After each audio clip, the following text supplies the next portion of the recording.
No over there from Nathan Edward. And at the end of 5 overs, Windward Islands, they are 15 without loss. It's quite a testing over there to Jeremiah from Nathan Edward. Luckily for Jeremiah, he's still batting. And I think the Windward Islands will prefer that. Unaji Amri quite animated in that over. A lot of excitement was generated from some of the deliveries that Nathan Edward bowled.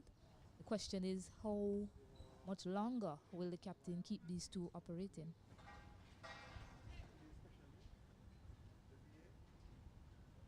Well, my guess is an opening spell of maybe 4 to 5 overs from each of the opening fast bowlers. It's 50 over tournament, so 10 overs per bowler. I think a good first spell will be 4 to 5 overs. With the way they've been going so far, I wouldn't be surprised if that is the case. Windward Islands haven't really gotten away in terms of scoring. Currently scoring at 3 runs per over. A shortish delivery, just guiding this one past the man there at gully to the right of the third man, and he gets the chance to come back for a second. So Pascal there just standing tall. He's a tall player, as we mentioned before. Just using his hands there and picking up 2 runs. Total moves on to 17 without loss to Windward Islands.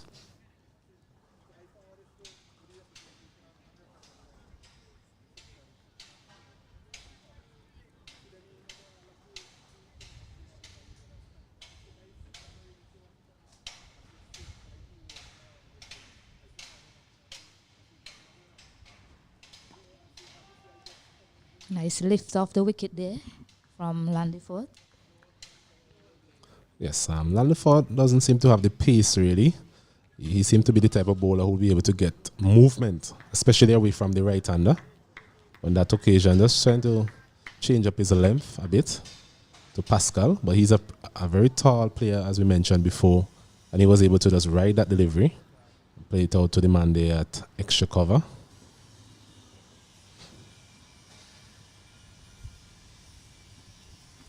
Another shortish delivery there, good one this time.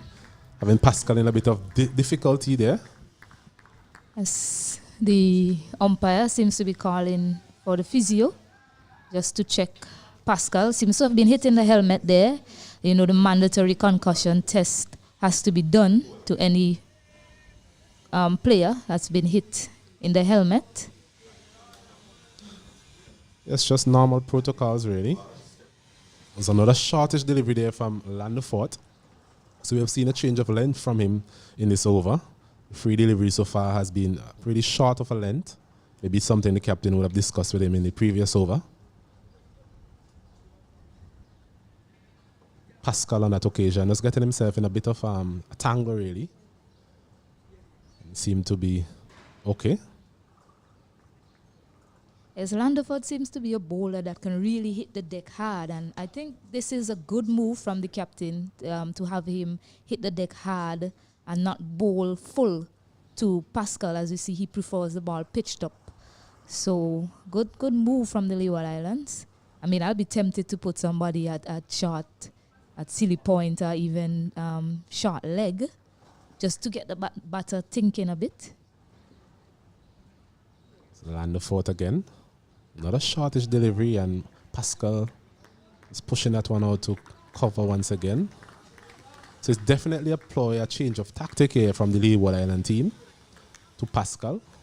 4 deliveries so far has been short of a length. The previous delivery, the third delivery, causing a bit of discomfort really for Pascal. So Landifort will be looking to close out this over, having bowled 4 dot deliveries so far. Another shortish delivery again, and Pascal riding that delivery to the man there at gully. I don't think the Leeward Islands will be disappointed with that shot, really. It's a delivery rising outside the off stump. He's playing away from his body there, Pascal. So there's always the chance of an outside edge. Yes, and he seems to like playing behind the wicket. A few of his scoring shots has gone to third man. So they're hoping that they get one that probably lifts off as he attempts to play that shot and get him edging to slip or even the keeper. It's a foolish delivery there. So just a change up in length, and they're coming back for a second. Yes, should be able to get it comfortably in the end. So it was a fuller delivery there, a change of length really. His previous 5 deliveries would have been short of a length. And the final delivery, they're just going for that Yorker length delivery. Pascal maybe being a bit back on his back foot, expecting a shorter delivery and getting an inside edge down to the man at final leg for 2 runs. So at the end of the 6th over, Windward Islands, they are 19 without loss. Yes, it was a very smart over from Landifort and Captain Carlin Bowen Tuckett. I saw that he went down when they had the concussion test to the bowler and had a word with him. So that last delivery really highlights how well that over was delivered. He pitched it up, he bowled it shorter to him previously and then had him a bit flat-footed, hanging back on the back foot. So a really impressive over from Landifort. Edwards is going to continue to Jeremiah. It's a short delivery, he's trying to pull this one and should be caught. It's actually a no-all. Oh my goodness, all action here at the Annisville playing field. It was a shortish delivery there. There was Jeremiah trying to pull that one over mid-wicket, getting the top edge, not realizing that the umpire would have signaled for a no ball. And the fielder there taking the catch, missing the stump completely. So a lot of action there in that first delivery of the 7th over. Yeah, so my chaotic scenes here at the Annisville Cricket Ground early, that was on the cards for Nathan Edwards. That wicket was on the card. That was actually his 10th delivery, his 11th delivery to Jeremiah, consecutive 11 straight deliveries, to Jeremiah. And he bowled a short delivery and had him searching for a run, getting that top edge. But unfortunately for the young man, he overstepped. So 2 opportunities there really to get the wicket of Jeremiah. The first one would have been null and void in terms of the catch. But the chance for a run out there was definitely on the cards. And the fielder there at mid-wicket missing the stumps completely, allowing the batters to get 2 runs. So Jeremiah, he's still on strike.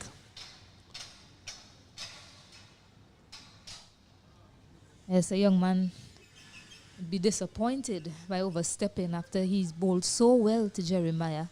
The plan finally came together, but unfortunately overstepping the cardinal sin, that no ball. So now Jeremiah will face a free hit. He faced one earlier from Landiford, wasn't able to get it away, so he'll be hoping to get bat and ball this time. And hopefully we see more intent in terms of this free hit. The first free hit, he didn't show that type of intent. He's hitting this one down to long on. And he should get a boundary there. So there was Nathan Edwards looking for that Yorker length delivery. And Jeremiah getting it on the full and punching it down the ground for a boundary, his first of the day. And his score now moves on to 26 without loss. Yes, on this occasion he went for a big heave down the to the long on. Nathan Edwards just searching for that Yorker, as you mentioned, and misses his length. And he should get a boundary there. Score move on to 26 without loss in the 7th over.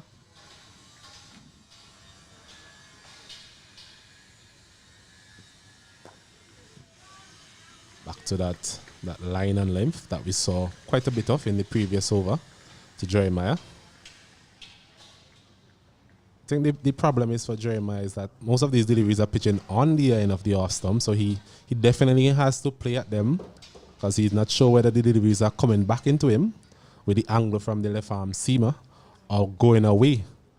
Right? And on those occasions that Edward has been able to get that delivery to move across the left-hander, he has been able to beat the outside edge as well.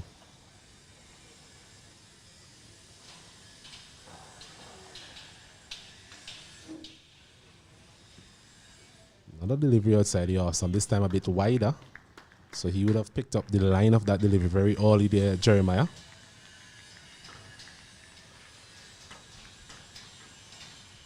So Nathan Edward into his 4th over.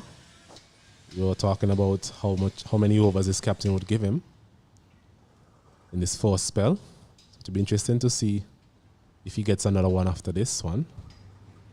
Maybe if he picks up a wicket in this over, his captain might think about giving him another over.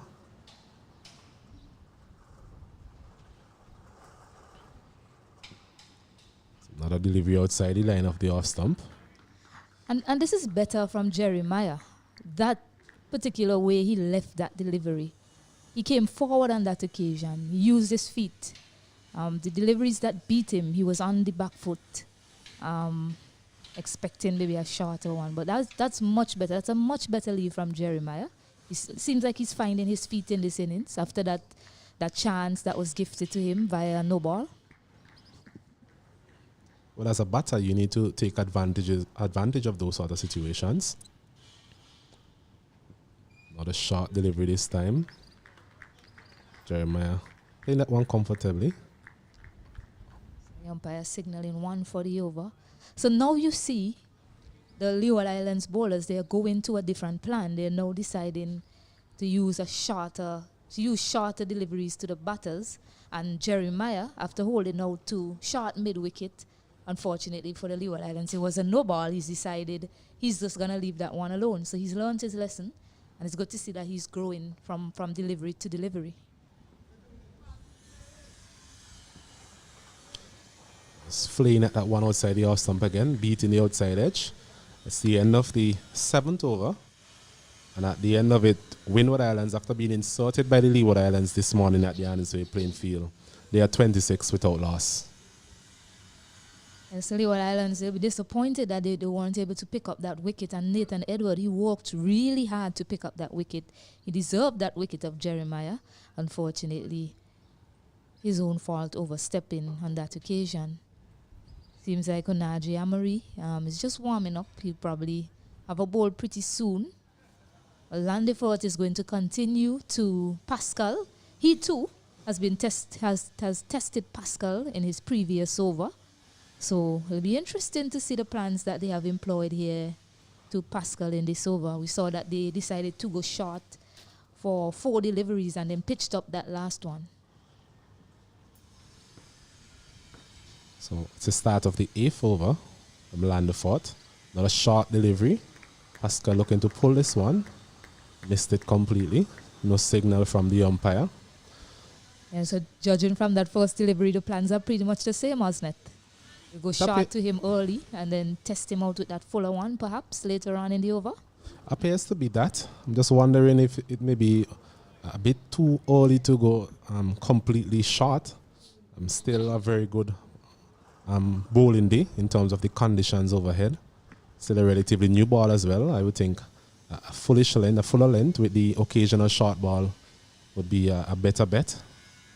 But so far, the short ball has actually caused some discomfort for the batters, so I guess that is why they will be persisting with that particular length to both of these batters. But so far, the short ball. Yes, they've certainly worked out a plan to these batters, and they have the bowlers to do just that. They also have a man on the fine leg boundary waiting for anything that's top-edged. So testing times for these 2 batters from Windward Islands. This one is played nicely, a bit fine as well. Should be able to get a boundary there. Yes, well played there from Pascal. A shortish delivery on the line of his hip, really. Just walking it nicely. It went pretty fine. The man there at fine leg was a bit more towards a long leg, really. I didn't really have a chance of cutting that one off. So it's another boundary for Pascal. Score now moves on to 30 without loss. Yes, he was errant in line on that occasion, but it didn't get up as much as the other short pitch delivery, so it was quite comfortable for Pascal to just move in line and walk it off his hips. This delivery is a shortish one outside the off stump, a bit wide as well. Yeah, Pascal there trying to cut that one, not getting the type of contact he was looking for. Yeah, you would think that he missed out on that occasion. That gap was wide open and it was short and wide. It was there to be put away. Unfortunately, mistimed that one. Didn't reach the delivery as he should have. So lucky for Landiford that he didn't connect, or else that would have gone to the boundary for.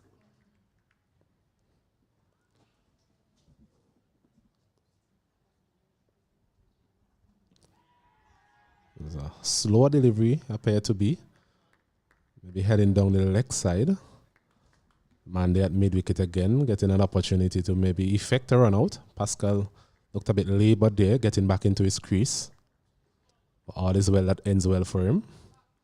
A couple of overs ago, you mentioned the the prospect of having a short leg in, I think that is becoming even more evident in terms of the type of line and length that the bowler is bowling.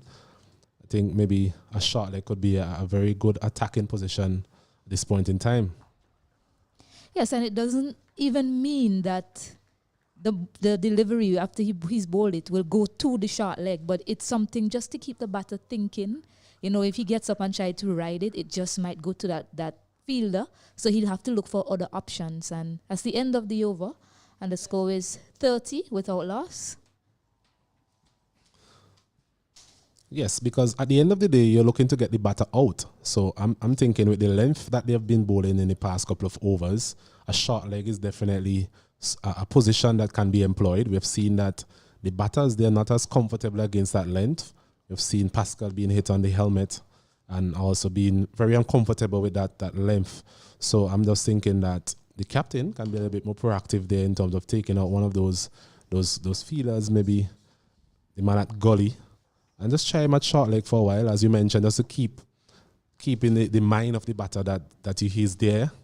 And if he makes a mistake in terms of playing any of these short deliveries, there's the opportunity to effect a wicket. Yes, there's a new bowler, Kimani Nisbet. I saw Najee warming up at this, and he was probably telling the captain, hey, put me in here. But the captain has decided to go to another fast bowler, Kimani Nisbet.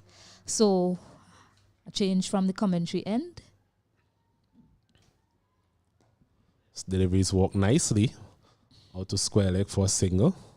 So I think Jeremiah will be a very relieved man at this point in time. He has been tested so far by Nathan Edward, and it's very good for the Windward Island in terms of him getting through that difficult period.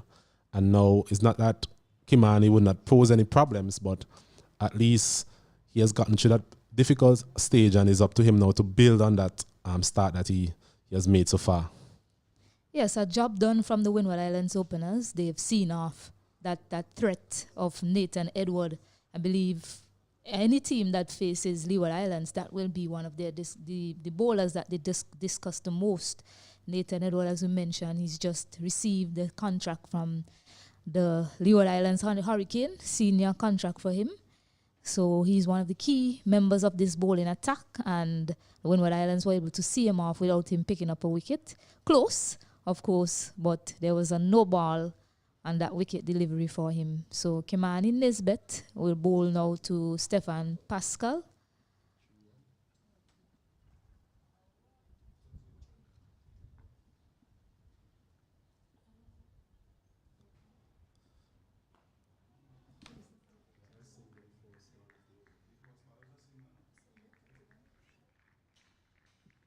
So loss. We're into the 9th over in the Cricket West Indies Under 19 tournament, Rising Stars Under 19 tournament, played between the Leeward Islands and Windward Islands. The Leeward Islands this morning, they won the toss and they elected to bowl first. Another short of a length delivery here from Kimani. Doesn't appear to have the pace of Nathan Edward. So it will be interesting to see the lines and the length that he chooses to bowl. Captain still has a slip in, a Mori, as we could easily recognize the tall figure from Mori there. Also a gully, man a third man, backward point, cover, mid off, mid on, mid wicket and fine leg. This delivery is pitched up. I prefer that delivery from Nisbet. Given his pace, I was about to mention, I'm not too thrilled to see him bowling shorter to Pascal. I prefer him pitching it up, attacking the stumps, attacking those pads on that nice line and length. So that was a perfect delivery there from Nisbet, and hopefully he can continue bowling just right there for his captain.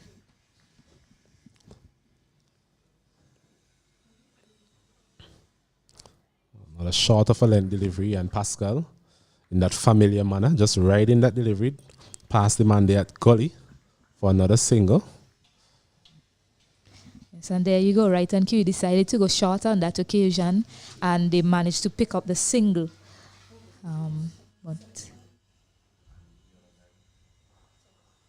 So Jeremiah is now on strike. These two seem to be more comfortable against Nisbet.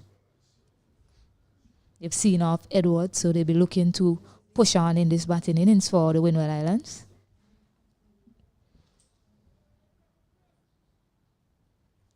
A shortish delivery, a wide signal this time by umpire. Another single added to the total. It's now 33 without loss.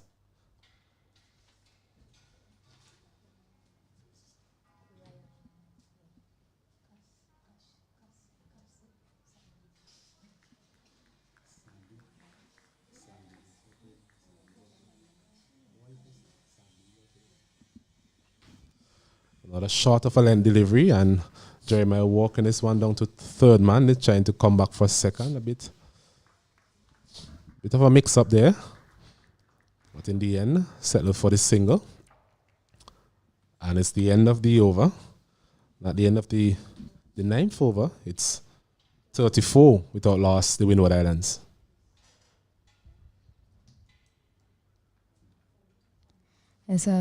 They've recognized that the Windward Islands batter, they're not too comfortable against the short stuff. However, it was when you had Landiford, the tall figure of Landiford, hitting that deck hard, and Nathan Edward with that extra bit of pace. So hopefully when this bet comes back to bowl, he'll be looking to pitch it up and just employ those nice line and lengths there that to Pascal and Jeremiah, which I think might be more effective for him on the wicket.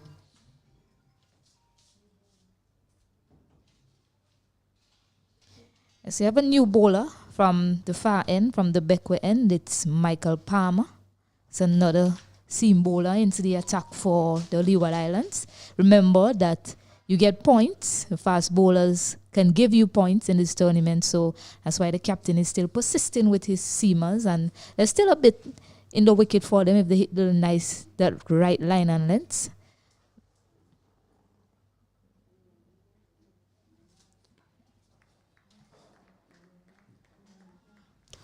First delivery, just back of a length there to Jeremiah. Palmer, tall bowler as well. He should be able to extract a bit of bounce from this wicket. Yes, that's a good start from him. I'm not saying to do away with the short pitch bowling. I just think that it should be the surprise delivery for these bowlers. Yes, it's still a relatively new ball, as we mentioned. And it's pretty overcast at the Annisville playing field. So as another quick single here. We've seen quite a bit of that from the Windward Islands openers. Rather hectic at times, but so far they've been able to get some singles amidst the few boundaries that they've been afforded by the Leeward Island bowlers. Yes, that was good all-around cricket. Nicely bowled from Palmer. And the batter was looking for that single, wanting to score. So good running from the Windward Islands. So the right-handed Pascal is now back into strike. He has looked the more short so far in terms of fluency, stroke play. Has had his own problems against the short delivery. So another shortish delivery, trying to punch this one Pascal, getting the outer portion of the bat. Ball goes down to third man. Feel that they're limiting the batters to a single. Score now moves up to 36 without loss. Pascal is on 18. His partner, Jeremiah, he's on 11. 12.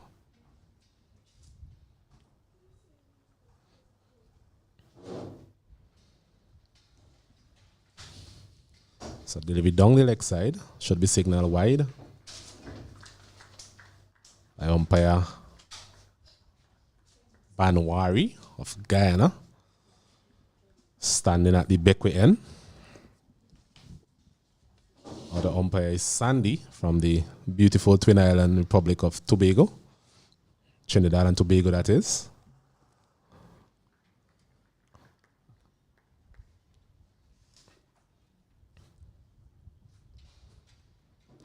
It's a good delivery outside the off stump, taking the outside edge there. I'm already there. I'm wondering if it went to him on the full. Well, his expression is saying that it fell just short of him.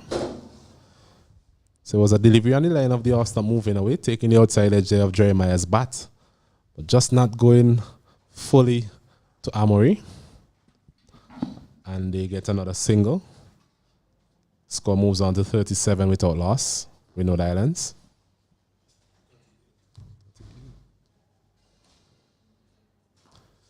It's Pascal driving at this one. Monday at mid-off. Very straight. He's able to cut off that one. So far, Palmer, he doesn't appear to have the type of pace as his predecessors so far. He seemed to be the type of bowler who will get a bit of bounce, maybe a bit of movement as well. So it will be important that he finds the right line and the right length to these two batters. So Foolish, and he's playing this one nicely over extra cover. Should be able to get another boundary here, Pascal. And he does. It was a Foolish delivery there from Palmer. And there was Pascal going forward in his languid style and just stroking it over the man that extra cover for another boundary. He moves on to 22. The score is now 42 without loss. Foolish, and he's playing this one nicely over extra cover. Should be able to get another boundary here, Pascal.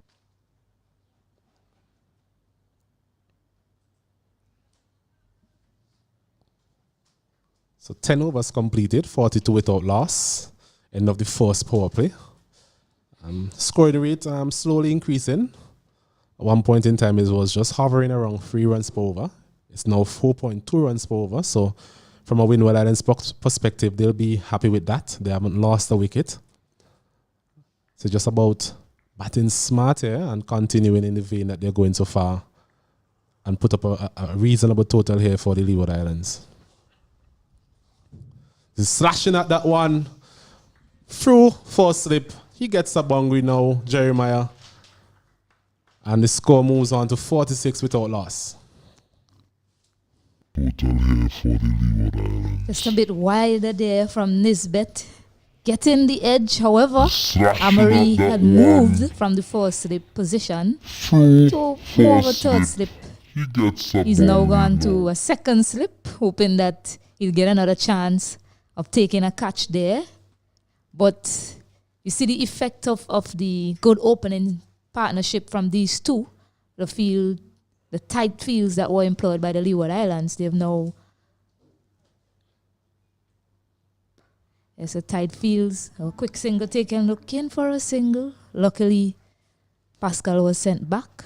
It would have been disastrous for the Windward Islands, given how well they've played the opening bowlers from the Leeward Islands so far. To get run out right now, that indeed would have sent shockwaves through the dressing room. Well, they've actually given the Leeward Islands a sniff at times in terms of run-out opportunities. Remember the no ball that of Nathan Edward to Jeremiah. Feel that they also had an opportunity to effect a run-out. Another good delivery there from Nimblett. That's the type of line and length that I think he should be bowling. So far, he has been a bit wayward. Going back to that first delivery, I think if Amory was in the first slip position, he might have had an opportunity. A difficult one, mind you. It was slashed hard by Jeremiah. Went very quickly as well. So I think so far the edges, they've been rather precise edges from the Windward Island batters. They've evaded the fielders so far. Not a good delivery outside the off stump. Just going away with the angle there from Nimblett. Seemed to be finding his line and his length in this over. The Leeward Islands, they haven't picked up a wicket just yet, but I'm quite impressed with the captaincy from Carlin Bowen Tuckett. He recognizes when his bowlers are on point and he gives them the field for the type of bowling that they're. It's nicely bowled there, tucking him up on that occasion. And that's what I was talking about. I don't mind the short delivery, but it should be a surprise delivery to the batters. So he's been bowling some nice line and lengths earlier in the over and has decided to bowl that shorter one just to surprise the batter, keep him on the back foot. Yes, well bowled there from Nimblett. Just that bit of an effort ball from him.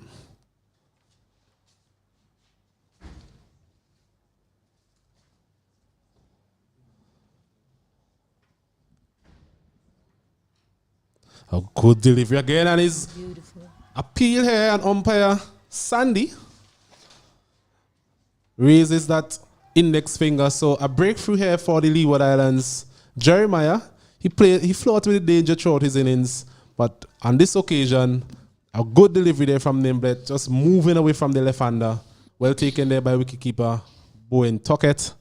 And the Windward Islands, they've lost their first wicket. Yes, a brilliant piece of bowling there from Kimani Nisbet. I mentioned that is the line he should be operating. And previously, the delivery before, I must say, the delivery before that was shorter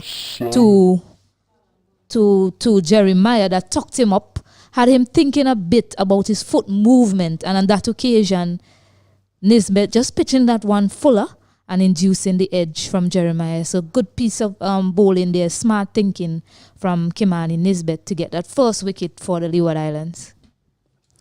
Well, it goes back to what we were speaking about previously in terms of the conditions here at the Annesville playing field. They're pretty overcast at this point in time. Very good condition for bowling, that is.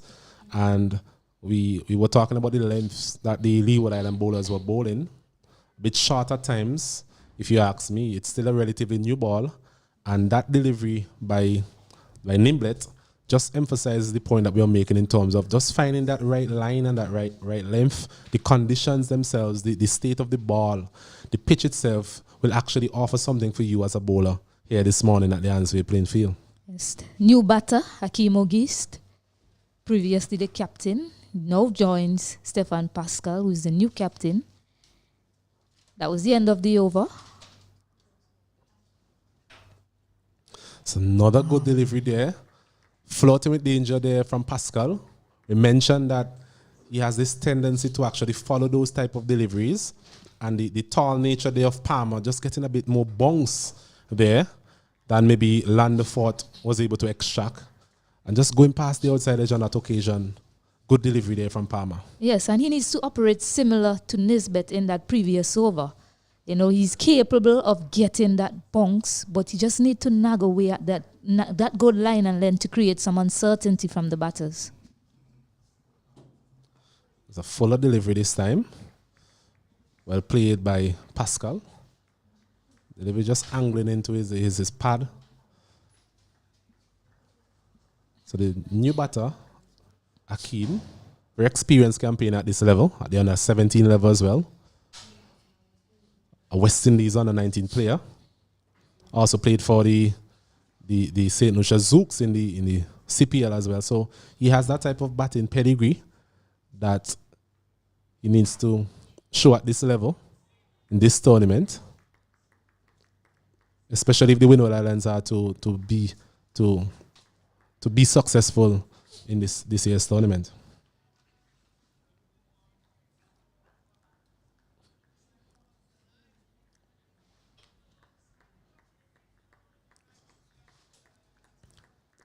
This partnership is going to be very key for the Windward Islands. You have Stefan Pascal. It's been there from the start.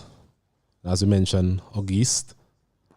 Another good delivery. It's a chance for run out. He's on. Yes. So we will mention the iffy running between the two opening batters before. A couple of opportunities were missed by the Leeward Islands. And I think there was a poor single there from Pascal, especially a single to someone like Nathan Edward, one of the better fielders here we have in the tournament. And he wasn't going to miss from 5 yards there. Yes, poor judgment there from Pascal. Looking to get off strike. I give a lot of credit to that wicket to the bowler. He was troubling Pascal. He needed to find a way to get off the strike, and he decided he'll take a chance to get a single. And Nathan Edwards effecting a direct hit to get that second wicket. So both openers back in the shed for the Windward Islands. So after that good start that the Windward Islands had, they are now 46 for 2. And the Leeward Islands, they are up and about here at the Annesville Cricket Ground. New batter for the Windward Islands is Bolton Sayers. He's joining Akeem Ogist, who's going to face his first delivery of this match from Michael Palmer, who has found a decent line and length on this wicket. And he's also bowling some Yorkers. He's bowling the short pitch deliveries that's troubling the batters. So good follow-up bowling after the fire from Nathan, Edward and Landiford in the opening spell from the Leeward Islands. It's a good period here for the Leeward Islands. It's coming back into the contest after that very good opening stand between Jeremiah and Pascal. Well, it's definitely a disappointing way, really, for Pascal to lose his wicket. Just poor judgment, really. Nathan Seeley, he wasn't back on the edge of the circle or anything like that. He was pretty close in. So, and the bounce, he got a very favorable bounce as well for that delivery coming to him, and I'm sure his eyes would have lit up seeing that delivery and the batters trying to take a single to him. There's another good delivery there. Huge appeal. And end of a successful over for the Leeward Islands. At the end of it, the Windward Islands, after being insulted to bat by the Leeward Islands, they're 46 for the loss of 2 wickets. You know, Asnet, prior to these 2 overs from Nisbet and Palmer, they were bowling short. And we mentioned that we think that they should look to pitch it up a little bit more. And I don't know, do you think they're plugged up down there, Asnet? I believe so. Because these 2 overs were exceptionally well bowled from these two Nisbet and Palmer. Occasionally bowling that short one just to keep the batters on the back foot. And then they kept pitching it up. So Bolton Sayers is about to face his first delivery from Nisbet, who picked up that wicket of Jeremiah. Had him edging to Carlan Bowen Tuckett, the keeper and the captain of the Leeward Islands, in the previous over, the last ball of his previous over. Good start again from Nimblet. So he's definitely in that sort of rhythm. Started a bit wayward, but what we have seen so far from him is that he's hitting the deck on a good line, a good length, getting a bit of movement as well. And it's definitely a chance here for the Leeward Islands to get deeper into this Windward Island batting lineup. The Windward Islands will be hoping for a partnership here from these 2. Akeem, as we mentioned, an experienced campaigner, played for the West Indies under-19 team in the previous World Cup as well. So he'll be looking to stamp his authority, really, as this delivery is down the leg side. There was umpire Sandy signaling a wide. So 46 without loss. We're into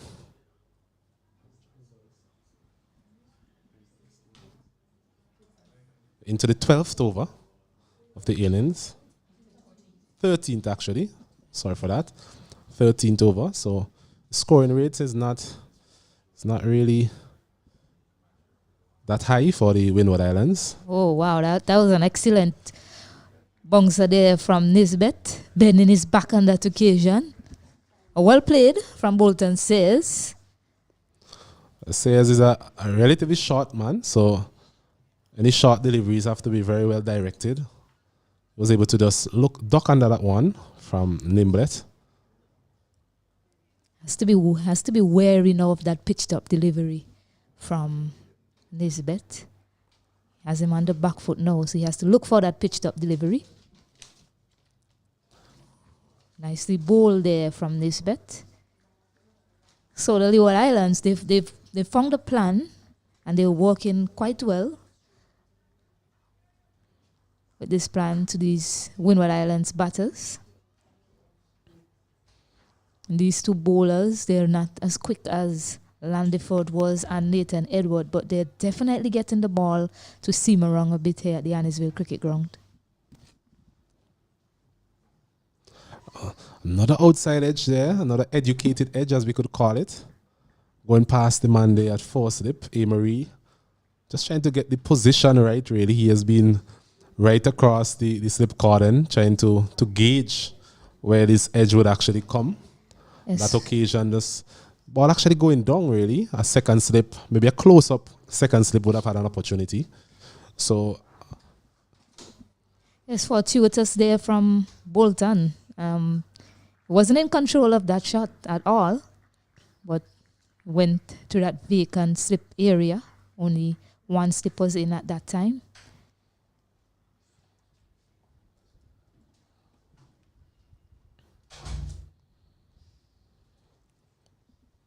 So August will be facing up for the first time to Nisbet.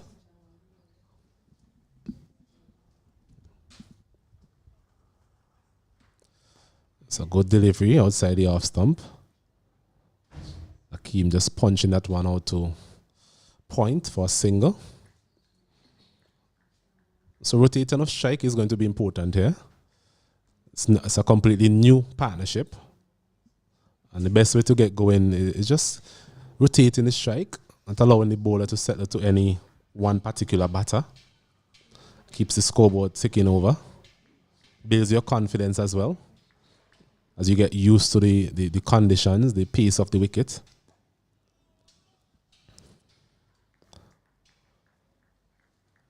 It's another over completed.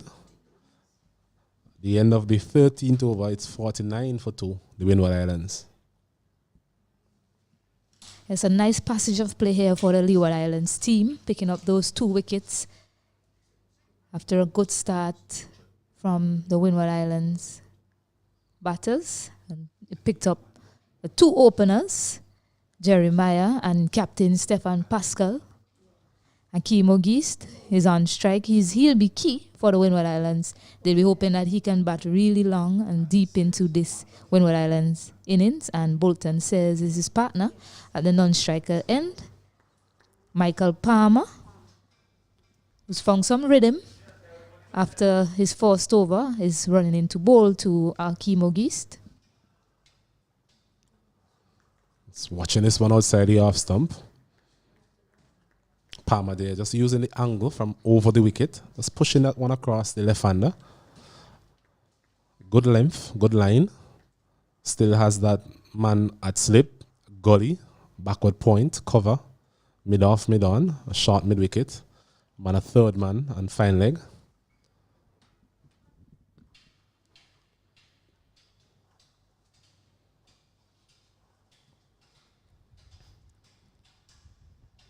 It's a good delivery, this one.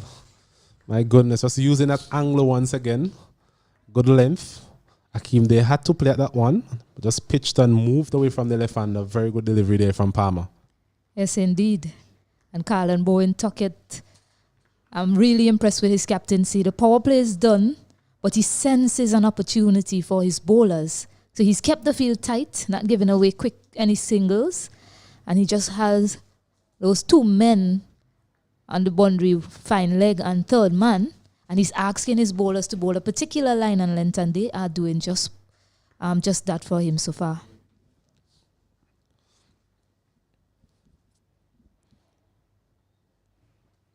This one is a fuller length. Ogis there, just punching this one out to cover, not timing it as well as he would like. Another chance for a run out here. Let's see what the umpire says. It was a close one as well. There was Sayers having to dive to really secure his wicket. So a bit of iffy running again from the Windward Island batters. That's something they will definitely have to sort out as they move forward. Delivery played out to extra cover. Well fielded there, the bowler getting a return to the bowler, but Sayers they're making it in the end.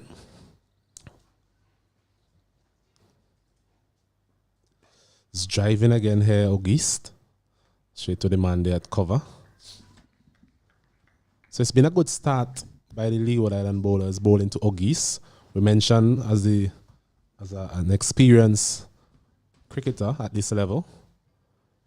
He's always going to be someone you want to see the back of. And so far they've bowled well to him. He hasn't gotten away to a quick start. And the Leeward Island bowlers will be hoping to do more of the same moving forward. He's driving this one nicely.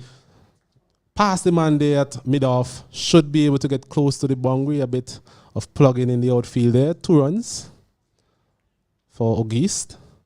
Nathan Seeley there giving chase. So Nathan Edwards, sorry. As the score moves on to 53 for the loss of 2 wickets. Remember earlier this morning the Leeward Islands, they won the toss and elected to bowl first. Just need to find back his length that he had earlier to Akeem in this over. I mean, he's pitched 2 deliveries up, and that's not the line that the captain is. That's not the length, rather. The captain is asking him to bowl. He wants him to keep banging away that good line and length delivery just outside the off stump to Akeem Ogist. Yeah, that's more like it there from Palmer. That's what the captain wants. And that's the end of the over. And the score is 53 for 2 on Windward Islands. And we'll have a water break at this point in time. Leeward Islands. The Windward Islands will be happy for that drink, having lost those 2 quick wickets there in that period from the Leeward Islands. And the Leeward Islands, they'll be glad to take this drink break. They're doing quite well here at the Annisville Cricket Ground. 53 for 2 after 15 overs.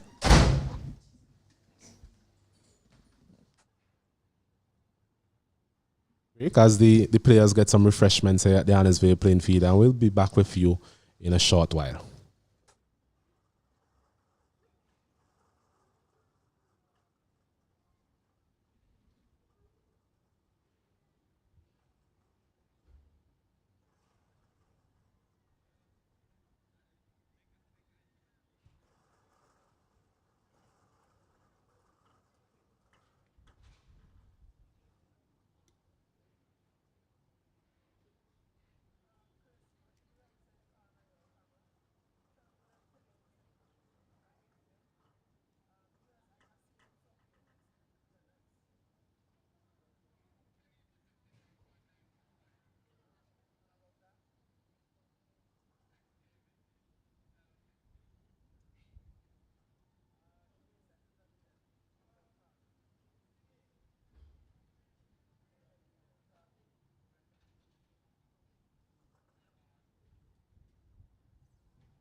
Welcome back here at the Annesville Cricket Ground. We just had a quick water break.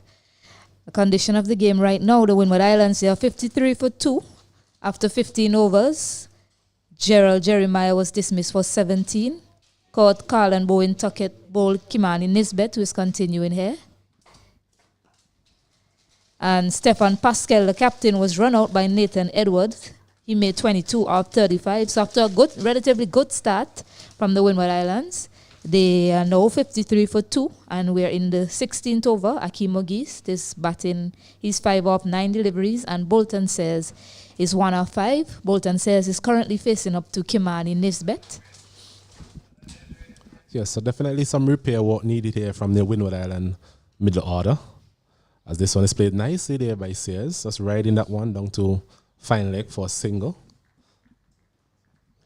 It's just some information from the other grounds at Sion Hill playing field, where Trinidad was supposed to take on the defending champions Barbados. There'll be an inspection at 11, I learned, because of the weather that we had, and the game at Cumberland, the Jamaica versus Guyana, is yet to start as well. So action here at the Annesville Cricket Ground, the Windward Islands versus the Leeward Islands. So you can tune in here as we have an interestingly poised match so far on hand here.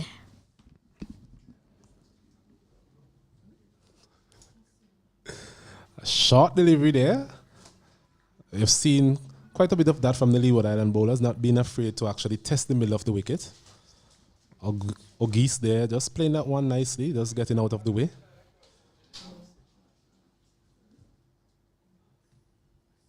So we're having a bit of sunshine now, just peeking its way out. Earlier we mentioned the overcast conditions. I think the batting team would be smiling a bit to have a bit of hot sun coming out and baking the wicket. I think so far the wicket has played reasonably well. Good pace. Especially if you're willing to bend your back as a bowler. As another wide signal here by umpire Sandy. Not just smiling a bit, Osnet, smiling a lot. I mean, we had a lot of rain yesterday and even this morning, and we were able to get a game here. And pretty soon, I believe that the other games will also be able to play. So it's good signs here. I mean, this morning when I was coming down, I had my Sunshine playlist on. You know, Walking on Sunshine. That was my song this morning coming to Annesville playing field. So one is played out to mid wicket. Yeah, with officially as well from Ogis. Sorry. So tight over so far, apart from that wide. And that's the mode of operation so far this morning from the Leeward Islands. They haven't allowed the Windward Islands to really get away in terms of the scoring. Right, scoring rate just hovering around 4 runs per over for the most part.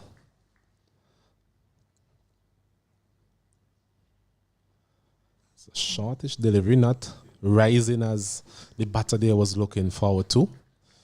Yes, 4 signs of variable bounce on the wicket. I mean, it's been coming through quite nicely. On that occasion, it kept a bit low.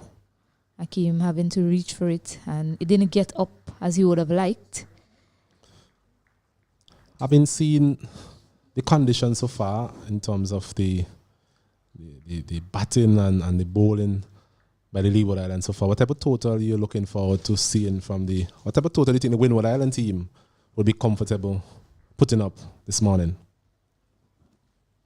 Still 34 overs to go in the batting innings. They had a fairly good start and they lost their way.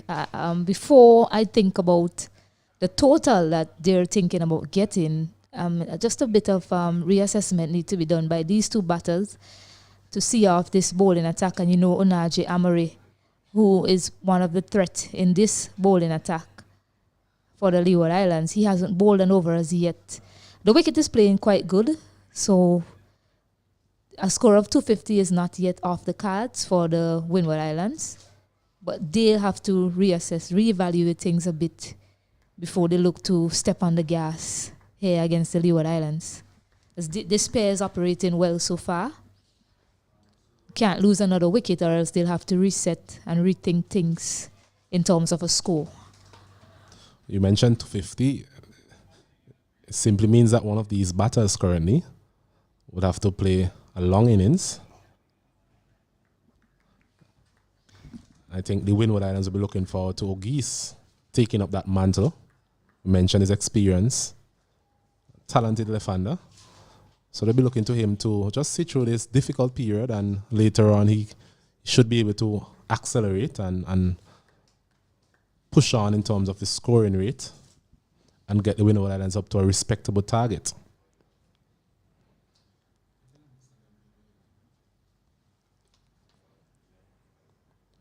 It's Palmer once again. Just bowled well. Being the first change bowler coming from that end. He's been able to find that nagging line and length, getting a bit of bounce as well. Not as pacey as his previous bowlers, but I think his captain will be relatively pleased with his performance so far.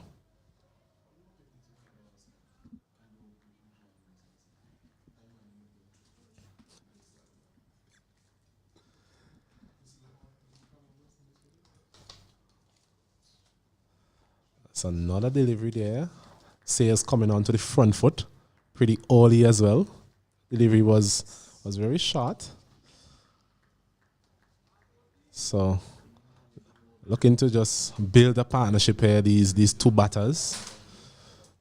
Leeward Islands, they'll be looking for another breakthrough. Just to set back the Windward Islands a bit further. See Nathan Seeley there at mid-on, just having a chat with Palmer, imparting some experience, some encouraging words. You know, Osnet, I think you want to be at Cyan Hill when Nathan Seeley, the captain of Barbados team, will be playing.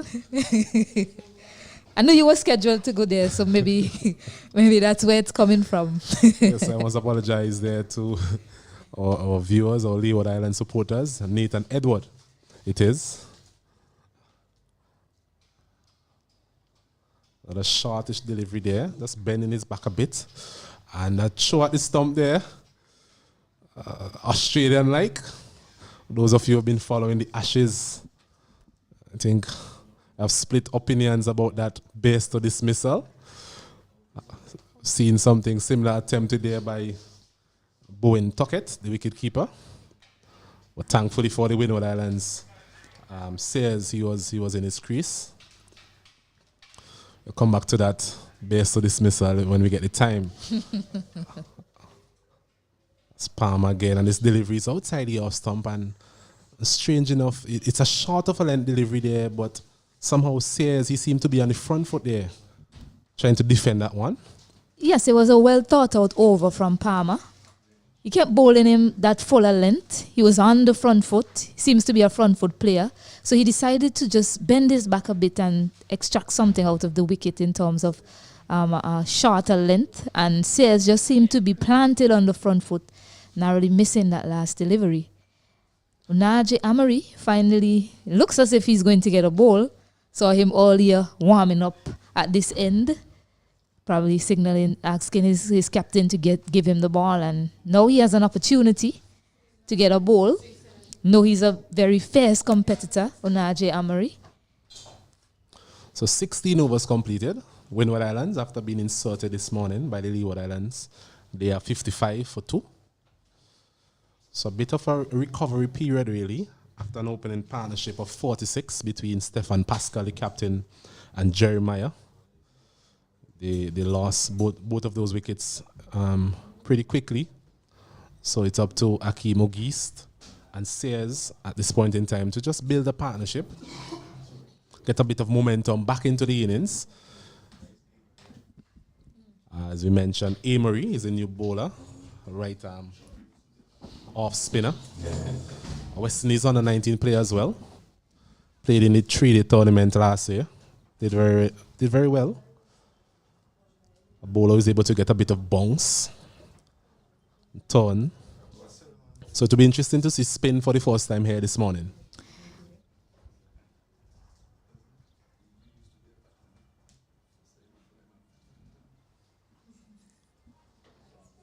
It's ball into the left-handed O'Geese. Captain has a slip, man at backward point, a short cover, mid-wicket, short fine leg, mid-on. As Emery's bowling is flighting this one nicely. Well played there by Auguste. There's a man out at deep extra cover. There's a long off and a deep mid wicket. So, in outfield, as we would say, for the spinner. Bit of turn there, but slow turn.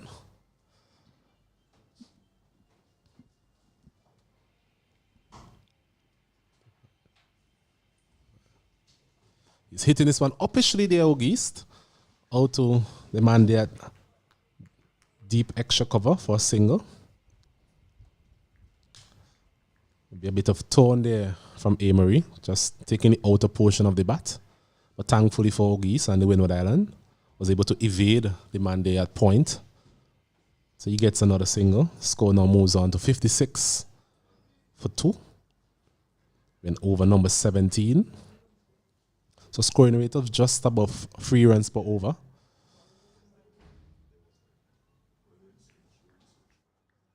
As the right-handed Sayers now, he'll be facing up to Amory for the first time.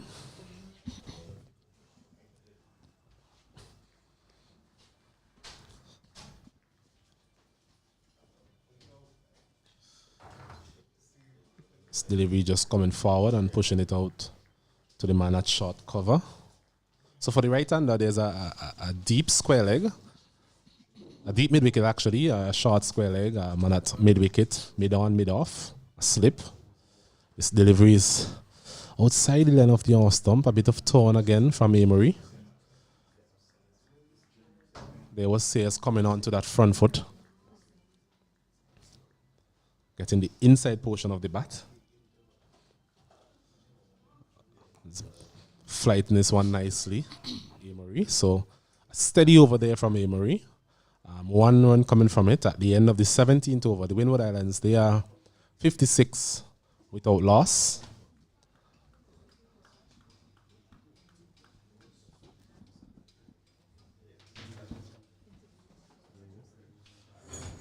As I'm now joined by my fellow commentator, Mr. Alan Sukrukshank. Yes, good morning, Osnet. Good morning to all our viewers all over the Caribbean and further afield.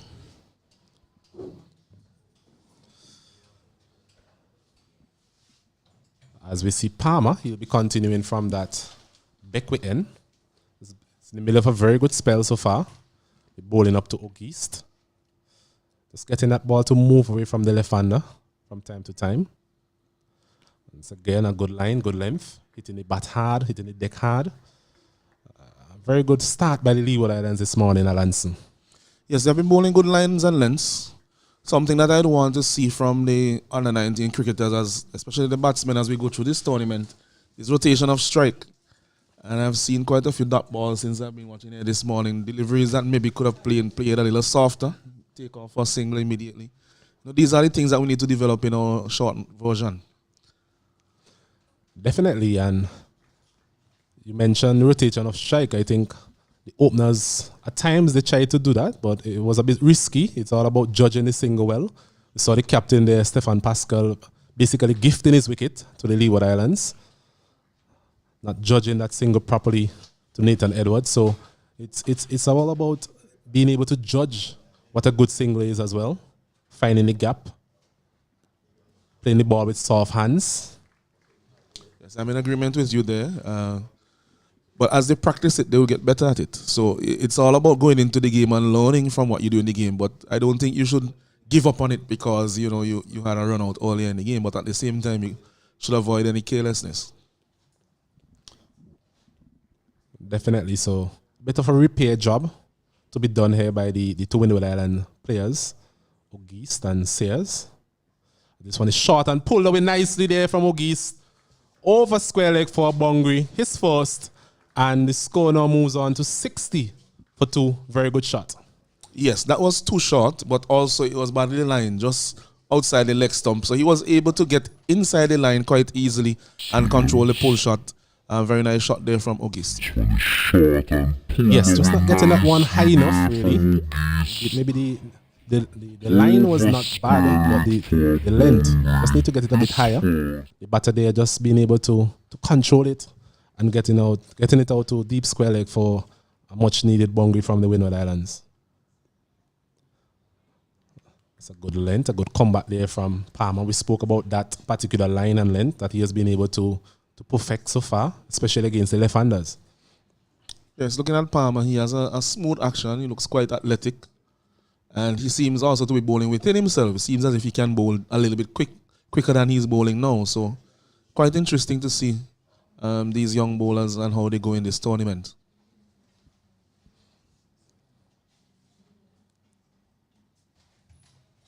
It's another good delivery there. So I think that's the line and the length that he really should be focusing on. The short delivery was a good change-up, but didn't work out for him in that particular over. But a relatively good over overall from him, there, Palmer. So 60 for 2, the end of the 18th over. Windward Islands, after being insulted by the Leeward Islands this morning here at the Annisvale playing field. Yes, and Amory, we saw him last year in the competition. Looks a bit trimmer this year. Looks like he has been working a bit on his fitness. Not that he was overweight by any means last year, but he looks very slim and trim this year, wasn't it? Definitely, and it all beds well for him. As he's driving at this one there, Sears, the outer portion of the bat should be able to come back for a second. A bit of miscommunication as well, and a close one again. Umpire Banwari there. Not too sure if you'll ask for television replay. Once again, some iffy running from the Windward Island batters. Yeah, that was always too. There was no need to, think about the question the second day, and he almost cost himself his wicket by that indecision, the striker. From the time he saw where the ball was and he was called, once he turned, he should have seen that is two and just, call his partner through. Would have been an easy two without the hesitation. It's fighting this one again, nicely missing everything there. And they'll come back for a second again. A good delivery there from Amory. A tall man giving the ball a bit of air. Sayers there coming on to the front foot, and no signal there from umpire Sandy. So it tells me there was a bit of an edge. Good delivery once again and a bit of bounce. We mentioned the tall nature of him. So he should be able to extract some bounce from this wicket. He's a very, very tall young man, probably about 6'4", 6'5". High action. Flighty delivery once again. Sayers coming on to the front foot this time. So I'm actually liking what I'm seeing here from Amory. He's prepared to give the ball a bit of air, even though he has a mid-on and mid-off up in the circle, really. He's just tempting the batter to do something different. Getting the outside. Oh, that's a sloppy piece of fielding there in the covers. They get a single.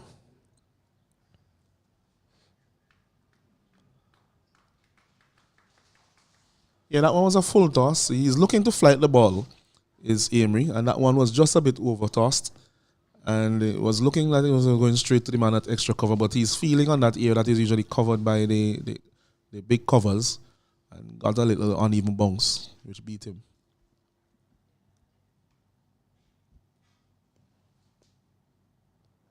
This one a bit flatter. Another close single again as wicketkeeper throwing at the non-striker's end. As well, that ends well for the Windward Islands as Ogis gets another single. Total moves on to 66 for the loss of 2. 19 overs completed. And Windward Islands continue to just recover from that period where they lost 2 quick wickets in this innings. Yes, a recovery job is definitely needed here from these young men. And with the score as it is now, 2 wickets down, Ogis, he definitely knows that he has to bat very deep into the innings. He's the most experienced batsman on the team. And a lot depends on him as to where they get in terms of the final total. And I think that he's aware of that. So Palmer it is again from the backway end. A short delivery this time. Oggy's going back, trying to pull that one over mid-wicket. Maybe just rushing on to him a little bit more. Yeah, that one wasn't as short, and anywhere near as short as the previous one that he pulled away. That one probably just over the top of the off stump in terms of the length and where it would have passed. So rather ambitious that shot on that occasion. Definitely. Just need to bat us along from a Windward Islands perspective. The shortest delivery is working this one nicely. That's a better shot actually. Working what nicely out to the man there at short mid-wicket for a single. So rotating of strike is important. Right and left hand combination as well.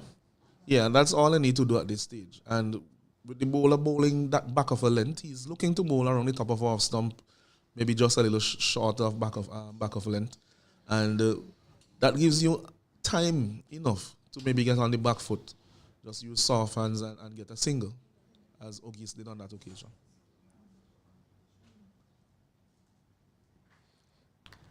Delivery outside the off stump, a bit wide. Umpire Banwari there, just keeping his hands where they are. Still pretty overcast here at the Yarnesville playing field. Mr. Cruikshank, I know your pedigree in terms of geography. What do you think of the weather in terms of what can we expect for the rest of the afternoon? I will get to that after this delivery. The weather has been a bit unpredictable over the last few days, and some of the forecasts have not really come to fruition. But based on where we are, which is at Arnesville, we are in the rain shadow of the island, so we tend to miss some of the rain that falls elsewhere. So hopefully, all fingers crossed, we are able to get in a full day's play. And so far, it seems that it could be possible. Thank you very much there, Mr. Cruikshank. As a wide signal this time. So those in his line there, Palmer is into his fourth over. So maybe a bit of tiredness creeping in, although it should not be the case.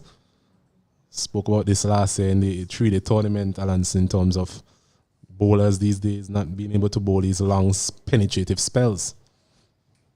If you go back to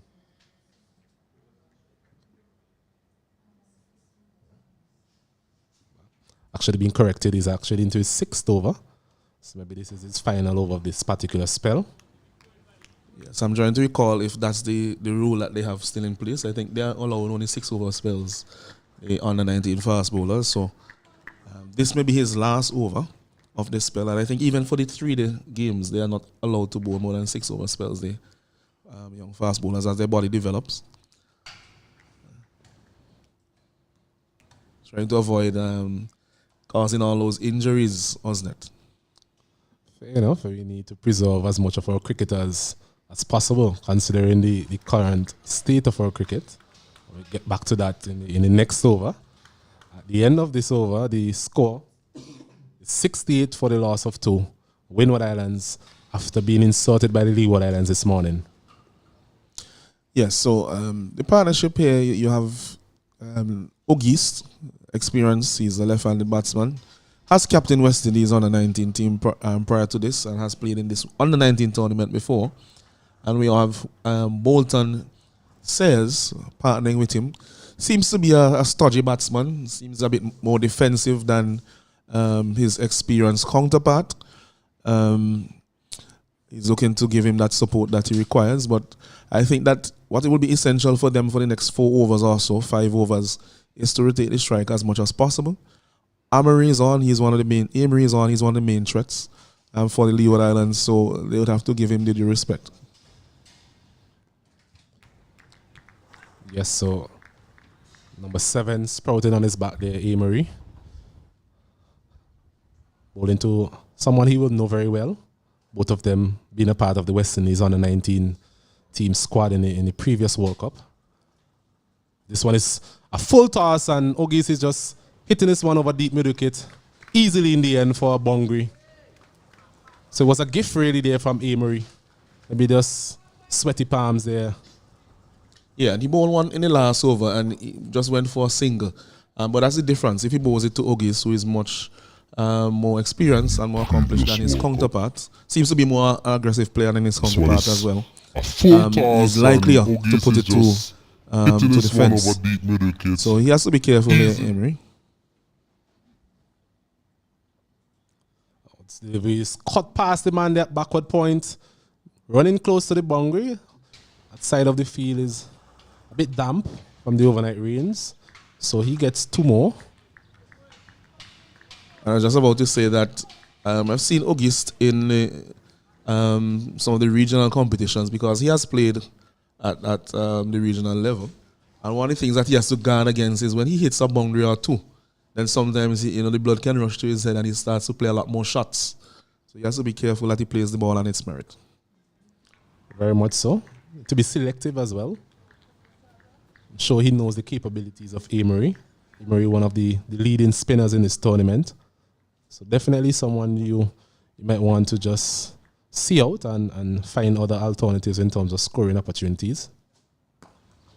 He's driving this one nicely down to long off for another single. Yeah, looking at that delivery, it seemed as if it had a bit of dip on it. Because initially when he took that stride forward, I think he was looking for better contact, but it seemed to come off the bottom of the bat. So he's getting some dip here. Amory is a very tall lad. He's getting torn as well, bounce as well. So with good control and landing them in the right areas, he could prove to be quite a handful. And the Leeward Island team will be banking on him, not only in this match, but throughout the tournament. The role that the spinner play is always critical, especially in limited overs cricket. Play there from Sears. And at the end of the 21st over, score is 75 for 2, Windward Islands. Yes, a more productive over that from them. They got a boundary, they got a couple, and also a single to August. So a good over from them. That is what they would want to continue doing, to get 4 or 5 runs on over. As we have said, Says he looks to be quite a defensive player. So I think what his role should be is to give August as much as a strike as possible and not to accumulate too many dot deliveries, and also keeping his senior player, allowing his senior player to get cold on the other end, as we see a change in bowling here, Osnet. Yes, it's Micah Mackenzie, coming into bowl from the first time. Previous over, we spoke about Palmer bowling 6 overs in that spell. Appears to be a leg spinner, which is always good to see. A rare commodity. And he'll be bowling to August. So as you just alluded to, the tempo of the partnership is also very important in terms of scoring. At the end of the day, it's a limited overs game, so runs are going to be very important. As we see Mackenzie for the first time. This one is walked away nicely behind square for a single from August. And that's exactly what he needs to continue doing. He has the power and the class really to put away the bad deliveries, as we saw in the previous over where he placed a full toss out to deep mid wickets for a boundary. But in between those scoring shots, you need to find the singles as well. Absolutely. Be interesting to see the approach of Says to the leg spinner. Changes in the field. There is now a slip. Packing up the offside. Of course, the ball will be turning away from the right-hander. So it's a 6-4 field in favor of the offside. 6-3 field, sorry.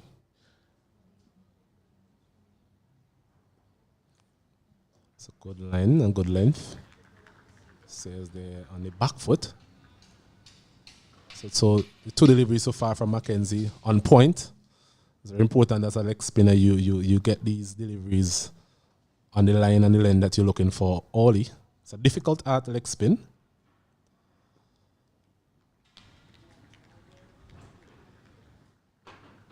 It'll be interesting to see if he has the top spinner, the googly.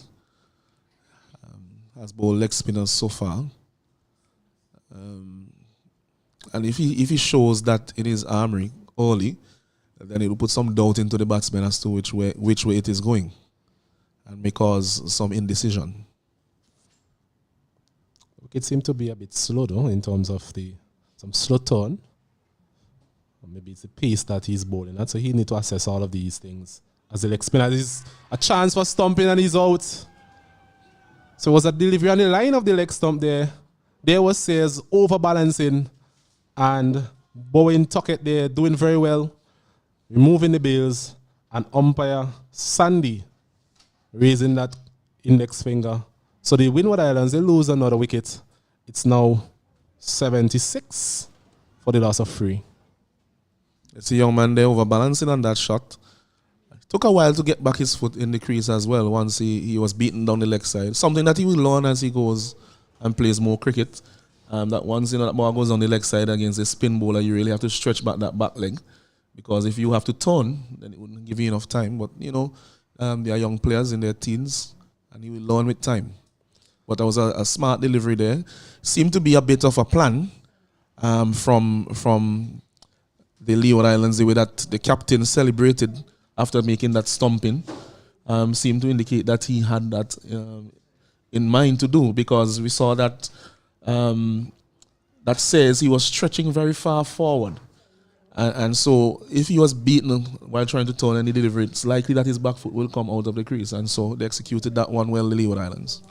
I was just about to say that it wasn't a quick stumping as such. It wasn't a Mahendra Singh Dhoni-esque type of stumping.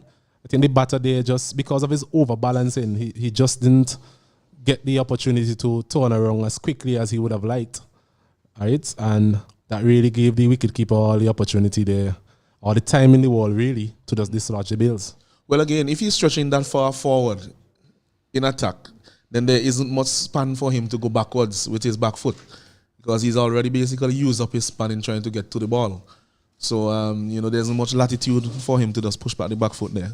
The new batter is Devoni Joseph, another left-hander. So both left-handers at the wicket currently.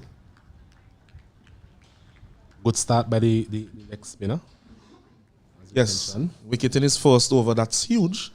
And leg spinners, that's their job. They're supposed to be taking wickets. That's why they're selected.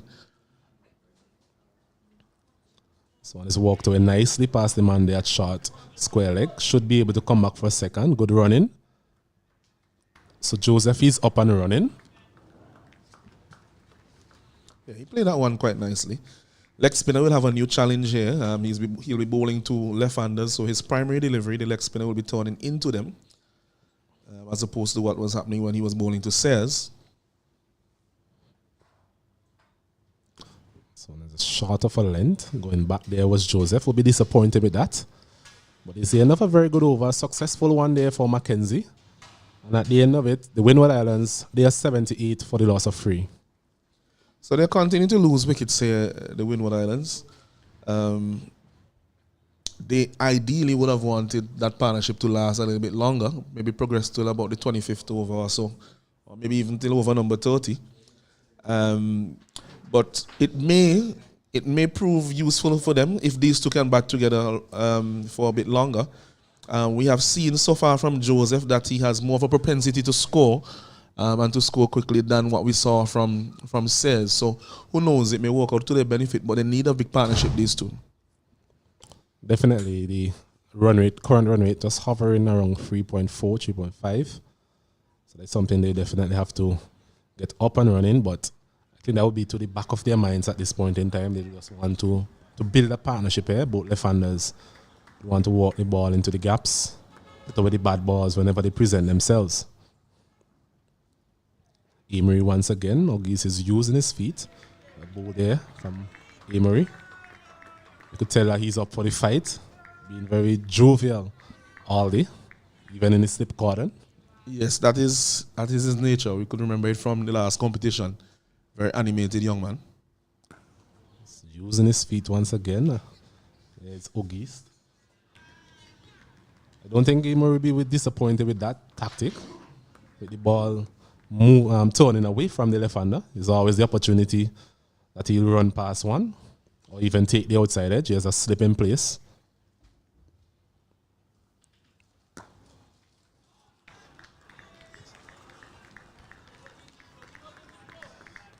could hear the noise level is rising from the Leeward Islands players. They know the importance of the wicket of August, and they're liking what they're seeing here from the chief spinner, Emery. Well played there. Good back cut, as we will call it. You get another couple. Outfield not as quick as we've used to on that side of the field. Yes, that one was a quicker, flatter delivery there from Emery. Back of a length. And Ogie spotted it early, caught it quite late. Safe shot. And of course, usually you would have gotten probably 4 runs or 3 for that on the normal outfield. Delivery just on the line of the leg stump. At least they're looking to walk it past the man there at square leg, missing it completely. Rather stifled appeal in the end. Looking at this field, well, come back to it after this delivery. Using his feet. Playing that one officially back to the bowler. So a testing over there from Emery. And at the end of it, Windward Islands, they're 81 for the loss of 3. Yes, that was a very good delivery, that last one there from Emery. He pulled his leg back, recognizing that Ogis was using his feet throughout the over. And maybe if that one were just a fraction fuller, he may have actually forced a more attacking shot from him and gotten his wicket, because that one turned a bit. But because it was short enough, he was able to stab down at it before it defeated him as he advanced. But I was saying that based on the feel that we saw there from Emery, he's looking to keep the ball outside the off stump. He has an offside field because he's turning the ball away from the left-hander. But he seems to be looking for that dismissal behind the wicket from August. Mackenzie again. Bowling this time to Joseph. Shortish delivery on the line of the leg stump. Joseph there looking to walk it past square leg. Misses it completely.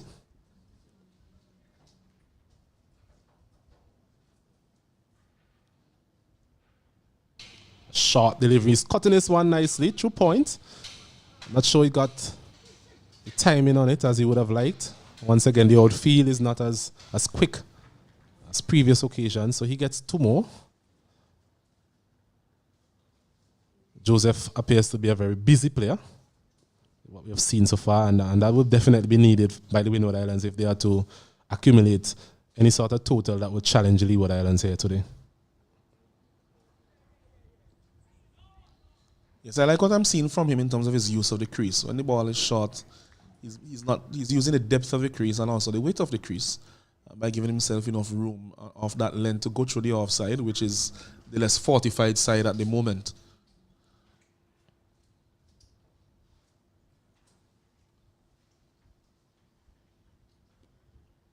Again, you see that shot from him. He needs to watch it very carefully because, of course, it's turning back into his stump.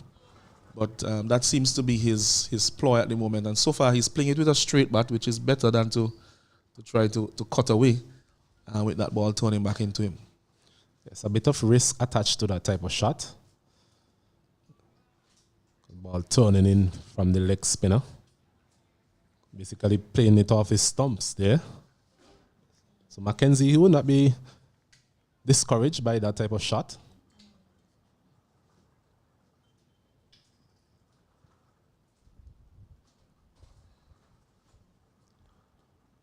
Another delivery again. Walking out to the man at point. No run. So the spinners here getting through the overs very quickly. It's another over completed. 2 runs coming from it. It's now 81 for the loss of 3. 83, sorry, for the loss of 3 wickets. Yes, I'm thinking that had they not lost that last, well, these 2, if they were probably 1 wicket down, they may have had a different approach with Ogis at the wicket to the spinners. But he's very cognizant of the fact that he has to bat very deep into this innings to give the Windward Islands the best chance that they can get. Tariq Edward had a good tournament last time around. He used to come. But we don't know about the batting too far down the line. And so a lot depends on who is at the crease now. Yes, and we were speaking earlier about Rishon Lewis. They had it in left-hander from St. Vincent and the Grenadines, who scored 100 in the Windward Island tournament, which would have really propelled his selection. I'm sure his family back home here will be very disappointed not to see him in his starting 11 today. As this one is hit nicely there by Ogis. One bounce into the fence. Good shot. It's excellent shot there by August. Proper shot there as he was down the wicket. Looking to hit that one straight. He got to the pitch, just shy of it, and was able to loft it over the lanky Amory and over the umpire for 4 runs down the ground. Smashing shot. Yes, we have seen him use this quite a bit against Amory. I'm thinking he's looking for the right delivery really to execute that type of shot. And on that occasion, he got close to it and was able to just power it really straight. The man there long off had no chance to cut off that one.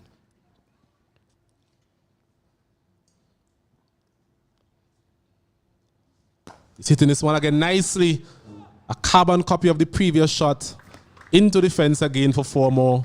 So here we're seeing the best of Ogis taking on the premier spinner here from the Leeward Islands. Yeah, and that was a mistake from Amory. The last one he had advanced down the pitch, but this one was hitting this one again nicely and was able to hit that one down the ground because of the length. It was just too full from Amory. So the movement in the crease is working for him at this point.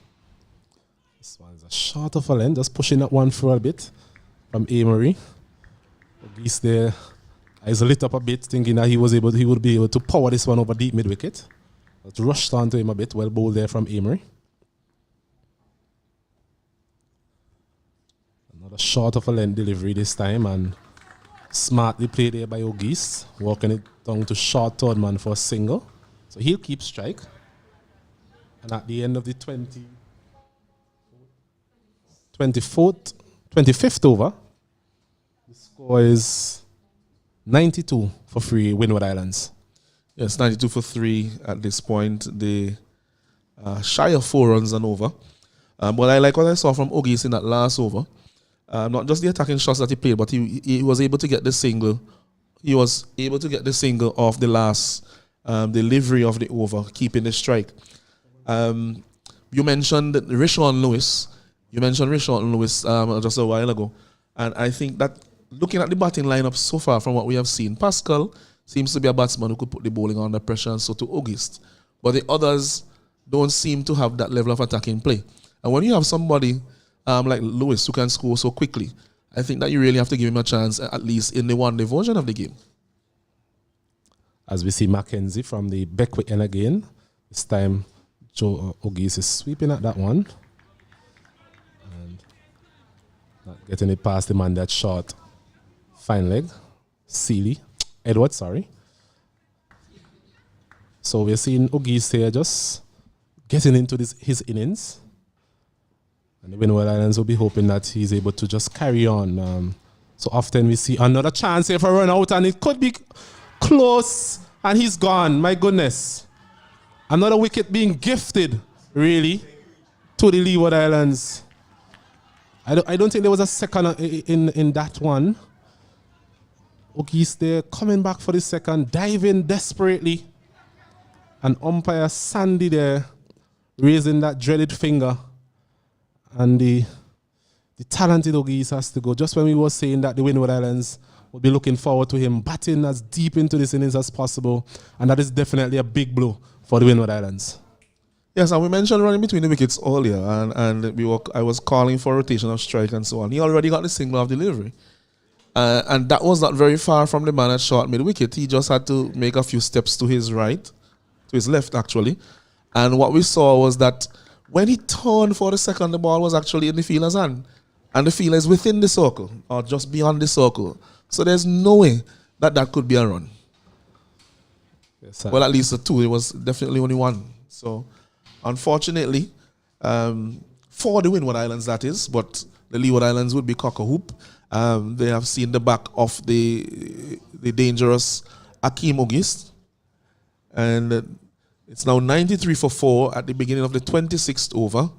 And the Leeward Islands will be very happy with the fact that they are continuing to take wickets at regular intervals and stemming the flow of runs due to that propensity. We have now at the wicket Tariq Edward.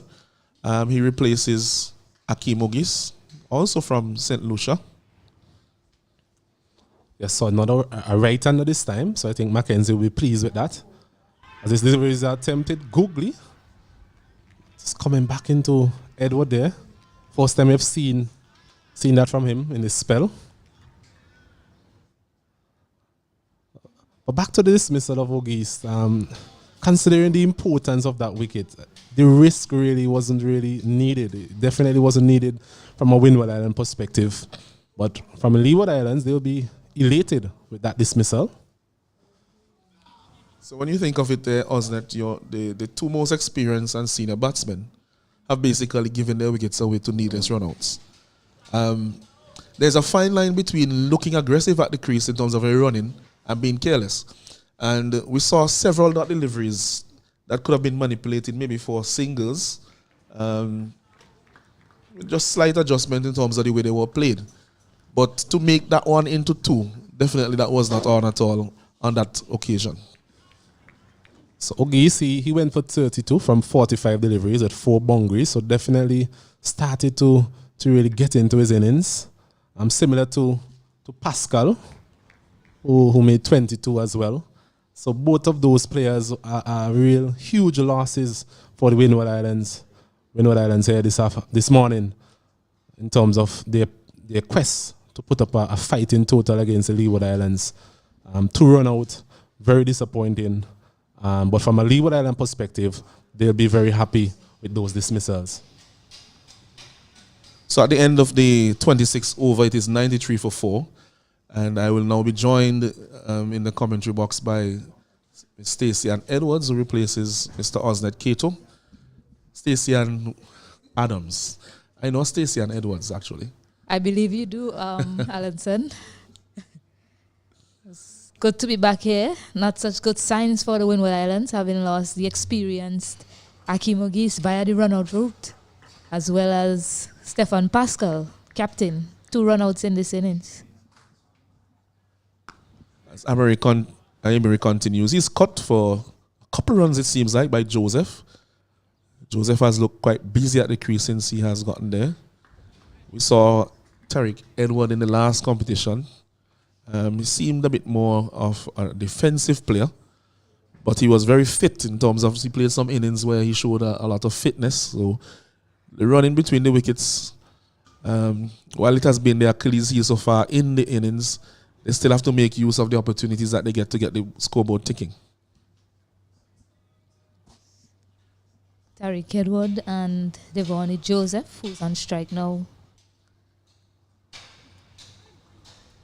This one is swept fine. Pass the man short fine, like they should get 2. Joseph seems to be quite fleet of foot, so he makes it quite easily in the end. And 2 more to the total. Emery has an attacking mindset as a bowler. He's always looking to get wickets, to try to work out how to get the wicket of the batsman. Stacey.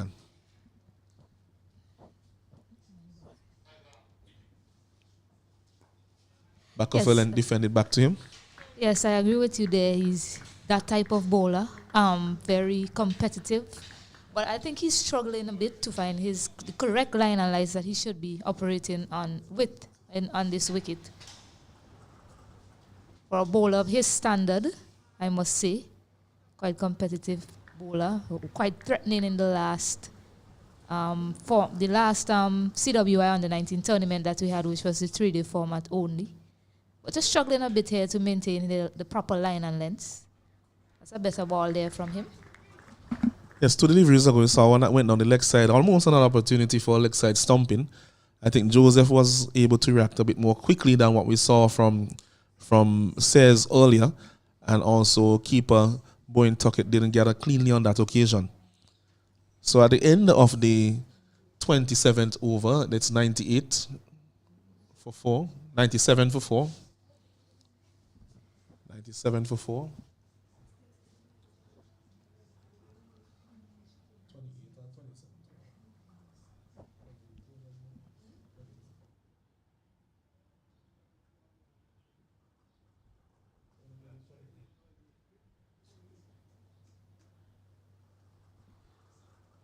Mackenzie, that's a lovely delivery. Bounce and turn outside the off stump. Beating Tariq Edward as he came and fished outside the off stump there, that one.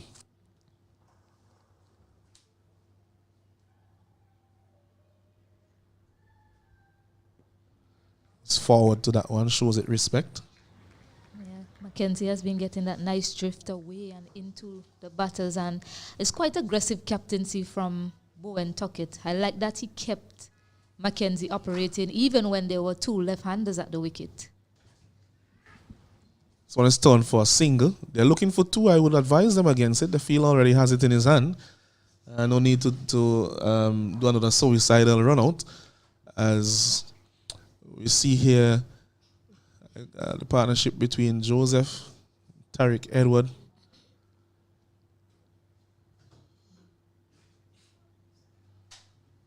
Both spinners have been doing an excellent job since they have come to the bowling attack. And he's bowled. Looking to sweep that one over the leg side. Hitting across his spin. Appeared to be a googly from my vantage point. And that one turned away from him. Didn't seem to pick it. Completely defeated, completely beaten was Joseph. And now with that wicket, Mackenzie, I'm sure, will be full of confidence. And now he's not starting to experiment more with his variety. Yes, he's bowled with excellent control, Mackenzie. As I mentioned earlier, even when the two left-handers were at the wicket, they weren't able to get him away. On that occasion, Devoni Joseph, looking to take him on, hit him to that vacant backward square leg area. Well, on that occasion, as you mentioned, the googly bowl there from young Mackenzie. So excellent bowling plans being employed here by the Leeward Islands. And now the Windward Islands are 5 wickets down and yet to get to 100. Yes, Stacey, and he was looking to hit that one very square as well, behind square, as opposed to trying to hit it probably through mid-on. And he was also trying to hit it a bit too hard. So at the time when he missed the delivery, his eyes were not on the delivery at all. And so a big wicket there, another one for the Leeward Islands. And I must congratulate Stacey on her appointment as a selector for the West Indies women's team, Windward Islands women's team.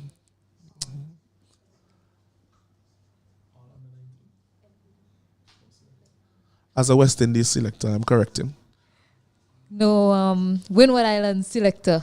Across the board, men, women, under 19s as well. Noel Leo is the new batter for the Windward Islands. Another left-handed batter. So we see he's bringing out the googly here quite often now, Mackenzie. This one is a leg spinner. And comes forward to that one, Leo. My memory serves me correctly. I think Leo played last year as well. So too did Edward, who is at the crease with him. So they're a bit more experienced.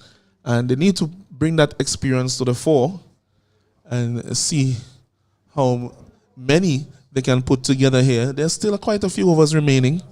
That's the end of the 28th over. And at this point, the score is 98 for 5. So 2 quick wickets in very quick succession there. Ogis followed by Joseph. 2 overs apart.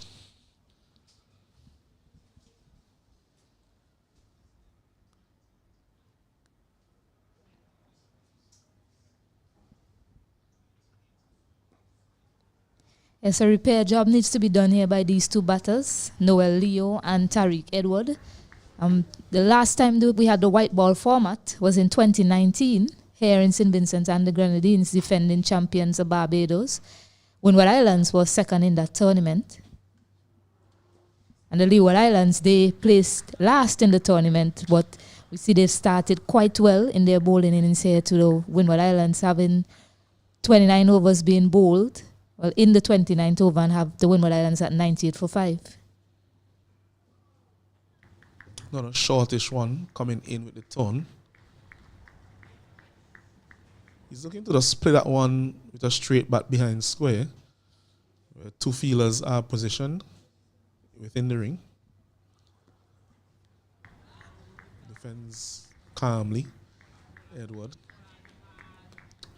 So the 2 spinners walking in tandem here, putting some pressure on the Windward Islands. This one is an easy single down to the man at long on. To show that I would have had a long on in place considering the game situation and the fact that we have 2 new batsmen at the crease. Yes, interestingly enough, Alanson, Unaji Amri, he's in his 7th over. He's gone for 30 runs compared to Michael McKenzie, who's just gone for 8 runs in his 4 overs and picked up the wicket off a left-hander. When Unaji came into the attack, he had 2 left-handers at the wicket, but for some reason, McKenzie bowled with a lot more control to the 2 left-handers, him being a leg spinner, compared to Amory, who's more expensive. So good going from Michael McKenzie. Yes, this one turns away. You're correct there, Stacey. And I'm always one who says that matchups are overrated. Because it depends on what you do on the day. And that is whether you're the batsman or the bowler. It doesn't matter whether the ball is turning in or turning away. It depends on your execution on the day, whether or not you'll be able to trump the opposition. So at the end of the 29th over, the score is now 99 for 5. Just a single from that over by Edward. Yes, and with these 2 spinners operating, although Unaji was more expensive, the Leeward Islands were able to get some control in this bowling innings. Michael McKenzie continues. Some sharp turn there on that occasion from McKenzie.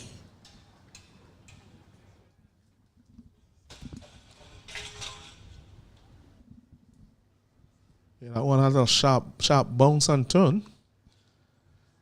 Beaten outside the off stump again, almost a replica of the previous delivery. This time a little fuller. And Edwards is playing inside the line, maybe thinking about that googly that he has seen a few times from the other end.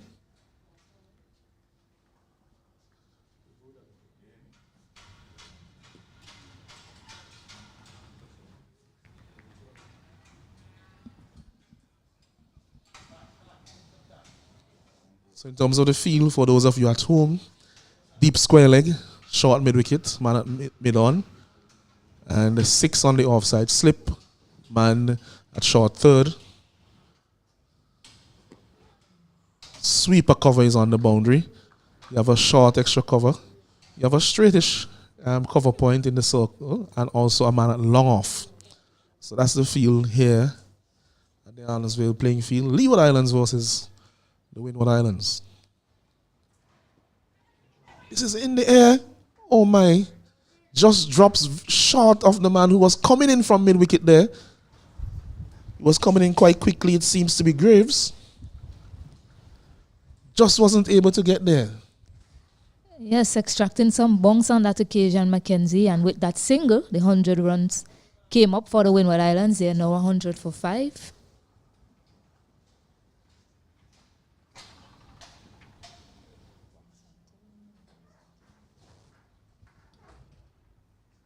This one is fuller. It's another lovely delivery. And this leg spinner, he's turning this into his playground now here at the Arnoldville playing field. McKenzie, he's all over the batsman here, Stacey. Yes, exceptionally well bowled over from him. Got some drift, got some to turn and bonks on that occasion, and employing the use of the googly quite well. So, excellent control and good execution from young Michael McKenzie to both batters, left-hander and right-hander. So credit to him. Yes, and thinking about the big picture, which is West Indies cricket, we all are aware of where we are now in terms of that. Going forward in white ball cricket, it's important that we have leg spinners in the team. Spinners who can turn the ball both ways to threaten both edges. Very, very important. So I'm curious and interested to see how McKenzie goes through this tournament and how he develops over time. Yes, and that is the importance of such a tournament, of this tournament. Yes.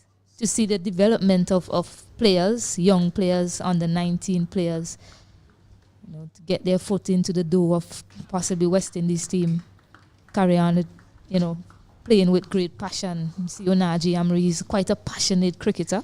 Every time he gets the ball in his hands, even when he's not bowling, he's quite excited and animated in the slip area anywhere he's fielding. Yeah, slight misfield there from Walsh as he came across. This one is cut in, straight to the man. It seemed at one point to be going into the gap, Nice cut shot by Leo in terms of his power, but just not getting the placement. Based on the contact he made with that one, if he had gotten it into the gap, he should have progressed to the boundary. As the man goes back now to the offside boundary after that shot.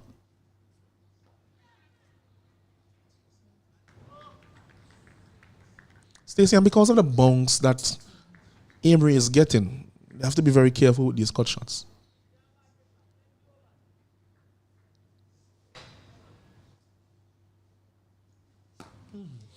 Ooh.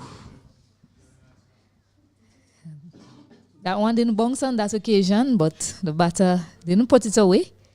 But I agree with you, Alanson. But we saw the way Akeem Ogis played him. I'll continue after this delivery. Yes, Akeem Ogis, he got back, he waited on it, and he was playing him later. So I think that's the best approach to the bounce that Emery is extracting off this wicket. Just play him a little bit later. Aim for that gap behind point. Yes, and he completes another over. Nearing the end of his spell. At this time, just over 100 are the Windward Islands, 101 for 5. Stacey, how far do you see them getting from here? 20 overs remaining. They have 5 wickets in hand. How many do you see them getting? I cannot speak as to how many runs they'll get from here. I mean, right now, they need to focus on batting out the overs and getting as many as possible. Can't say how many they'll get from here. It's 19 overs remaining. But they definitely need to focus on batting out all the overs and try and reassess at that 40 over mark as to how hard that they can go from there. Yes, I think for them to get as high a score as possible, these two need to bat until a minimum of the 40th over. So that's what they should tell themselves, regardless of how many they score. Even if they score 30 runs or 35 or 40 runs, in that time they need to bat until the 40th over.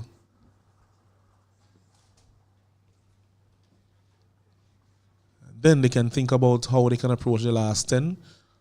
For them having 5 wickets in hand, the Leeward Islands would want to get maybe 2 or 3 more before the 40th over to really put a big score beyond the Windward Islands in this game.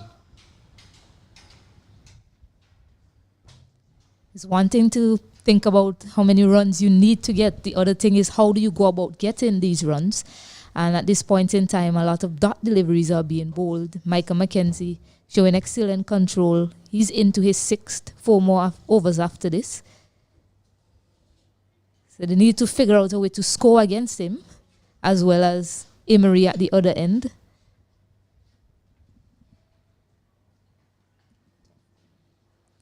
That one had some bounce on it, went down the leg side. Seemed to be an attempted googly there by McKenzie.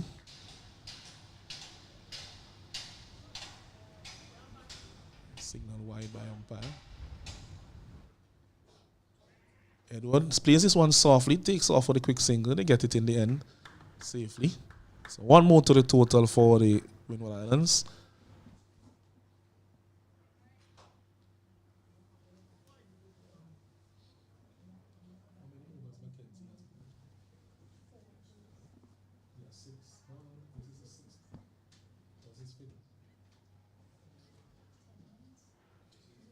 And this one is down the left side, call wide. Time for 1 more run, so 2 wides. And this is a 6th over by McKenzie. He hasn't gone for many at all. He's taken a very important wicket. So he has bowled so far 5.3 overs, 1-4, 2-4, 15 with that single. And the Windward Islands batters so far seem to, the way they've decided to play McKenzie today is just stay in the crease and wait on him. Haven't seen any batter trying to use their feet against him just to throw him off his line and length.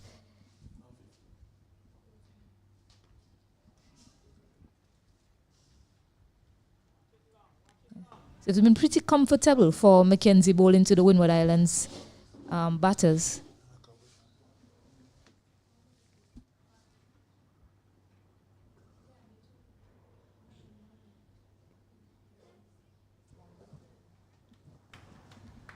So at the end of the over, the score is 107 for 5. 32 overs bowled, 18 overs remaining.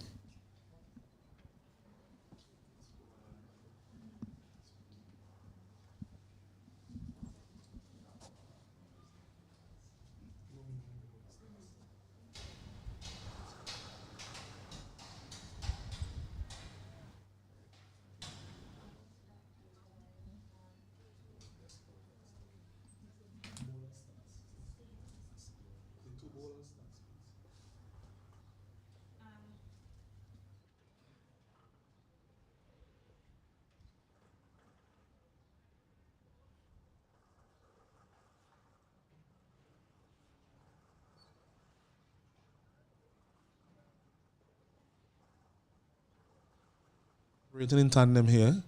And they have done a good job for the team. Amory, he has bowled 8 overs, none for 31. And Micah Mackenzie, with the excellent figures of 6 overs, 1 for 14 runs. Going at just over 2 runs and over. Excellent going here from a leg spinner. Not the easiest art, as we mentioned before. You can have the occasional long hop or full toss, but we haven't seen any of that from him. So he's showing good control as a young man and also showing variety. He has shown his googly on a few occasions here, even gotten a wicket from one. So that is very commendable by the young man as Amory continues.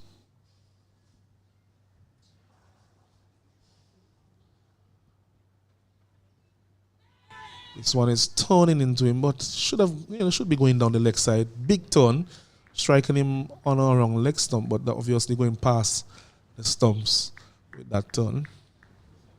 Appeal denied by the umpire.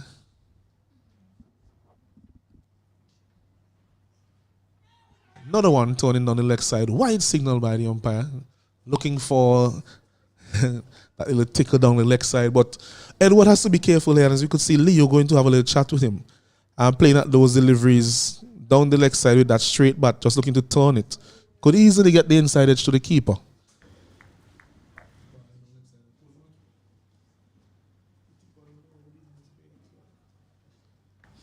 Yeah, these two batters, they're quite watchful. Even a bad delivery is not being put away at this point in time.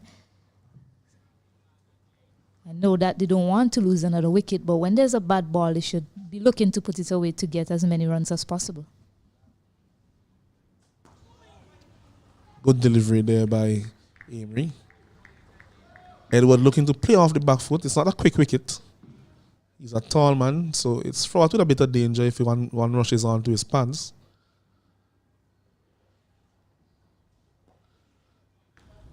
Comes a little bit forward on that occasion. We saw him last year, Edward. As I said before, he's quite a defensive player. Not want to play too many shots. Seems not to want to get out, one of those type of batsmen. So he'll be looking for the safety first option based on what we have seen from him in the past. We have to wait and see how that works out for his team, because they are also in need of runs. Although they need to bat out the overs, they are also in need of runs here at the Arnesville playing field. They have 108 for 5 after 33 overs.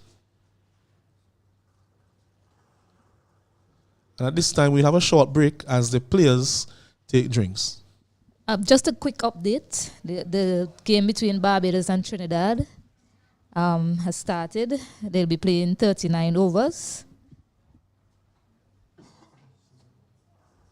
So we'll take a short break here at the Arnesville Cricket Ground.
Welcome back here at the scenic Annisville Cricket Ground. Windward Islands versus Leeward Islands. Windward Islands are 108 for 5, 33 overs bowl. Just had the second water break. I am Stacey Ann Adams and I am joined here by Mr. Osnet Keto. Yes, good morning to you, Stacey, and once again, and all our viewers, as we see Mackenzie from the Beckway end. He's in the middle of a very good spell into his 7th over. Has a wicket to his name. Has gone for 15 runs. So I think the Windward Islands definitely need to find an answer to his type of bowling. We have seen that he has his leg break going, turning quite a bit. Although it's slow turn, mind you. He has also been able to bowl the googly. Just cause some problems with some of the batters, especially the left-handers as well.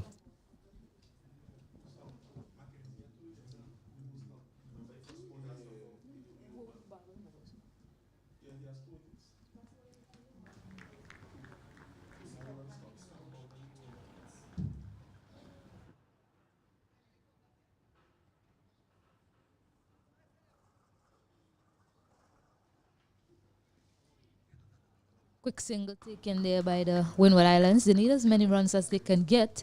They really need to find a way to get some runs off of Micah McKenzie. I mean, the bowling to come after is not going to be easy. You still have Nathan Edward, who has 6 overs remaining. Unaji Amory, I think he has 1 remaining. And Landeford, who bowled it well in partnership with Nathan Edward in the opening spell as well to come.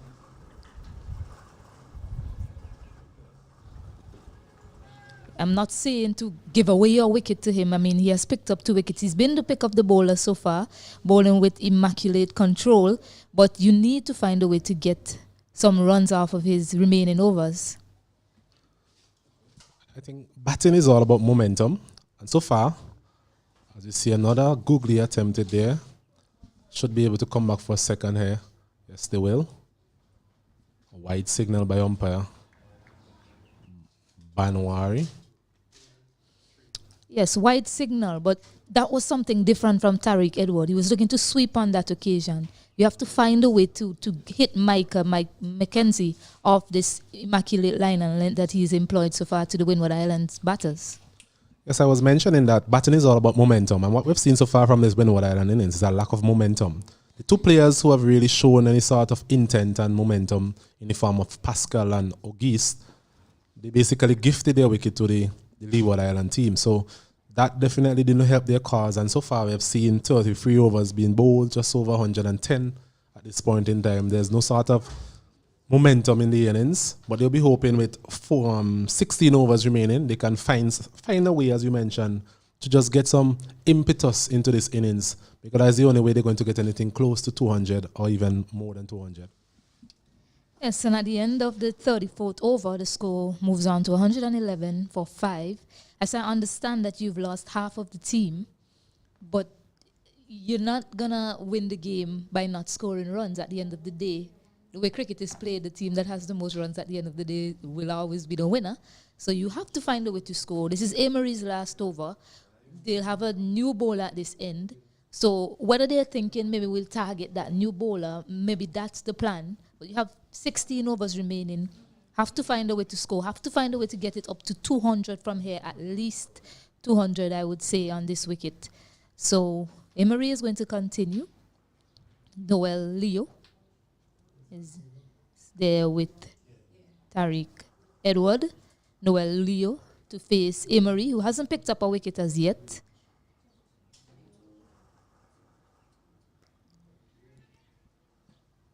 So when it's punched by Neo out to demand their point. So that's a bit better in terms of getting this strike rotated. Left and right hand combination as Amory is into this final over. So they'll be looking not to give him a wicket. So far he's wicketless.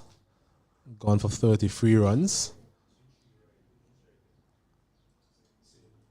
That's Edward again. Coming forward. Just walking as 1 or 2. Short square leg, no run. Yes, and Emery haven't picked up a wicket as yet. So the Windward Islands batters, I'll continue after this. Nicely bowled there from Emery. I mean, he hasn't picked up a wicket as yet, as I mentioned. So you might get that odd delivery searching for a wicket, which might end up being a run scoring opportunity for the Windward Islands. So they have to be looking out for that. That was a fuller delivery on that occasion. There you go. So he's searching for a wicket. He wants to pick up a wicket in his final over. In situations like that, the batter really need to take advantage of those scoring opportunities. As we mentioned, he's searching for wickets. He's been prepared to flight the ball all afternoon, actually. Edward there trying to drive that one through the offside. Anything that pierces the offside field, he'll definitely get some runs. All of the fielders there in the circle. There's a mid-off, a cover, and that backward point. So anything driven through the offside, he'll definitely get some runs. Yes, and two full deliveries were bowled in succession in that over. Wasn't capitalized on. Pulls his length back well on that occasion, Emery. To finish his spell. So the end of he's bowled 10 overs for 33 runs and hasn't picked up a wicket. He'll be disappointed by that, but he did a job for his team. Held one in there, just gone for over 3 runs and over. So it's definitely done a job for his team, and having the two spinners operating in tandem has also enabled them to push up, to have a good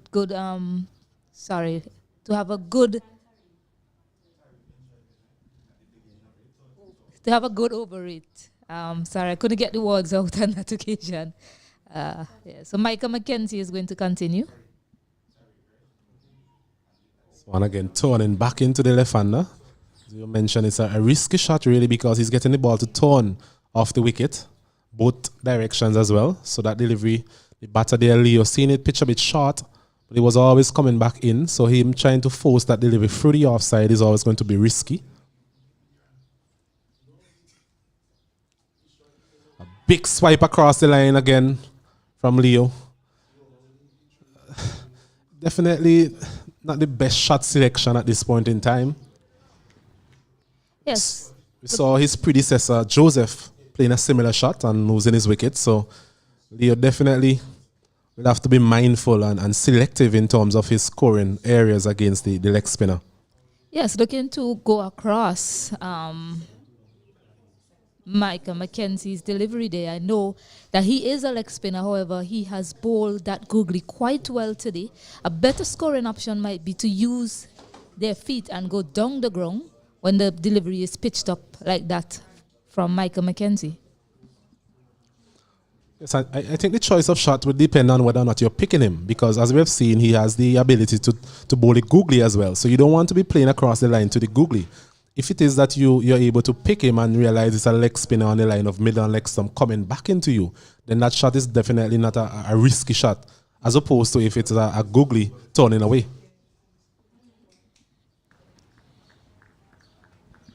So after looking to go big in the first delivery of the over, Leo is now decided to be a bit more defensive to Micah McKenzie, a lot more watchful in this over.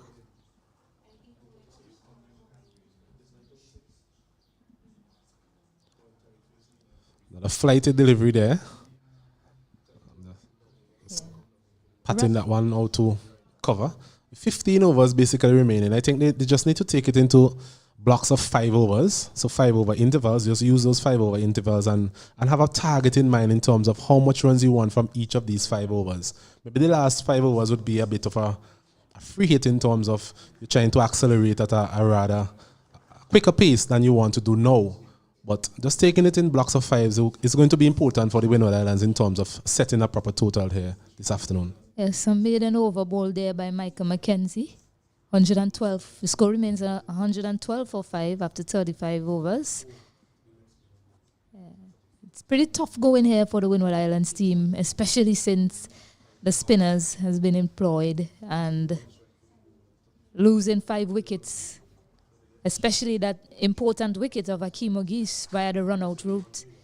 Also, Stefan Pascal, the captain, was run out as well. That really hurt the Windward Islands. Yes, both wickets were basically gifted to the Leeward Islands. Leeward Islanders. If we look deep into assessing the bowling attack, really, Nathan Edward, who is one of the premier bowlers in this side, he's wicketless today. A. Murray as well, who did very well. He's a West Indies under-19 player. He did very well in the 3-day tournament last year. He also went wicketless. So it just goes to show that they've been able to see off the major threats. Mackenzie, he's a very good leg spinner. He got 2 wickets today, but the 2 wickets that would really hurt the Windward Islands the most would be that of Pascal and O'Geese, who basically went to the run-out route.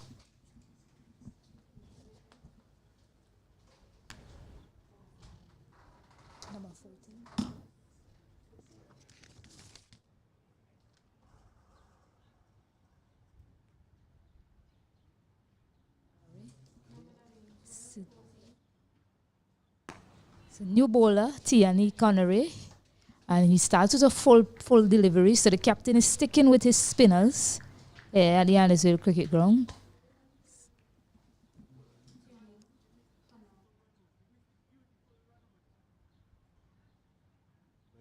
I have the pronunciation correct. Honori, yes. Honori. Okay.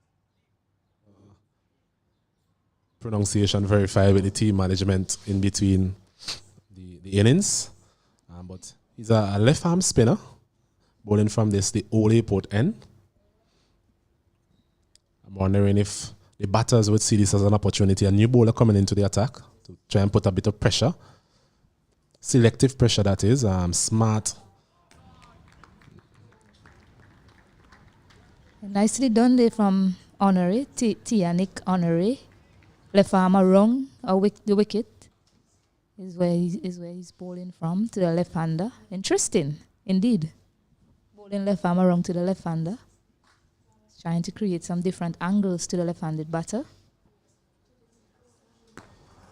It's driving this one nicely, Leo, down to long on for a single. They're trying to come back for a second. That would have been suicidal again.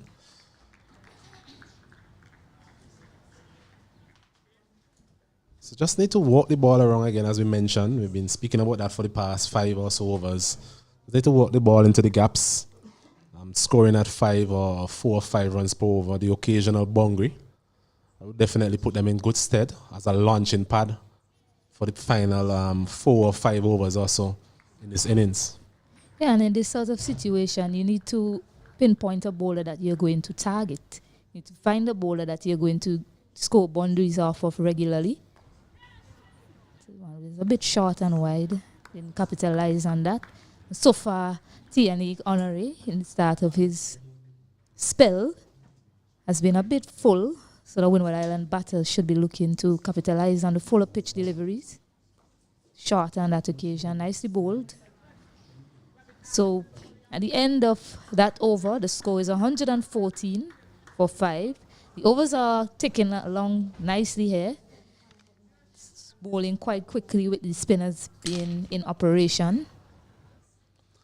Yes, I think that has worked in Leeward Island's favor as well. It's all good and well to have your spinners just rushing through those overs, and the batters, I'm sure when they look at the scoreboard and see 36 overs, they might be a little bit surprised.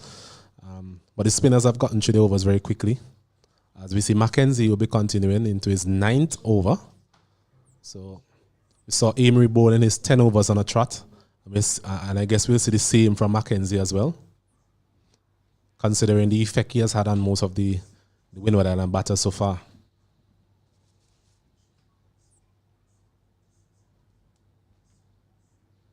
He's hitting this one high. Should be able to get it safely. Yes, it does. Just plugs right in front of the long off boundary. I think the good thing about that shot, it was on the offside, because the man there at mid-off, he was in the circle. The man there at long on trying to run around. But thankfully for Leo and the Windward Islands, it fell safely. 2 more runs added to the total. Yes, hit aerially, but I don't mind that scoring option to hit down the ground against Micah Mackenzie. Seen 2 of the batters, well, one of the batters perishing trying to go across him. Was wide delivery a signal by umpire Ryan Banwari.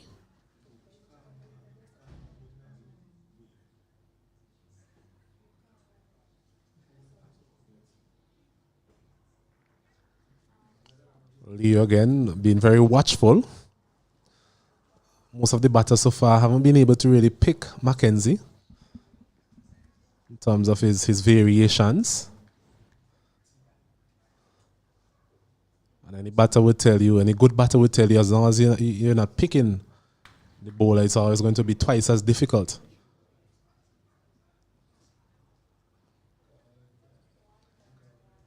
Just last night I was looking at a Shane Warne documentary actually. The greatest leg spinner of all time. He was speaking about bowling to Cullinam, Daryl Cullinam, the South African. Just wasn't able to pick him as Leo again punching this one off the back foot. Gets 2 more. So they're operating in 2s here, Windward Islands. Yes, he picked the length quite well on that occasion, Leo. Was giving himself some room and punching that to recover. So good shot there from Leo.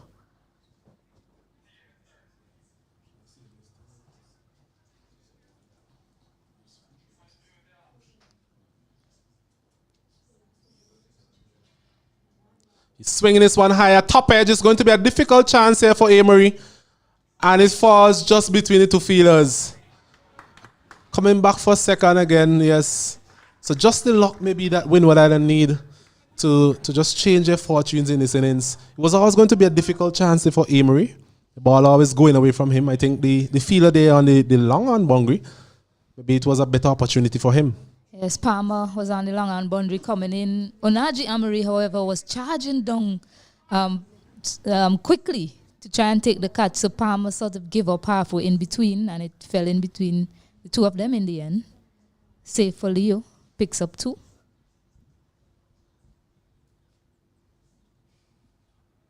This delivery is walked past him and they had short fine leg. Let's wait for the umpire signal. I think it's actually runs, yes. So just getting the inner portion of the bat there, Leo. An eventful over actually. And at the end of it, Windward Islands, they're 119 for the loss of 5. It's a much more productive over there from the Windward Islands batter. They look to score. Yes, some more a bit lucky. A top edge that went in the air that wasn't taken. But Noel Leo looked to score in that over, and he was able to pick up some runs for his team. So good going there from Leo.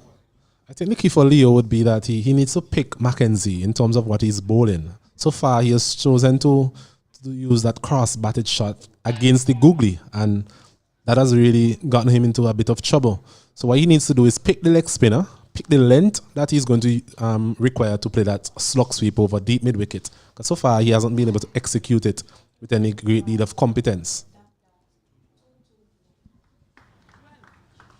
Yannick Honoré is continuing to bowl here.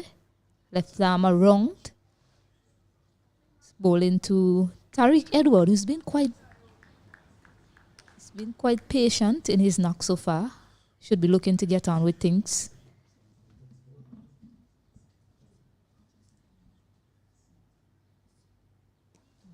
And this one is a big hit. We were just speaking about the sedate nature of his batting.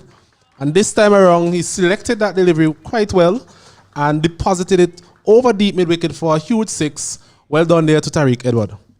Yes, as I mentioned, he should be looking to get on with things. That delivery was pitched up, it was right in his arc, and good shot selection from him. Just taking it over with the wind to that mid-wicket boundary. Nature of his batting.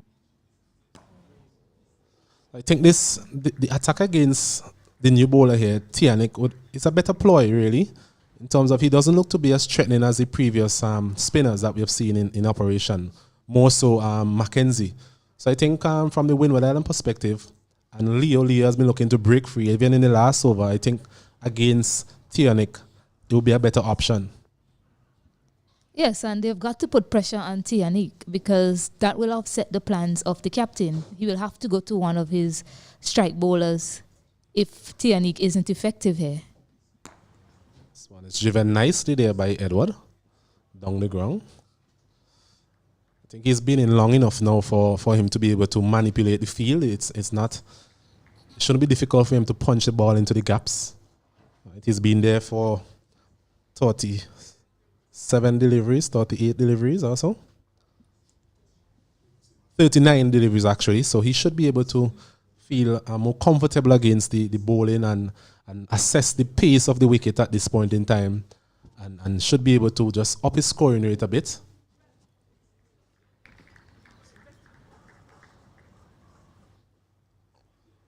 He's walking this one to short, finding a close single here again. Well done to Edward. Rather swift between the wicket there, Edward. He called from the offset, and that was important. No hesitation.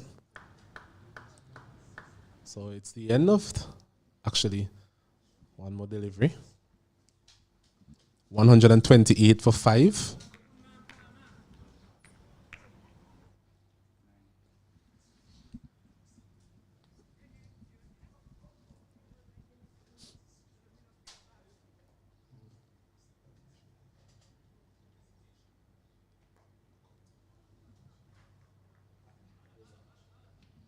Yes, at the end of the over, the score is 128 for 5, 9 runs coming off that over.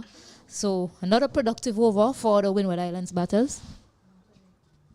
131 runs is the score after 39 overs. Micah Mackenzie is going to bowl his last over. Saw that Noel Leo climbed into him a bit in his previous over. So I wonder how they'll play him out here, Osned. What would be your ploy? Would you look to see him off, or would you try to go at him? But definitely would like to see him off. Still 11 overs to be bowled, including this one. He has been their biggest threat so far with his variation. So it's just a matter of just walking him in the gaps. There are 5 fielders in the circle. Should be able to find the gaps and get off strike Leo.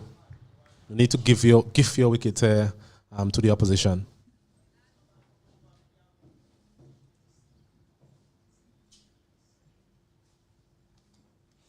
It's actually a good partnership of 33 runs so far between these two. So somewhat of a recovery for the Windward Islands. They would like this partnership to continue as long as possible, at least up to the 44th, 45th over, and then they'll be able to have a go and see how much runs they can really accumulate in those last 5 overs.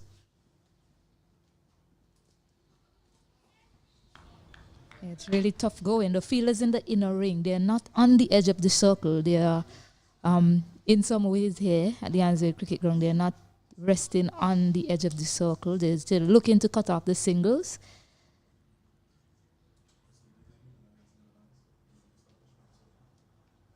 So wide delivery signal by umpire.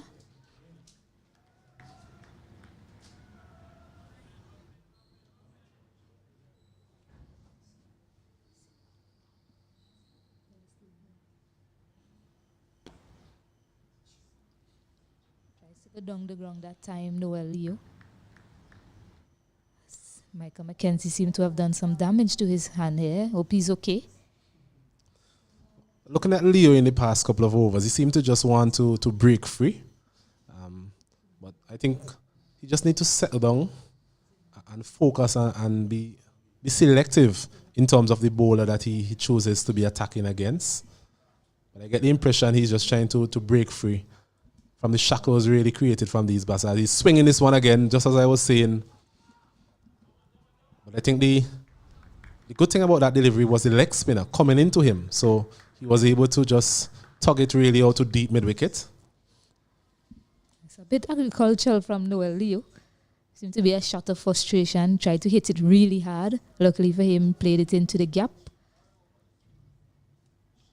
Well, he has attempted that shot on a couple of occasions, and so far, he has just had about 2 or 3 runs from that particular shot, whereas he'll be looking for 2 or 3 sixes.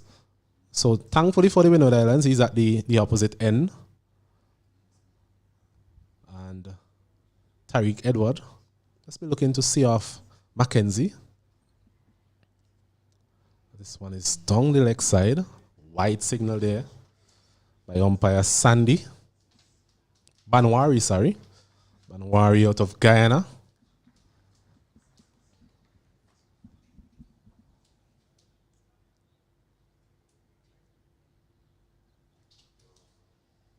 It's a nice flighted delivery, well played there by Edward. Just punching it down the ground, and that is what we've been asking for throughout the entire innings, just punching the ball into gaps. There are a lot of gaps there. There's a long on, a long off in place. So ample room there for you to find the gap as a batter. Yes, we're into the last phase of play here. 10 overs remaining. Score is 134. And an excellent spell has come to an end here from Micah McKenzie. He's bowled 10 overs for 31 runs and picked up 2 crucial wickets. Put a lot of pressure on the batters for the Windward Island team. So a young man that bowled with a lot of control. Bowled googlies when needed to the left-handers. And yeah, so marvelous stuff from Micah McKenzie. So, final power play coming up. 10 overs to go. 134 runs on the board. Nathan Edward was bowled 4 overs. Looked quite threatening with the new ball. Hasn't picked up a wicket as yet. He has the ball in hand. Yes, Mackenzie, as we mentioned, Micah Mackenzie, the leg spinner, he had a very good spell. He was actually one of the players who was selected in February this year for a high performance camp by Cricket West Indies. So definitely says to me that he's in the reckoning in terms of somebody they've identified in terms of his talent. And we have seen his talent on display here today with some very good figures, very good bowling, very good control. As we mentioned earlier, the leg spinning art is one that is difficult. And it's always good to see a leg spinner doing well. So 2 for 30 from his 10 overs. And we're now into the final phase of this innings. 134 Windward Islands, 10 overs to go. So if they scored 6 runs per over, they'll end up with 194. Do you think 194 will be enough, Stacey?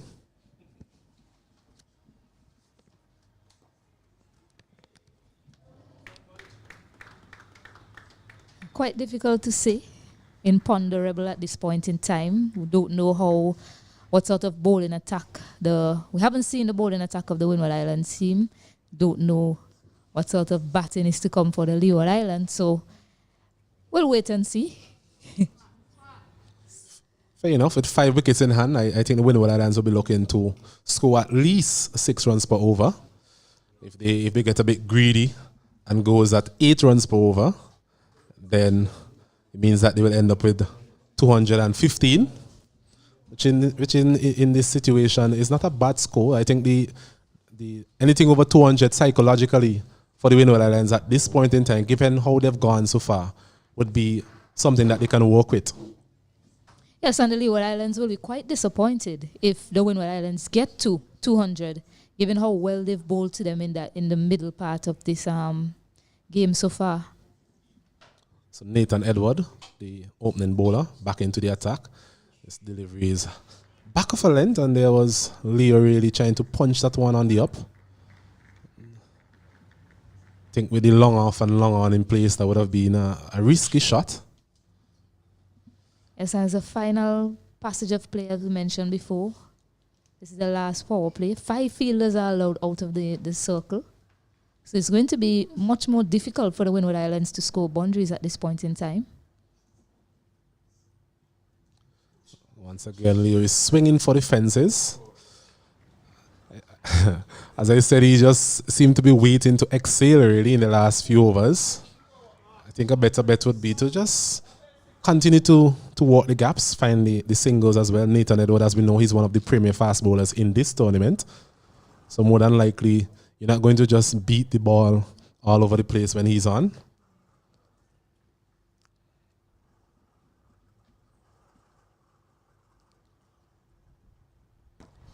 Slow delivery on that occasion, working it nicely for a single. They're trying to come up for a second again. Suicidal thoughts, if you ask me. All well that ends well. So Lee is off the strike. I think from a Windward Islands perspective, they'll be happy for that. Tariq seemed to have a more macho head on his shoulders and able to assess the situation a bit better.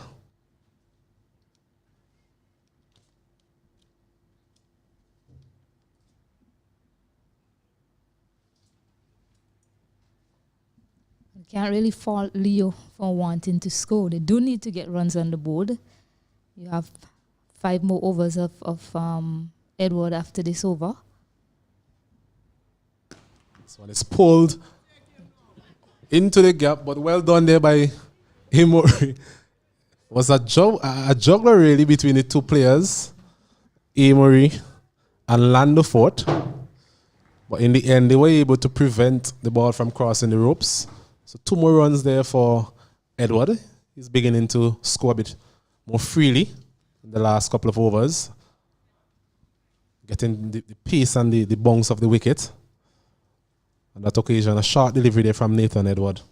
And Tariq was able to just pull it out to deep mid-wicket for 2.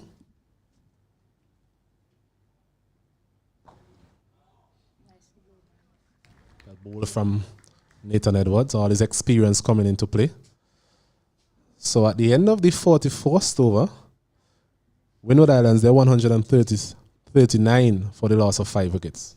Yes, a really well bowled over from Nathan Edward. He bowled everything in that over. There was a slower ball. He bowled a shorter one. Got the ball tailing back into the left-hander. He pitched it up. So a really good display of his skills on show here. So Landerford, is it? Yes, Landerford is going to take up the attack from the far end. Back in terms of the approach of the Windward Island batters, I think they really have no choice in terms of trying to see out Nathan Edward at this point in time. We mentioned that he's a senior player in this team as well as in the tournament itself, but he still has 5 overs to bowl, and more than likely his captain will bowl him out in this inning. So they will have to score from his bowling at some point in time. So it's not a matter of trying to see him off. Maybe he had 1 or 2 overs remaining. He still has 5 overs remaining. So they will have to find a way of scoring against Nathan. Yeah, there's no seeing off any bowlers here at this point in time. 9 overs to go, 5 wickets in hand, 137 runs on the board.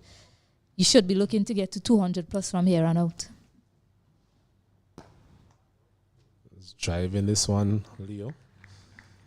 Out to the man there at cover, well fielded. So Landerford, he's back into the attack. He bowled a very good spell, but with a bit of pace. Was able to extract a bit of bounce as well, especially bowling to Pascal earlier this morning. So it'll be interesting to see the length that he chooses to bowl in the second spell.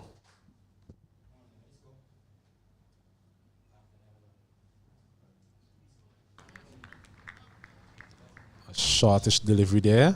Leo again trying to hit this one as hard as he could, not making any sort of contact.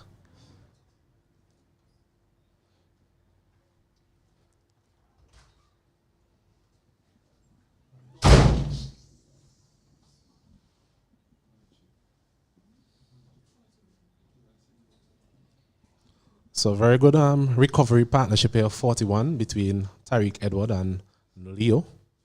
They'll be looking to push on. This one again, a back of a length delivery, and Leo trying to hit this one through the leg side. Appears to be hurt. That one hitting just above the knee roll. Oh, he's down. He's in some pain here. Good from the captain, going right over to him and making sure he's okay, but he's in some real pain here, is Noel Leo. As we see the physio coming onto the field.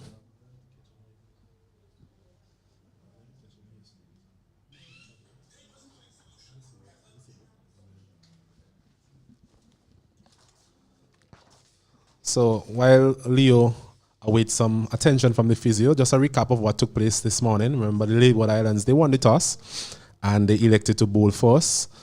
We had Stefan Pascal. He was run out needlessly, I may add, for 22. Jeremiah, he was caught and bowled by Nisbet for 17. Akeem August, he looked very well before he was run out again, gifted that wicket to the Leeward Islands for 32. Bolton says he was stumped off the bowling of Mackenzie. And Devon Joseph, he was bowled Mackenzie for 8.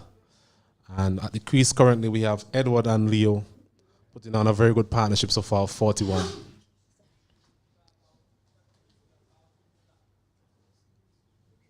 So 8 overs remaining after this.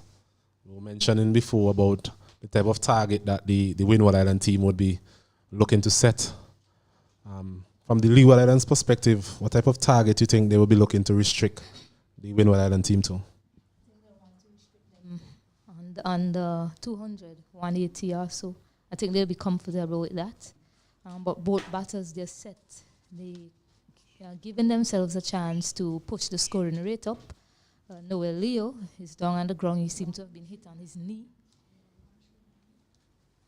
So they will be hoping that he's okay, because these two have been able to stay there for the Windward Islands and put on a good partnership. I think one of the things we have to mention is that we're not certain about some of the new players really for the Windward Islands. We're not sure about the bowling attack as such. I think they only have about 5 players who would have played in the 3-day tournament from last year. But the Leeward Islands, on the other hand, they have around 11 players or so who would have participated in that tournament in 2022. So they have a more solid core of players really. And we know that they would have won that 3-day tournament as well.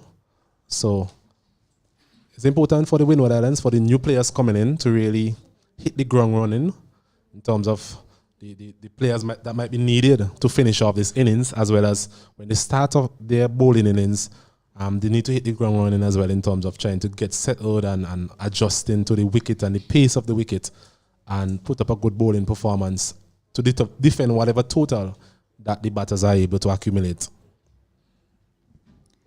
Yeah, that will be key later on. But for now, they need to get to a score that is competitive. So these two batters, they have to focus and, refocus, as they had a short break after Noel Leo was hit. He's up and running. He's a strong young man. He's ready to go again. Landerford has been bowling well so far in this over. They need to score some runs off of him. They need to be scoring at least 6 to 7 runs from here on out if they are to get to a competitive total.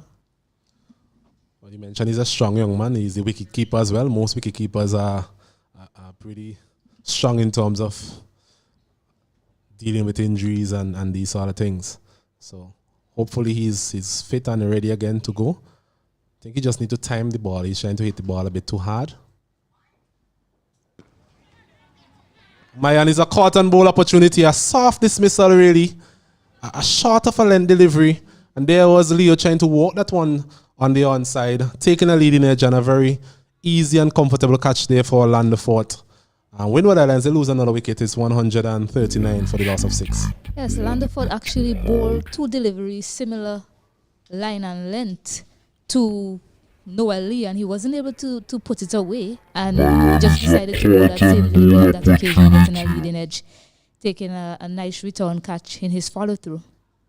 Yes, it was a similar delivery to the one that hit him previously in terms of the length and the line, really. I think Leo previously was trying to hit the ball very hard through the onside. On this occasion, he was just looking to walk it, really, and just taking the leading edge and presenting a very simple chance there for Landerford to get that wicket. A much-needed breakthrough there for the Leeward Islands. This partnership was getting troubling. It was getting worrying for them. Yes, he squared him up. He got into a position that was it was a bit square on that occasion, looking to hit him through the square leg area. Got in no position ready to play a pull shot, and was fine wanting on that occasion as Kurt Murray, the new batter.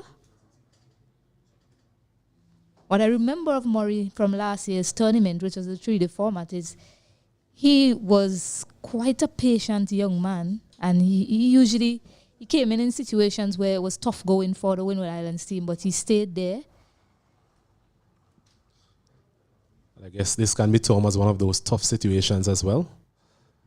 Yes, but it requires something a bit more than patience on this occasion. It's just 8 overs after this, and he needs to show all his batting prowess here. He needs to be able to score some runs for his team. They're in dire need of it at this point in time.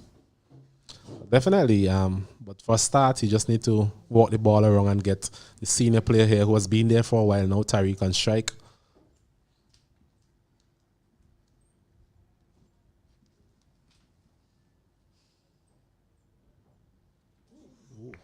That was close. That delivery just nipping back. And a good leave in the end, we will say, from Murray. And it's the end of the 42nd over. It's 139 for 6. The Windward Islands.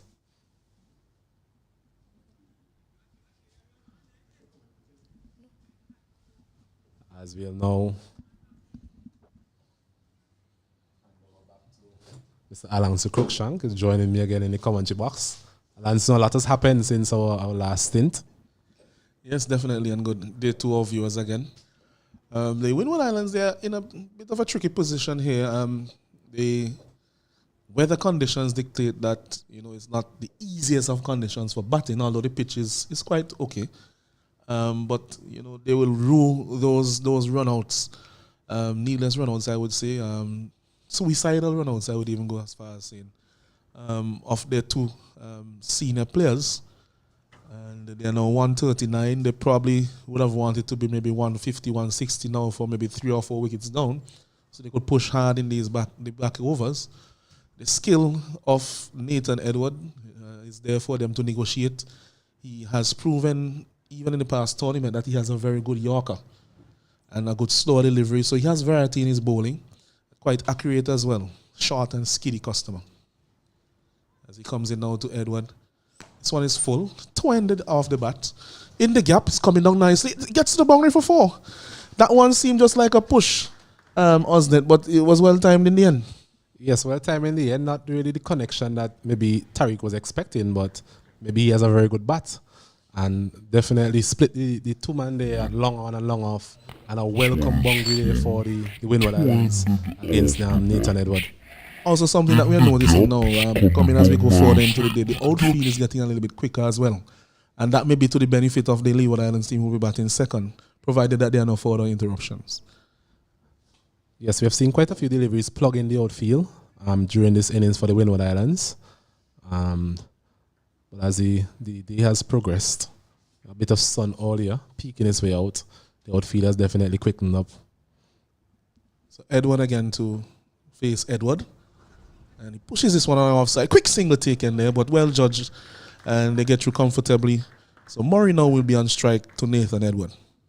It's a very good single there from Tariq. Just dropping the ball into the gap there and pushing through for another single. More in line with what we were speaking about earlier in terms of the type of urgency that is needed in terms of trying to bat effectively in 50 over cricket. Yes, and I will have a comment on that in a while, because we saw something from the Netherlands in their chase against the West Indies. They were 4 or 5 down, but they didn't block. They ran everything. This one is turned just behind square. Single. They turn for 2. Should be tight. Oh, and that's close. But on the opinion of umpire Banwari, he has made it back, Murray. Murray was definitely struggling there. Doesn't appear to be the quickest between the wickets. And a better throw there would definitely have had him in trouble. But back to your point about the West Indies, I think just as this day looks so gloomy, whenever we hear the term West Indies as West Indies supporters, our day become gloomy and but the bowling, the penetrative nature of the bowling that West Indies possess is nowhere near where it needs to be. So as a result, teams, even being 4-5 wicket down, they're able to recover quickly. Yes, and it's all about the mindset as well. The teams are becoming more confident against us. We have shown over time that we are beatable by even associate nations. So their confidence has grown up to a new level. And I'm going back to that game against the Netherlands because it's something I'm talking about concerning the running. We saw the Leeward Islands today.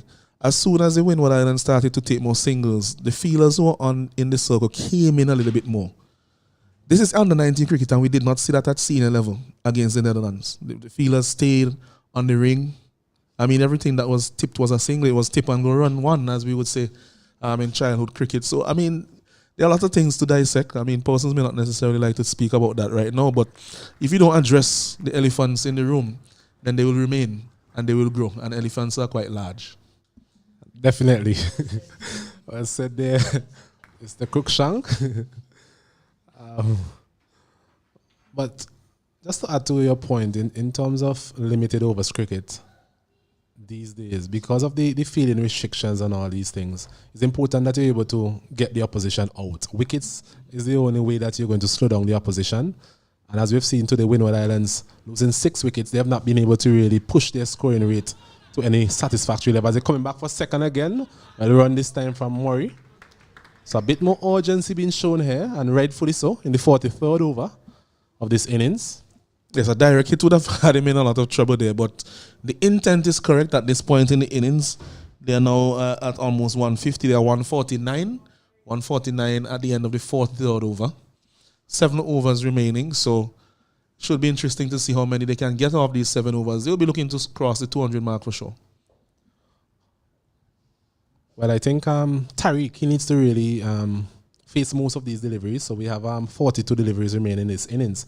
If he's able to face at least 30 of those deliveries or even more, from a Windward Islands perspective, that should be good, because he has shown that he has the ability to clear the boundaries and get bat and ball, and he's been there for a very long time. So he should be comfortable with the pace and bounce of the wicket so far.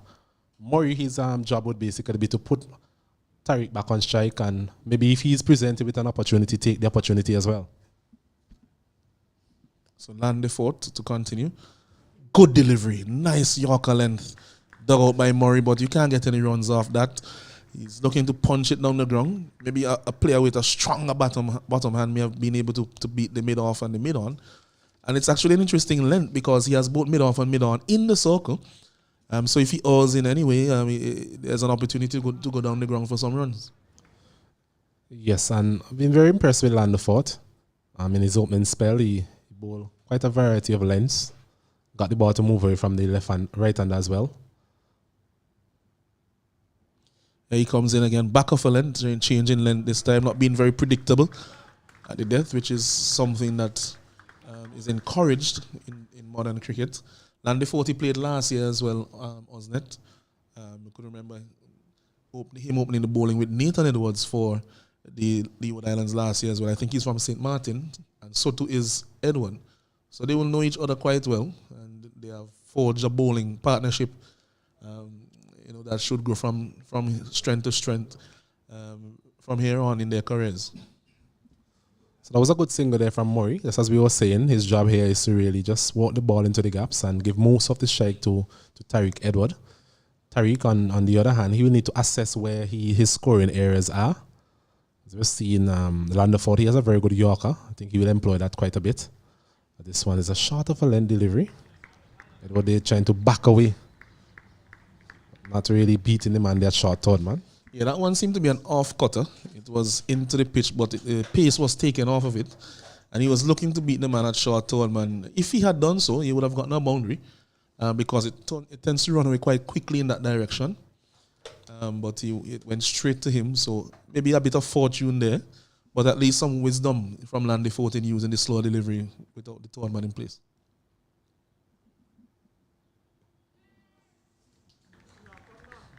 Excellent work there by young Bowen Tuckett behind the wicket.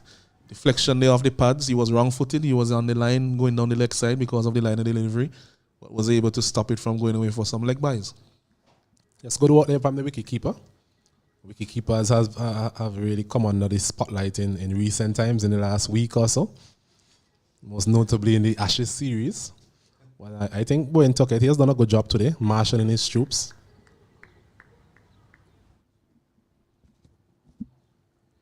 Landefort again. Edward is swinging at that one. Got a bit of lift off the pitch, Landefort. It's something that we saw from him last year as well. Two bowlers who were able to get a lot of lift off the wicket were Landefort and the Barbadian bowler Johan Lane. From back of a length, they were able to get the ball to rise to some uncomfortable heights to the batsmen on these pitches. Yes, we saw quite a bit of that in his earlier spell, especially against Pascal, where he actually hit him on the helmet as well. So he's a slippery customer and just able to just extract a bit of extra bounce from the wicket. That delivery down the leg side this time.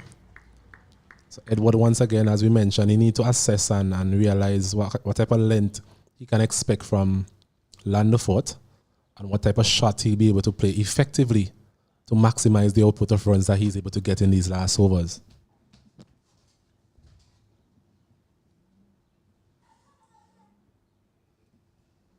So there's a 5-4 offside field.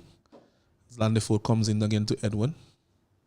This one is a full toss. He's punching it straight to the man at short extra cover, and he really missed out there. Should have gone for something more powerful over the offside. Not a lot of anger in that shot at all. As he got through for a single, as it's the end of another Landefort over. At the end of over number 44, the score is 152 for 6. Yes, I'm not really getting it. The output of runs that they would have been expecting at this stage, the Windward Islands. Another good over there from the Leeward Islands perspective. 152 for the loss of 6. 6 overs remaining. So, once again, score at a minimum of 6 runs per over. They'll end up with 187. I think they will want to be a bit greedier than that. Scoring at 10 runs per over, then they'll be able to get over that coveted 200 mark, 211. So it's all about getting as much runs as possible from these remaining overs. So Edward to continue. Single taken there by his namesake, Tariq Edward. And gets Murray on strike. Murray needs to do the same as soon as he gets the opportunity to take the single. Should be avoiding the dot deliveries as much as possible. So if you can't score the boundary, then try to get a single to get at least at minimum 6 runs off each over. And then, of course, wherever you can capitalize to get more than that, you try to. Where you can turn ones into twos and where you can get the boundaries or even beyond the boundary. But it will be easier said than done with 6 wickets down, especially against Nathan, Edward and Landefort, who are bowling very well. This one beats the man short. Should aim for 2 runs here. And he turns almost a slight collision. But that was well played and good run in there from the 2 batsmen. They get 2. Murray retains the strike.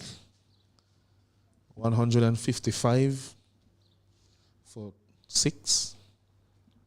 I think the key here for Murray is just to get bat and ball, as they would say. As you can see, the field is closing in on him, really. Captain Tuckett really bringing in his field. There's a mid-on, mid-off in. And that's a very good shot there from Murray over extra cover. Once again, the ball plugging into the outfield. So 2 more runs. So because the field is up, any shot that he plays in anger, really, and make any form of connection, he should be able to get some runs. But it's quite interesting that they have all the fielders in for Murray. They basically have looked at him and said that he doesn't pack a lot of power and force him to do probably what he's not comfortable with. Because if the field is back, they know that they will get Tariq Edward back on strike. It's a good shot there, turned to the man at mid-on. It's well fielded there, it looks like by Jewel. Yes, Jewel Andrew, young batsman, does the fielding.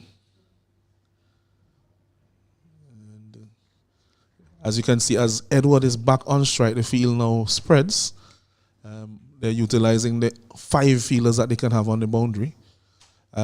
Short third, deep backward point, deep point, short extra cover. This one he takes another single outside the off stump. The field will go in again as Murray comes back into strike. So far in this over, they've been able to manipulate the strike. But the question is how greedy can they get in terms of a boundary. The boundaries really would really complement these singles that they're getting. From a Leeward Islands perspective, just offering singles to these batters, they will be quite happy with that type of output. So Murray has a fairly 2-eyed stance, very open-chested as a batsman. So based on that stance, it seemed to favor the onside.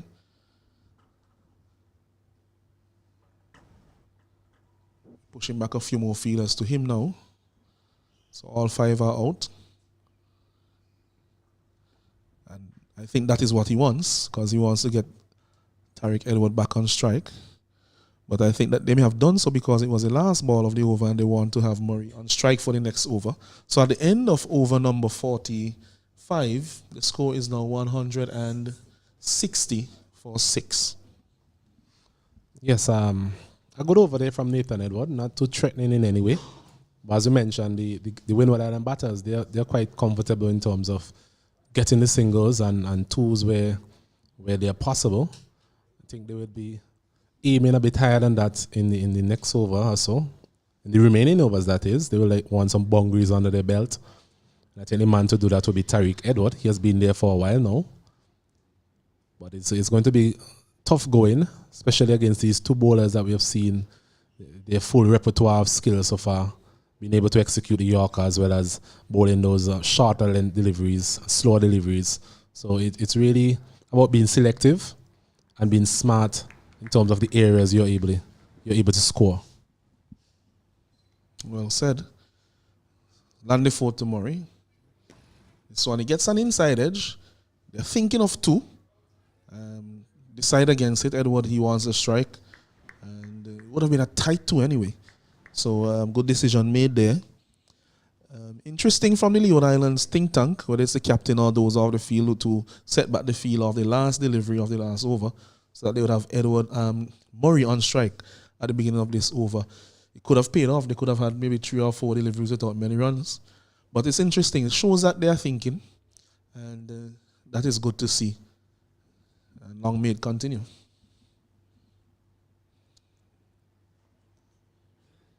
This one is down the leg side. Wide signal by the umpire. They get the extra run as well. So 2 runs to the Windward Islands total. Landy Fort will be disappointed with that. So to Bowen, because he has kept exceptionally well so far today. So he will be disappointed with the extra run there. Well, a couple of overs ago, we spoke about Tariq trying to face as much of these deliveries as possible. So at the opposite end of the scale, the Leeward Islands, they'll be looking to limit the number of deliveries that he actually faces. So a good example would have been the last delivery of the previous over, where they basically gave the single to Murray in order to keep Tariq away from the strike. So land the 4 to Murray. Nice drive, but straight to the man at extra cover. It was well timed. Just lacked the placement. But a stinging drive there to the man at extra covers. Looks like Jewel was doing the fielding there. I think Murray would feel that he missed out there because the field was up. There was no one out on the extra cover boundary. The mid-off was in as well. So it's just a matter of piercing the field and he would have scored a boundary there easily. So Andy Fort again. He's driving this one. And this was an attempted run out there at the non-strikers, and they could have gotten the valuable wicket of Tariq Edward. Was missed there by, it looks like, Graves. Michael Graves missing at the non-strikers, and a direct hit would have been interesting. Yeah, some indecision in the running once again. Similar to what happened when Pascal lost his wicket. The man there at mid-on that time was Nathan Edward. His bullseye skills would have been superior to that occasion. We saw. This one goes down to the man at third man. Should get 2 easily. As it's fielded now, he was looking to drive that one over the top, coming off the outside edge. Murray, so he gets 2 more to move to the total. It's interesting in terms of the length that Landerford is bowling here to Murray. His field doesn't dictate him bowling that particular length. As you can see, there's no extra cover in terms of on the boundary. The mid-on is up, but yet he's still prepared to bowl the ball full to Murray. Maybe they know a bit more about Murray than we do. But Murray, on the other hand, he really would feel a bit disappointed in terms of missing out on those full deliveries. This one is a no ball, a beamer, full toss, high full toss, and signal by umpire. Signal by the umpire, and it's also a bye taken, so that will be 2 runs off that delivery, 2 extras. Dangerous delivery there by Landefort. He has some pace, so it was good to see that the batsman was able to get out of the way. And that was his first warning. If he bowls another, he'll be out of the attack for the remainder of the innings.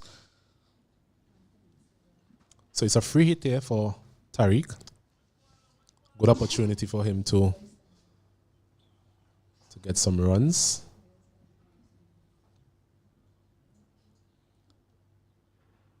And he is taking up strike, interestingly, outside off stump. Trying to throw the bowler off, but in the end, he just twins it back to the bowler. No run, so A lot of effort without much reward. A bowl there by Landeford, full length. You've seen that he's able to bowl. That's full length delivery. I know he bowled a beamer, as we would call it, 2 deliveries ago. But in his spell so far, he has been able to perfect that Yorker length delivery. And I'm sure he'll be utilizing it a bit more as the spell comes to an end. So here is again to Edward. This one is off the edge. They run on the shot. In the end, they get through. Murray's back on strike. So a single taken. Is it the end of the over? Yes, over. And so Tariq Edward will be on strike. At the end of 46 overs. The score is 168 for 6. So they have 24 deliveries remaining. And they will be aiming to get a minimum of 32 of those 24 to get them beyond the 200 mark. Another over going by without a boundary being scored. And I think that is something that will be worrying to the Windward Islands. They have not been able to really score those boundaries in this last portion of the innings in terms of from the 40 over mark. Tariq, he has been there for a while, as we mentioned, but he just hasn't been able to time the ball as well as he would like. Still 4 overs remaining, and they will be looking to maximize as much as possible from these remaining 4 overs. Absolutely. As we see a change in the bowling, Nisbet will come on. We were Nisbet. concerned about how many overs Nathan would actually bowl if he was actually bowl his full quota of overs in the second spell. But as we've seen, captain has actually changed to Nisbet. Nisbet to bowl a very good first spell. Bowl those deliveries on a good line and good length. It will be interesting to see the length that he chooses to bowl in the back end of the innings now. Yes, he's bowling to Tariq Edward. There's a short third man, a point in the circle, extra cover. There's a sweeper cover, a bit forward of square, deep extra cover. There's a long off, there's a long on, deep mid wicket, a square leg, and a fine leg in place. This one he drives down the ground, firm shot, but that's good feeling there by the. Oh my! Slight error, but all is well that ends well. Andrew, he was looking for that to ricochet that one, that one on to Graves, his partner coming around there from long off, but just threw it past him, but it didn't go into the boundary. So 2 runs there to Edward. Good shot there from Edward. We've seen that he's strong down the ground. Seen a boundary previously hit down in that vicinity. And he'll be aiming straight, and this one is hit ferociously through extra cover. That's 4 runs. Very good shot there. It's the first boundary in a while. We've been calling for these boundaries for a few overs now, Windward Island supporters. And they'll be happy to see Tariq there just finding his timing once again against Nisbet here. How will he bounce back from these first 2 deliveries? That one was a bit too wide. The length, you may argue that he could have gotten away with that length, but the width really gave Edward an opportunity to free his arms, and he timed it well. Beat the man and short extra cover for 4. Short delivery again, quick delivery this time.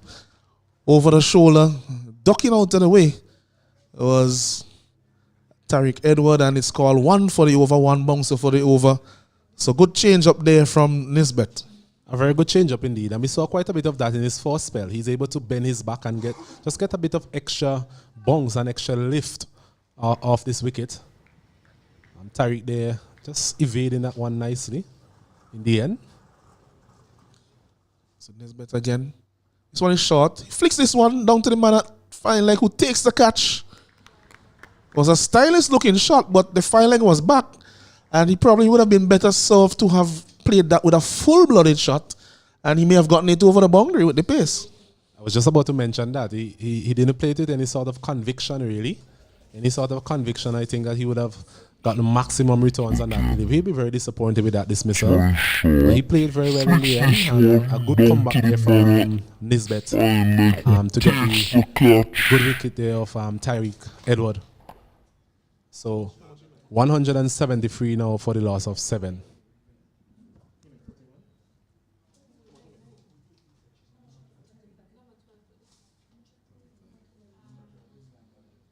So Landeford taking the catch down at fine leg as Edward fighting knock from him. He has been dismissed now for 35 runs.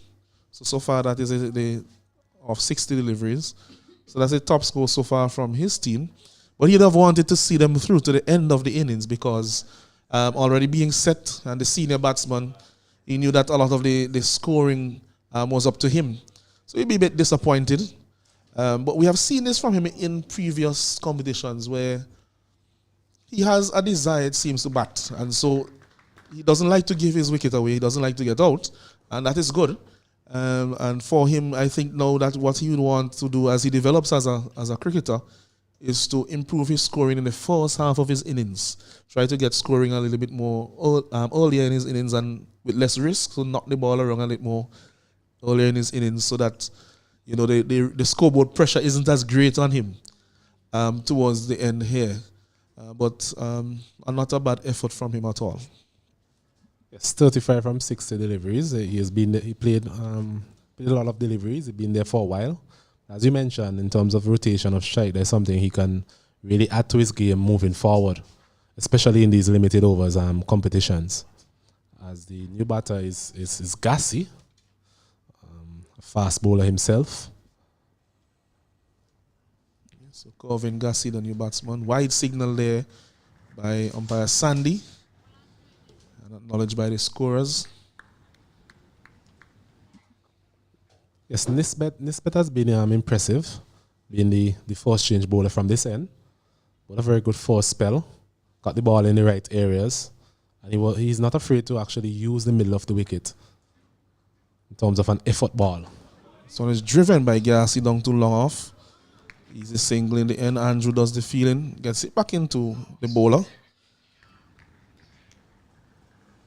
At this time, it seems as if the Leeward Islands bowlers, what they're trying to do is to mix up their lengths as much as possible, not to be as predictable as tends to be the case at the back end, so that the batsmen don't line them up. But it'll be interesting to see how Murray goes from now. We were speaking about the partnership before where all his job was to get Tariq back on strike, but now that Tariq is not there, it'll be interesting to see how he operates. Should get 2 in this occasion. No? Yes, they turn for the second. Throw is a little bit wide. More direct throw, more accurate throw may have been interesting there. Murray is definitely not the quickest we have seen between the wickets. But in the end, he managed to get 2 runs and ends the over.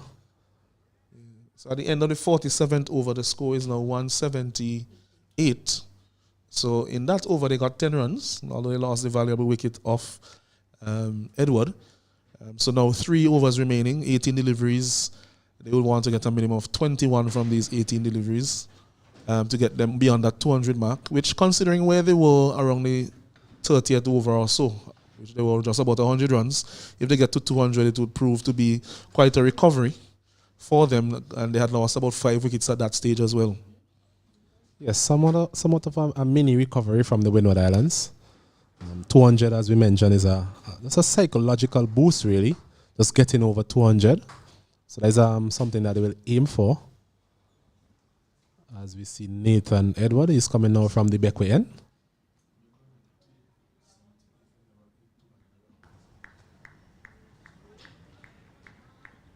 So Edward, change of ends, coming now from the Beckway end, the southern end. Bowling to Gassi. Slower delivery, very slow. On that occasion, you could almost see his arm slowing down as he came over. Single taken. Gets Murray back on strike. Score moves up now to 179 in the 48th over. It's a good start from Gassi as well. Getting bat to ball in both of his deliveries, and that's what you want from him. Just scoring as much as from every delivery, basically from now on, they need to score from. If they do so, they'll be able to get to that coveted 200 mark, or even beyond that. Be able to get some periodic boundaries as well. That would definitely add and help their cause. So Edward into Murray. This one played right back to him. Signal comes for no ball. That's naughty.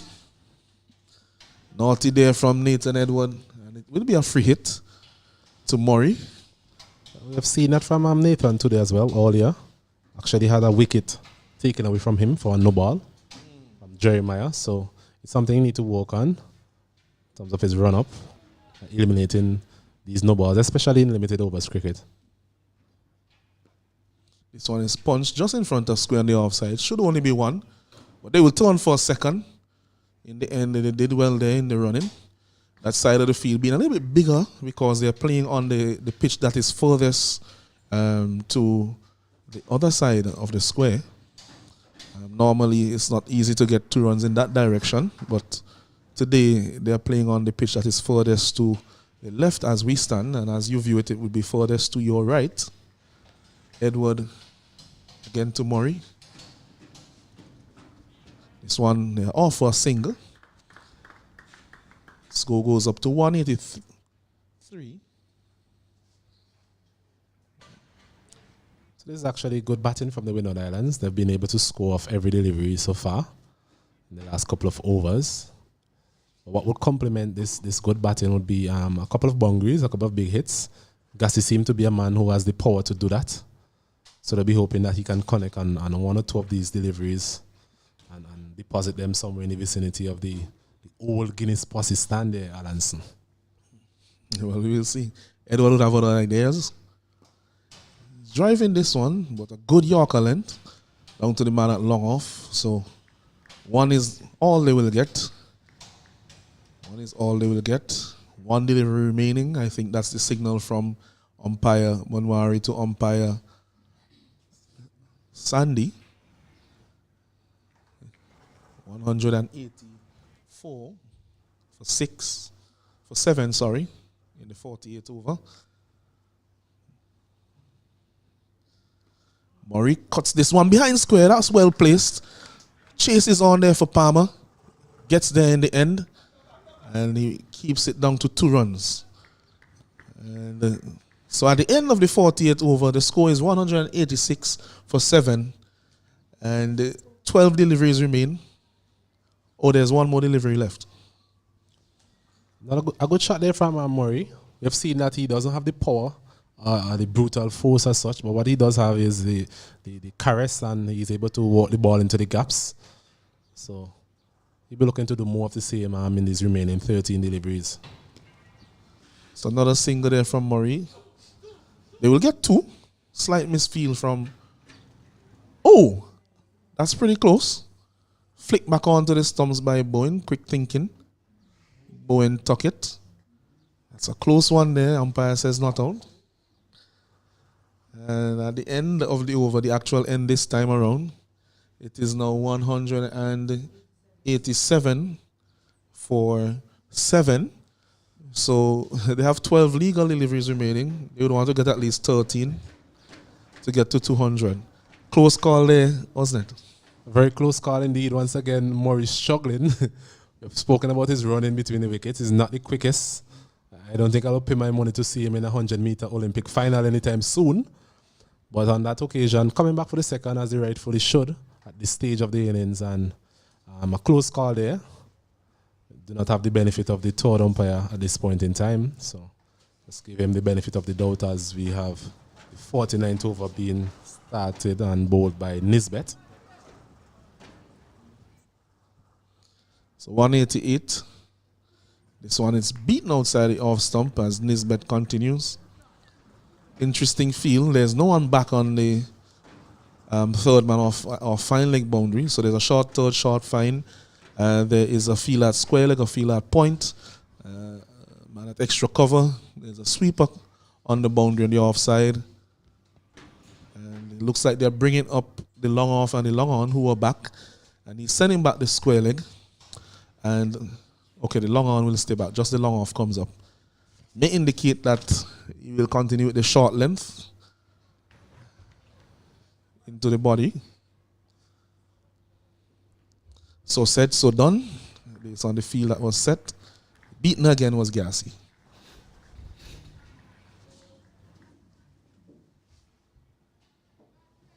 So the Leeward Islands will be trying to get in as many dot deliveries to Gassi here as possible.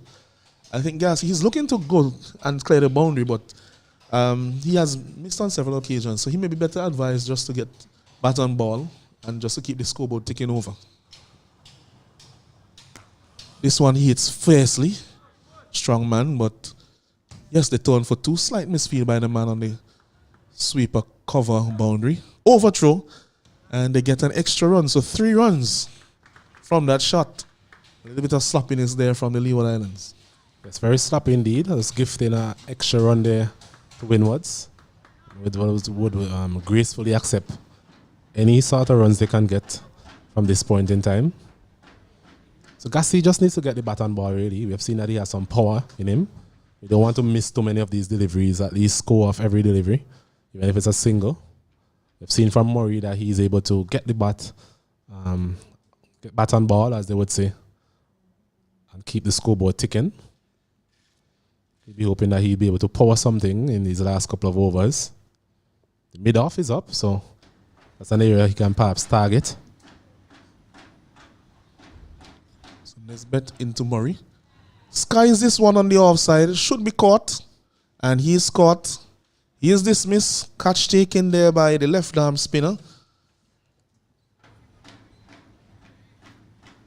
And that's that honoring. And he's now dismissed. So that's the end of Murray's innings. Back off and delivery hard into the pitch by Nesbet. Difficult length to score off, especially if you're not a powerful batsman. And Murray, we have seen, has not shown a lot of power. So that's an intelligent length to be bowling to him. Definitely so. And the field that was set actually dictated that particular length. So it was up to Murray to really adjust and anticipate the delivery being on that particular length. But as we mentioned, he doesn't have the power of some of the batters who have gone before him. He's limited in terms of power. But he played a tidy knot there, given the circumstances, was able to get the ball into the gaps and to accumulate some singles and twos. But unfortunately for the Windward Islands, they lose another wicket.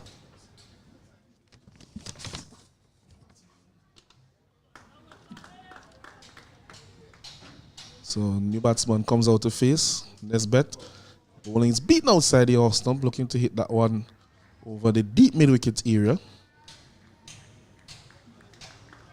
And as soon as we have the name of the new batsman, we'll communicate that to our viewers.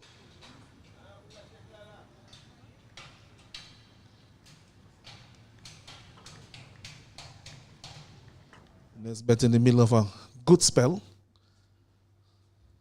Slow delivery. And batsman is able to get a single into the offside.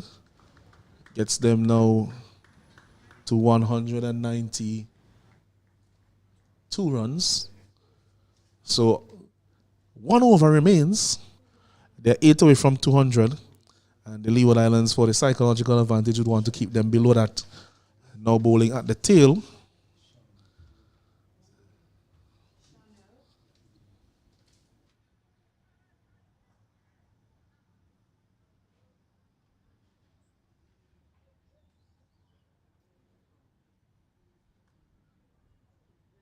Nathan Edward will be bowling the last over.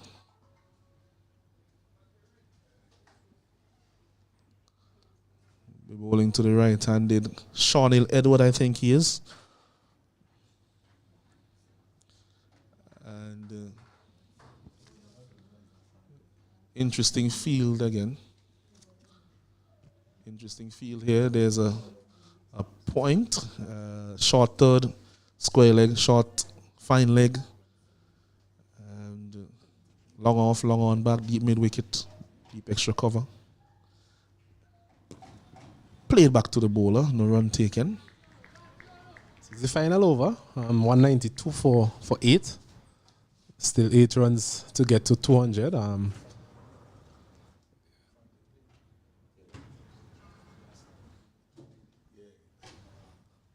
So Nathan Edward here will be looking to just finish off proceedings here for the Leeward Islands. Limit the batters' scoring opportunities. This one is punched down the ground. Should be 2. Throw comes in now.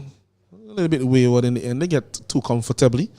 And now takes the score up to 194. In this, the 50th over. Here at the Arnesville playing field. Cricket West Indies Rising Stars competition, under 19 competition, the male under 19 cricket competition. Windward Islands versus the Leeward Islands here on the opening day of the tournament. This is the 50 over leg of the tournament. This one is driven down the ground, not timed, but they will push again for 2. It's not on. Already in the hand of Landefort. And they will not risk it to him. He has shown himself to be quite dependable in the field.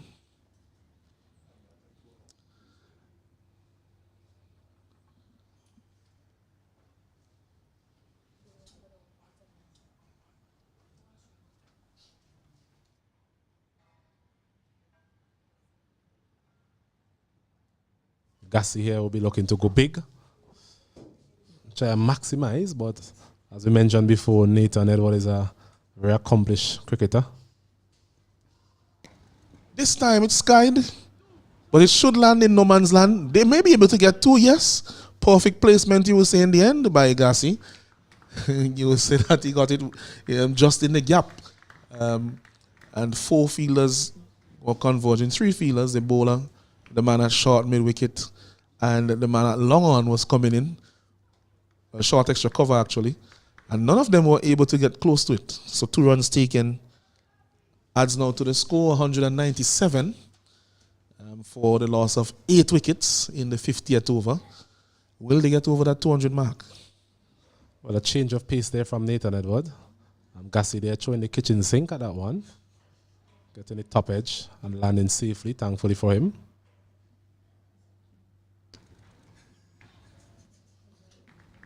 Excellent Yorker there by Edward. And showing his skills here at the death. Mixing it up, mixing up his length, mixing up his pace. And quite a lot of work here for the batsmen at the tail end of the Windward Island Volcanoes on the 19 team to really get a hold of him.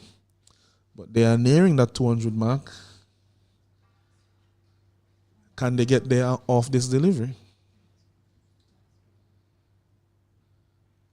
On this one is another good delivery. They look for the bye and they get it in the end. They should be able to get 2. They're looking for 2 runs. The throw comes in now to the keeper's end and 2 runs are taken and they will get 3 runs. Oh my, it's a comedy of errors there and they get to 200 of the last delivery. Oh my, oh my. A comedy of errors indeed, and we've seen a couple of occasions the Leeward Islands have been sloppy in the field, but Windward Islands, they end on 200 for the loss of 8 wickets after being inserted this morning from by the Leeward Islands here at the Arnoldville playing field in the Cricket West Indies under 19 tournament. So overall 200, what's your assessment of that total, Alanson? Yes, 200, it's a workable total. It's not a big total by any means, but the runs are on the board. A few early wickets could get the cat amongst the pigeons. And although the wicket is playing quite well and the outfield is getting a bit quicker, I mean, 200 runs is still there on the board. So you need to get over that line. And the Leeward Islands know that they will have to actually chase down these runs if they have to win. And of course, the weather has held so far for the day, but we don't know what the next few hours may hold. So that may come into contention as well. Well, the conditions have been like this since the start of play, really. There hasn't been any change of conditions. It's very good weather to actually bowl in. We've seen the ball move around a little bit with the new ball. Nathan Edward was able to get the ball to move away from the left-hander early on. The 200, after being inserted, I don't think the Windwards will be totally pleased with that type of total. But it's just a matter of them now coming out in very good bowling conditions and trying to put some early pressure on the Leeward Island batters. Well, let's put it this way, Osnet. If you gave them 200 runs from where they were after 30 overs, they would have taken it with both hands. But if you give them 200 runs at the beginning of the day, they would say that they would have wanted more.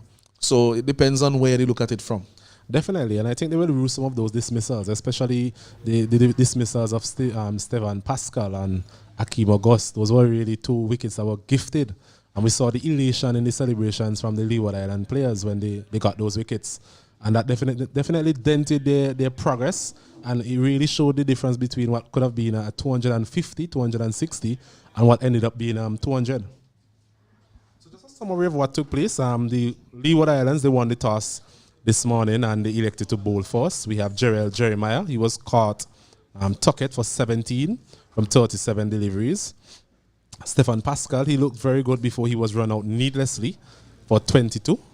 Akeem August, he also was run out as well. Another needless dismissal, very disappointing run out there. He went for 32 from 45. Bolton says he stayed around a bit, 7 from 28 deliveries, but never really got going. Devonny Joseph, he played a rash shot really. He was bowled by Mackenzie, who had a very good spell today. He made 8 from 16. Tariq Edwards, he was the glue really in the middle order. He made 35 from 61. It's very disappointing not to take it to the end. Noel Leo, he was caught on bowl Landefort for 13. Caught Murray, he was caught Honorary bowl Nisbet for 22. He played a tidy knot there at the back end of the innings. Gassi was not out on 8. And Edwards, he was not out on 4. What about the bowling? Well, actually, you want to say that Court Murray, he was the only man to score at run a ball or better. So even though he didn't show a lot of power, he used his nose to manipulate the bowling. And the bowlers, Nathan Edwards, he bowled 9 overs, 1 made, none for 46, economy of 5.11. 2 no balls though, he would want to have a look at that and ensure that he doesn't transgress in that regard. Landefort, 7 overs, 1 made and 1 for 31, 4.43 his economy rate. He also bowled 2 no balls and 6 wide. So those are some things that he'd want to work on as he goes forward. Kimani Nesbet, quite impressive in the end, 3 for 27 off his 6 overs, 4.5 overs he went at. Michael Palmer, 6 overs, none for 18, was quite tidy. Amori and Mackenzie in the middle overs, they really put the scoring under pressure and really stymied the flow of runs. Amory, he went for 10 overs, none for 33. And Mackenzie, who probably just went for some runs in his last 2 overs or so. But prior to that, he was going at around 2 runs and over. He bowled 10 overs, 2 for 30. In my opinion, he was actually the pick of the bowlers. And Honori, he bowled 2 overs, none for 11. So there you have it. The Windward Islands, they have scored 200 of their turn at the crease. And when we come back, we will see the Leeward Islands in response, looking for 201 to win here at the Arnesville playing field.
Good afternoon and welcome back to Cricket West Indies Under 19 Men's Tournament, the white ball format, 50 over match between the Windward Islands and the Leeward Islands earlier today.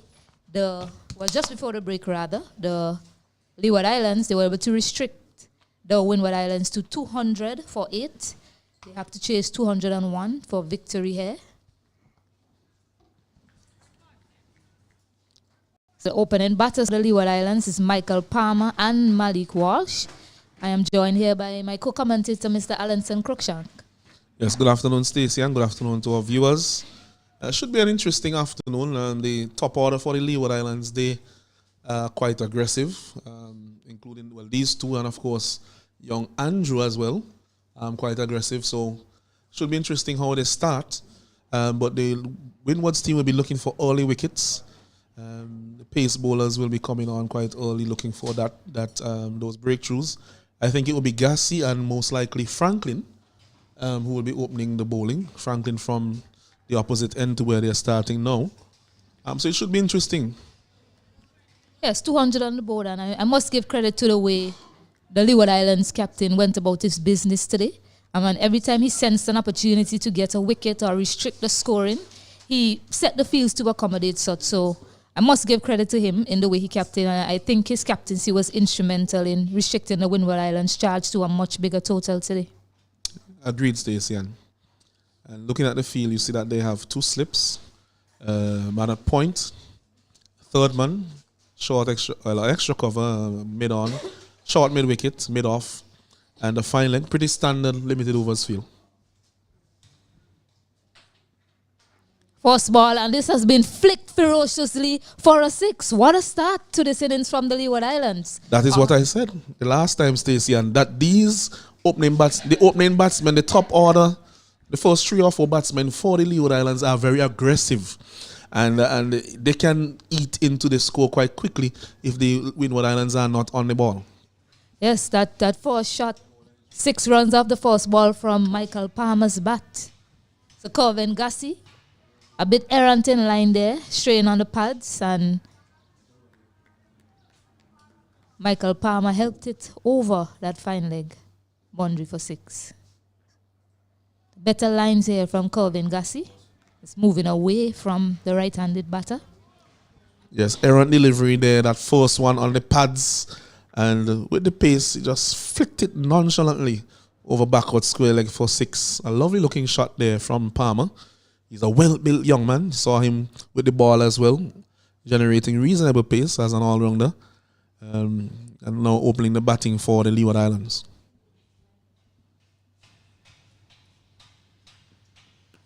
Nicely bowled there in the right channel. Watchful is Michael Palmer as well, getting forward and playing that down. Well, after getting 6 of the first delivery, there's no scoreboard pressure on him for the rest of the league over Stacey. And what it tells me too is they are going to be punishing to any bad deliveries that's bowled to them. They're willing to respect the good one to start, and they're definitely willing to punish that bad delivery given the start that Michael Palmer produced. Well, it's the intent to score, and I think that is something that the Windward Islands would have to think about again as well as they go from here in the rest of the competition. Nicely worked, looking for a single. Well fielded there by Tariq Edward. Yes, he's a very good fielder. Sharply around there from point, and stopping that from going down to the man at third man for a single.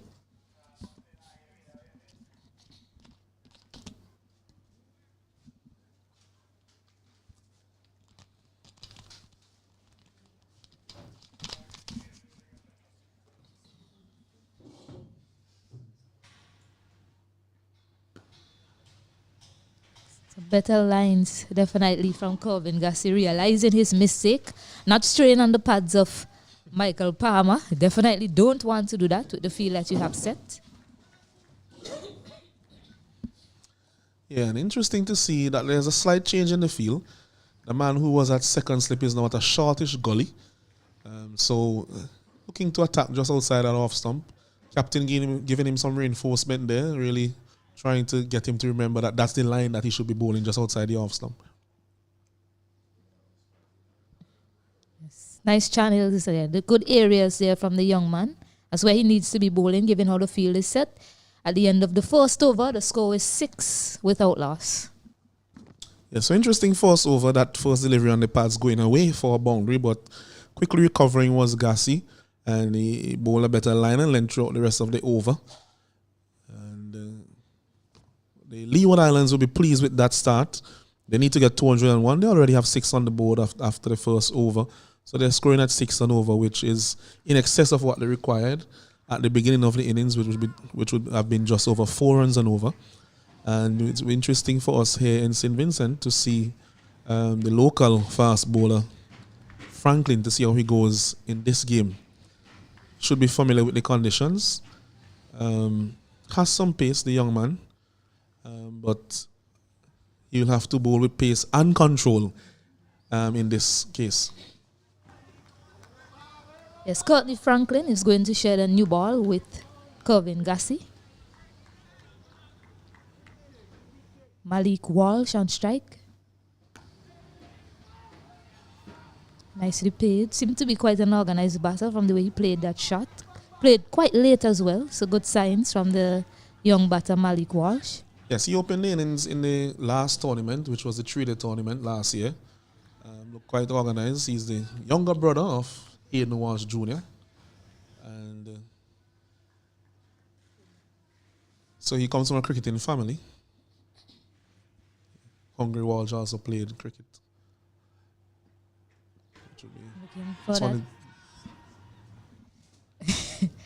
Looking for a drive there, a delivery that was outside the off stump. It couldn't connect. An appeal from the players behind the stump. Of course, not out from umpire Sandy. Yes, his first 2 deliveries, he's going quite full. Maybe there's a case for actually putting in another man in the slip area, because he's getting the ball to move away just a little bit.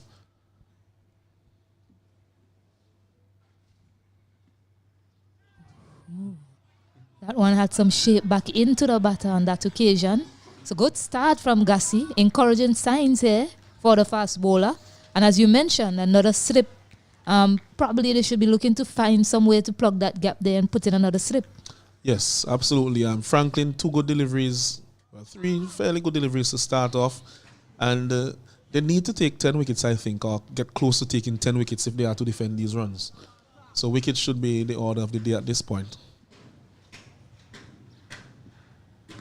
Straying in line on that occasion. So Malik Walsh gets off the mark. Looking for 2, but it's not on. The chase there by the fielder, who was at short mid-wicket.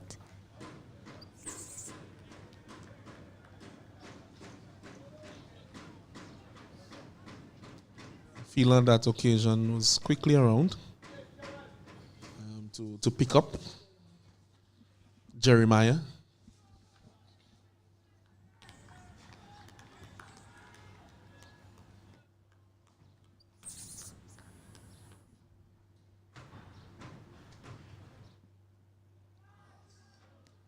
Delivery outside the off stump.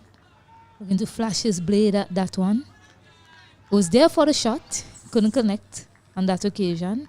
But still, it's the new ball, start of a new innings. You can just afford to be a little bit more watchful just to get the measure of the wicket before you look to play certain shots. And that might be the discussion that they're having there now. Walsh just going up to Palmer, having that chat to him. Palmer seems to be an ultra-aggressive batsman. Well built, so can hit the ball and has the propensity to want to hit the ball as well. Gets an edge and this will fly away. Gets close to the boundary at third man. But encouraging from the young bowler, getting the edge on that occasion, but flying in between that slip and keeper.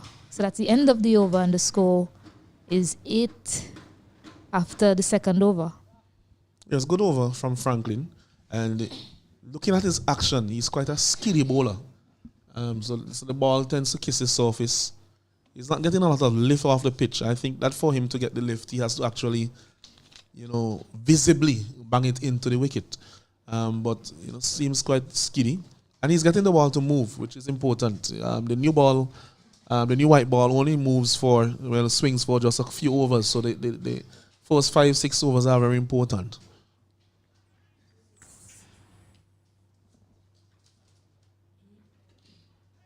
Nicely. Good start from Corvin Gassi, squaring up the batter on that occasion. And it's just as important that the fields are set correctly for the good bowling that's on show, because you had 2 edges previously and there wasn't a fielder there to stop those edges or take a catch. So mention getting a second slip in play. That might be an idea here for the Windward Islands to pick up a wicket. Yes, if I were the bowler, I would block the road and demand the second slip. In protest.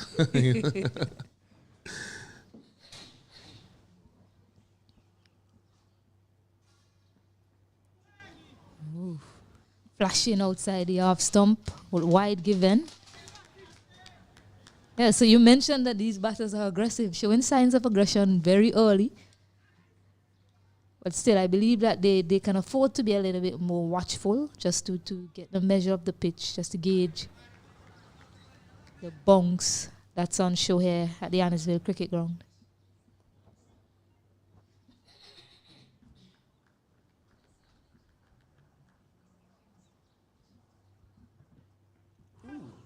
Nicely bowled there from Corvin Gassi. Still asking, he should be protesting, as you said, to get a second slip. Yes, and you see he's getting the ball to move away from the right-hander. With the wind blows, for those who are viewing, and you're viewing from behind the bowler, the wind blows from right to left of your screen. So that's aiding his movement away, and really should reinforce that slip con.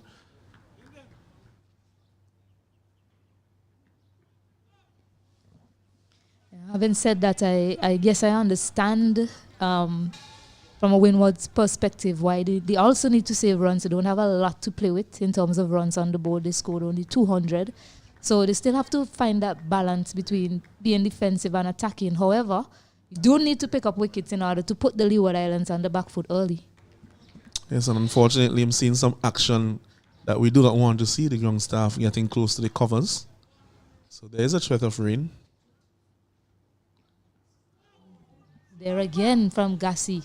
He's getting that ball to shape away from the right-handed batter. The dangerous delivery now would be the one that comes back in. He should be looking to bowl that next delivery right there, Allenson. Yes, I must say that after Gassi was struck for 6 of that first delivery, all his deliveries thereafter have been on point. And right now he has found a length that's not too full, not too short, and getting the ball to lift and move away from the right-hander, which is very good for him. Right on cue. That one came back in, but Malik Walsh was equal to the task. A nice front foot defensive shot.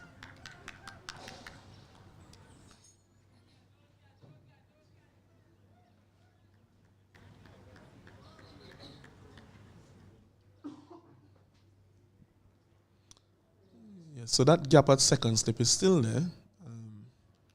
Something that I'd want to see plugged.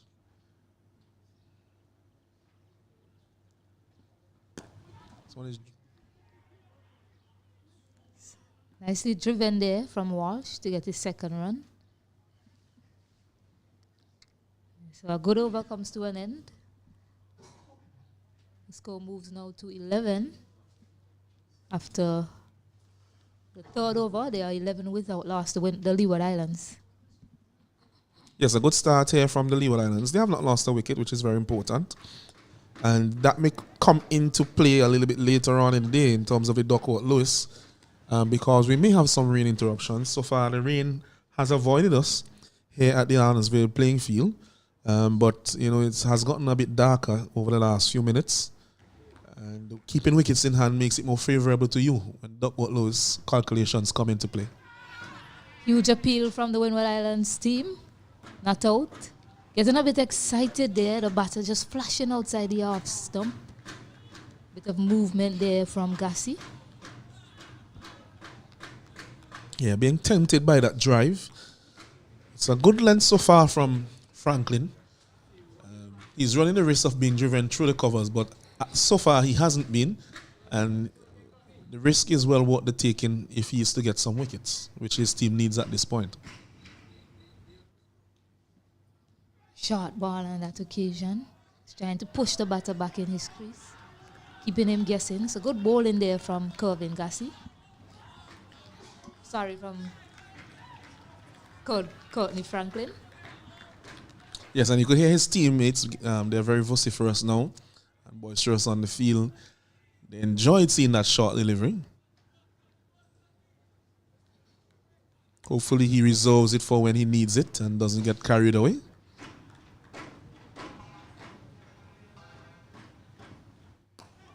Driven nicely. Played quite late, but straight to that man at point. Yes, a good length again. Not quite there for the drive. He was driving on the uppers that on that occasion was Malik Walsh. So a little bit of movement either way would have threatened either the inside or the outside edge. So a good length so far being maintained by Franklin.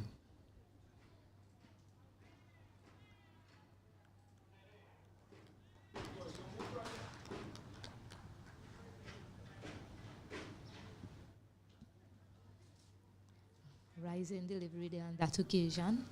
He played down with soft hands into that slip cordon.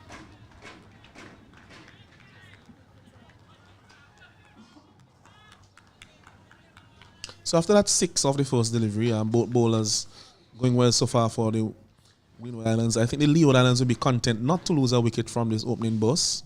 That would place them in fairly good stead going forward.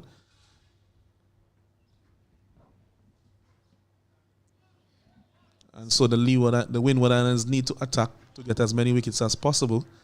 And infringement there, it seems.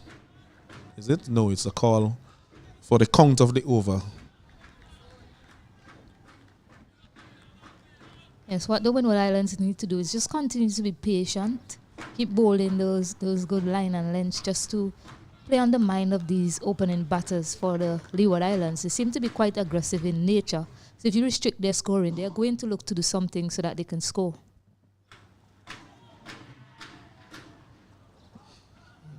Inside the off stump, looking for that drive, unable to connect. That's the end of the over. 4th over finish. They're on a high note for Courtney Franklin, just beating the outside edge again of Malik Walsh, and the score remains on 11 without loss. So far, the length has been good. And Franklin, different line of attack than Gassi. You have seen Gassi, he's bowling more on the off stump. Franklin has kept it outside off stump, asking the batsman to come and meet him out there, and looking maybe for the outside edge of an off-balance shot.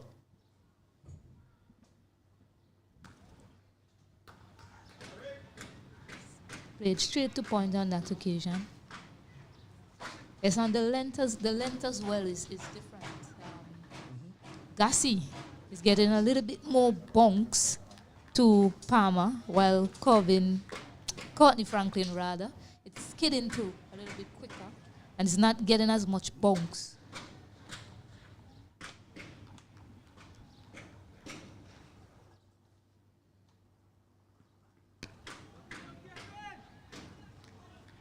Yes, so I was saying that Franklin is full and outside off stump, but Gassi, he's back of a length and just around off stump.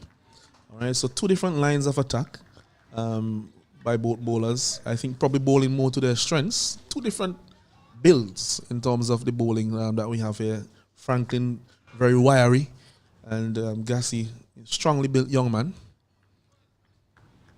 And he is more prone to banging the ball into the pitch.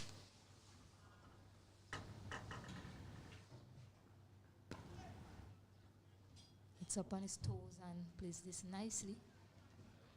Yeah, so just need to keep playing on the patience of these opening batters, the Windward Islands. They're doing a good job so far. The Leeward Islands batters, they are equal to the task. They're waiting for that bad delivery to come. Every now and again, they're flashing outside the off stump to that wider, fuller delivery. But so far, none has made connection. So good going from both teams so far in this innings. This one is a fuller delivery and just flicked over that player at mid-wicket, Jeremiah.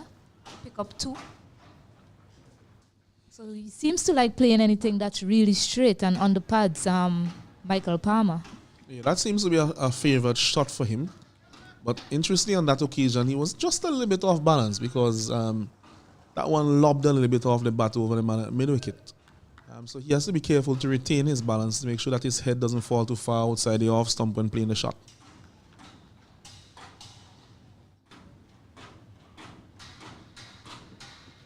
Goes for it this time, gets a healthy edge, but it falls short of Courtney Franklin there. And that third man boundary. So again, the edge found, but on that occasion the bat face was open, so it went over the slip cordon. Bowling has looked threatening so far. You want to give your opening bowlers every opportunity of getting that breakthrough for you.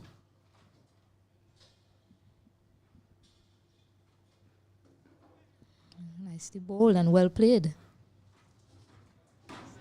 These overs are finishing quite quickly. That's the end of the over. And the score is 14, without loss. It's 14 without loss after the fifth over. They're going at 2.8 per over. And I think at this stage, both teams I think will be satisfied with the progress so far. I think the Leeward Islands will be content not to have lost a wicket, and the Windwards will be pleased with the run rate.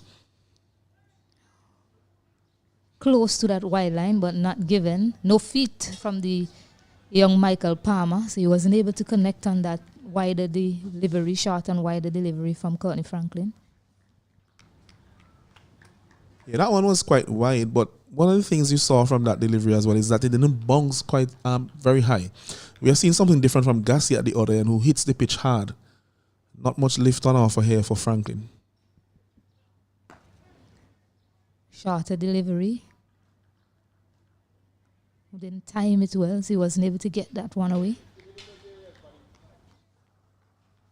I'm wondering if it's the ends, the different ends. Maybe one end might have more bunks than the other. So you might see more variable bunks from this end of the wicket compared to the other. Maybe. We'll only be able to tell if there's a switch that they make soon. Nicely bowled there from Courtney Franklin. Just tucking up the batter, not allowing him to free his arms. That was a good delivery, and I'll tell you why. So far, he has been keeping the deliveries outside off stump. And the last maybe 10 or 11 or 12 deliveries that he has bowled has been on the same line. And as a batsman, you may be able to, subconsciously start to make that move over to get more in line with those. And then the straighter delivery becomes a dangerous one, especially for the LBW bowled. Fuller this time and driven gloriously through the covers. Does it have the legs to get to the boundary? No, it doesn't. Pulled back there by Tariq Edward. They pick up 2. So nicely played there. Overpitched on that occasion from Courtney Franklin. Yes, I think Palmer, when he struck it, thought to himself, that's 4.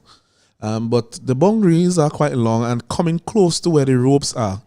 Although the outfield is sandy and drains quite quickly. We have had a considerable amount of rain, not just over the last few days, but maybe over the last few weeks. And the outfield has slowed as a result. Oh, this one is a hike across the line of that one, and it gets to the boundary on this occasion. So well timed there. I don't think he was in control of that, that shot, the way he ended up playing it, but effective nonetheless, and they pick up 4 more runs. Yes, that one was an inside edge, and Liam was after it, but beat him quite easily to the boundary. On this side of the field, coming down to where we are at the commentary box and over to the Mike Finley Pavilion and the Page Vera Pavilion, the ball tends to run away quite quickly in that direction. Go shorter, also called a wide. So you see the pitched up deliveries, he decided to go short at the batter. But just a bit errant and in line there from Franklin. I think it will serve him well to continue with the line and length that he had been bowling before. Maybe getting a little impatient now because he realizes his team wants a wicket. But sometimes you have to just hold there waiting as a bowler. Oh, beats the outside edge this time. And that's the end of the over, and the score moves up to 20 without loss. That's where he needs to be. That's a lovely delivery. That one, it actually left the batsman off the scene.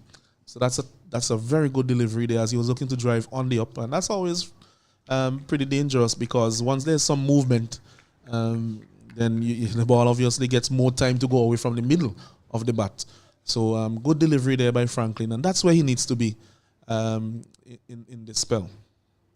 Yes, I think that the length was better on that occasion from Gassi. He was a bit too full and too short previously, frankly. Gassi to bowl, he's operating on that perfect line and length for his captain, searching for a wicket, hoping for something to edge to the keeper. Yes, wicket keeper Joseph behind the stumps. Pascal at first slip, August at a short gully. And there's a third man, point, extra cover. Mid on, squarish mid wicket, and the fine leg. Played down. He controlled that shot, but he controlled it straight to Hakeem August at that gully area. Not able to pick up a run on that occasion because of that fielder there.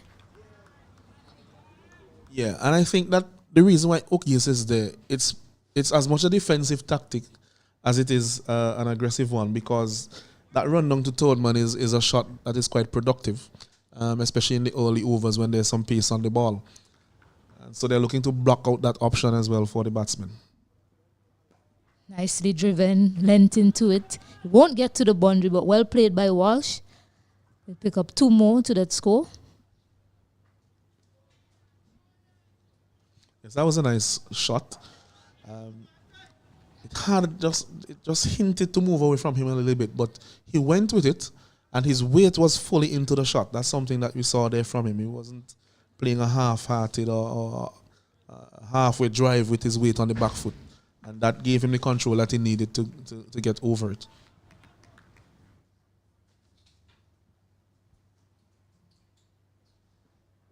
Fuller this time, getting the edge, but not going to hand on that occasion. Yeah, that one, he was looking for a drive again, coming off the outside edge, not carrying on the full to August, who is at that short gully position.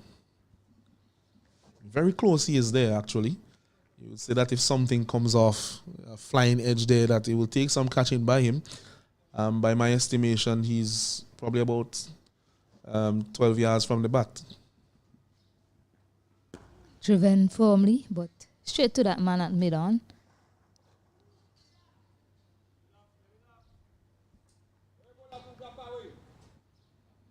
Yes, mid-on fielder Leo strikes the stumps with his return. There's no run. Same field being employed so far from the start. The only shift was that the second slip after the first over went to that short gully position.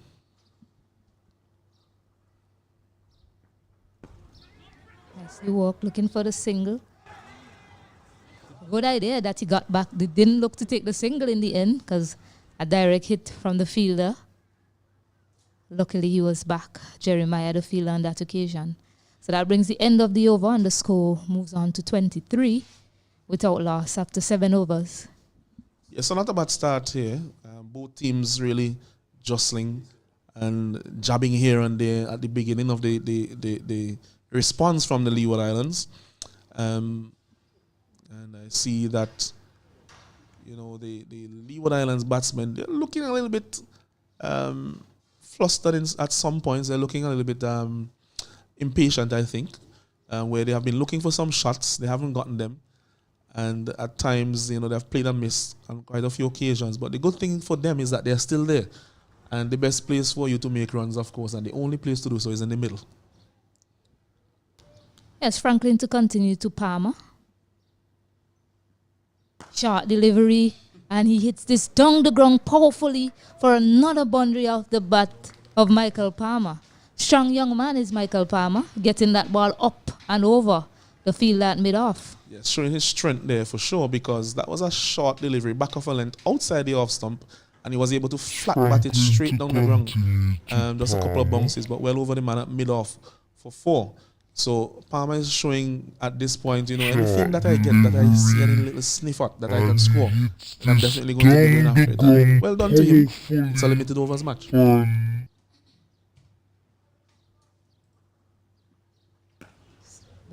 line and length. A switch seemed to have been flicked in the previous over for Michael Palmer. I mean, his aggressive intent has continued. He's still watchful, but anything loose, he's going to put it away.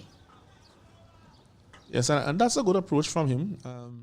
You saw him on that last delivery covering up a nice one on the off stump. So he's willing to show the good delivery respect.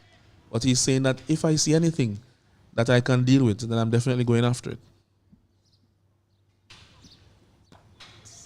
Good areas again from Courtney Franklin.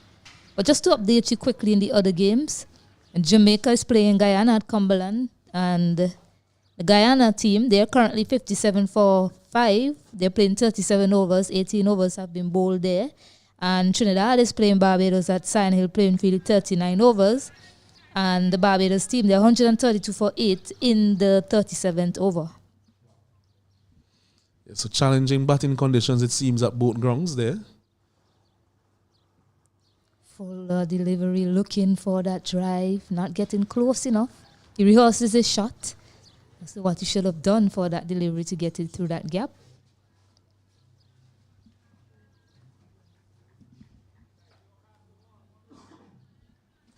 Yeah, that one was very close to the blue line there, the wide line. Umpire's adjudication that it was not a wide. But that area seems to be the line of attack from Franklin. Wide off stump. Slower delivery this time from him. He took the pace off that one, but Michael Palmer, quite watchful is he, waited on it and played it quite well in the end.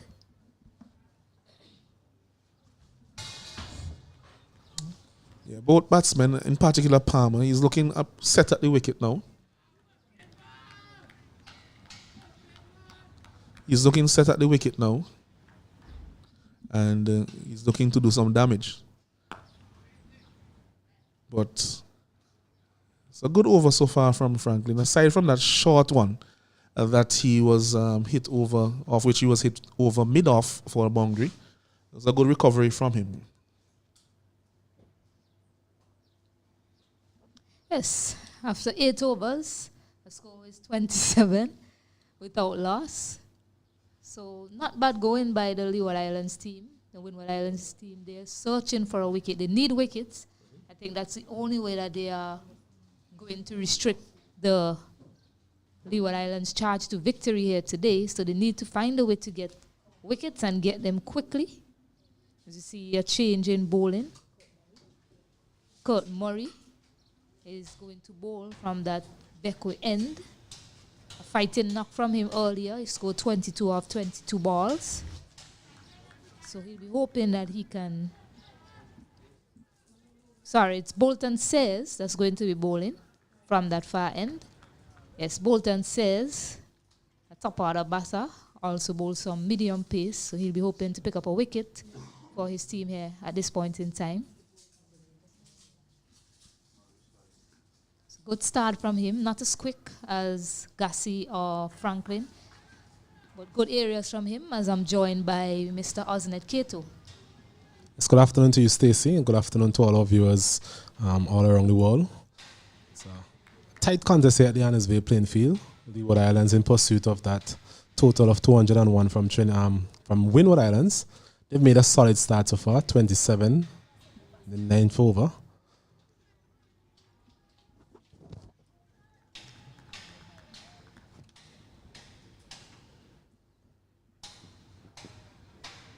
Both openers so far looking rather compact. At times they've been positive as well. I think the difference between the Leeward Islands approach so far and the Windward Islands is the intent that we've seen all year in the innings. Despite the scoring rate not being anything to write home about at this point in time, but I think we've seen a lot of intent. We've also seen some very good bowling from the Windward Island opening bowlers, Gassi and Franklin. Hit some very good areas. Whenever they were loose, the Windward Island batters were able to take advantage of any loose deliveries. Yes, I agree with you there, Osnet. As Bolton says, just bowling that in that channel, similar to what Michael Palmer and Kimani Nisbet did when they came into the attack. Not as quick as Nathan Edward and Landeford, but they were just bowling in that channel of uncertainty to the batters. So Bolton says he's doing something similar. Hopefully he can continue for the Windward Islands.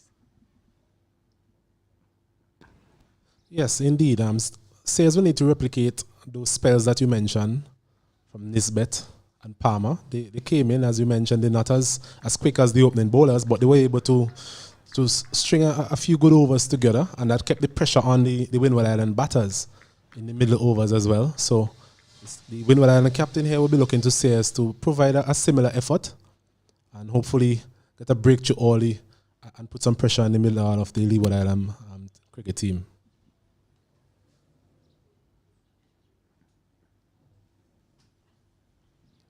So far, he's been prepared to just channel those deliveries outside the off stump. The batter there not being tempted into a shot. Required run rate at the start of the innings is around 4 runs per over, so no need to really go helter-skelter, as they would say. Just bat as long as possible, and if it is that Leeward Islands bat these 50 overs, I'm sure they will win this contest comfortably. On the other hand, the Windward Islands, they'll be looking for wickets. That's the only way they're going to put any sort of pressure on the Leeward Islands, considering the low total that we have here this afternoon. So at the end of the 9th over, the Leeward Islands replying to Windward Islands 200 for the loss of 8. They are 27 without loss.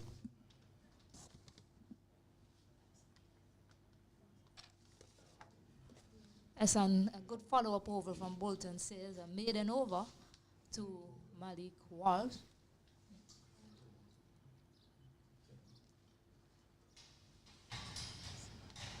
Another change is going to be employed by the Windward Islands. Shawneel Edward is going to come into the attack.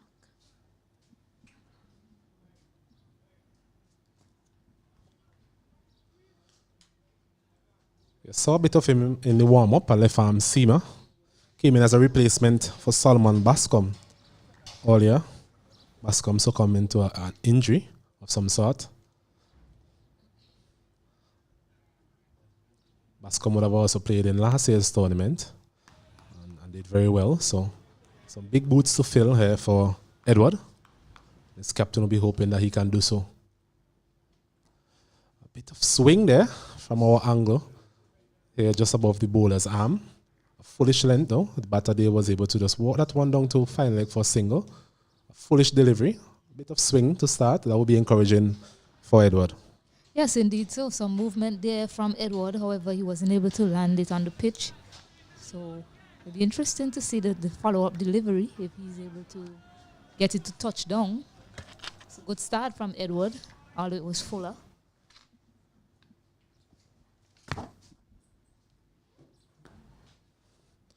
This time he's hitting the pitch a bit. A tall bowler should be able to get some bounce and lift from this wicket. Saw some of the Leeward Island bowlers really bending their backs, the likes of Palmer, and just getting a bit out of the wicket. It's that sort of wicket where if you're able to bend your back and put in the effort, you should be able to get some reward in terms of some deliveries going through at a reasonable pace.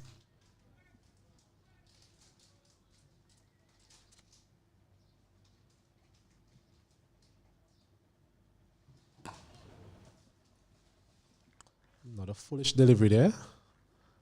The batter Walsh just coming onto the front foot and stroking it out to cover.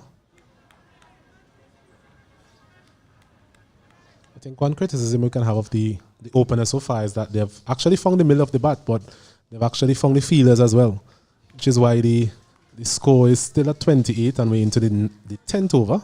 So the scoring rate is below 3 runs per over, really. Just around 3 runs per over. This time he's finding the gap nicely there, Walsh. Should be able to get a second. Does so comfortably. So on that occasion, just hitting that one to the right of the man there at point. That's what you want to see more from these batters in terms of manipulating the field. Yes, I agree with you. I'm just looking at Edward action, and has a nice approach to the crease. Comes from a very high arm action up with his left arm seam delivery. So good signs for the young left arm pacer. A nice action, something to work with.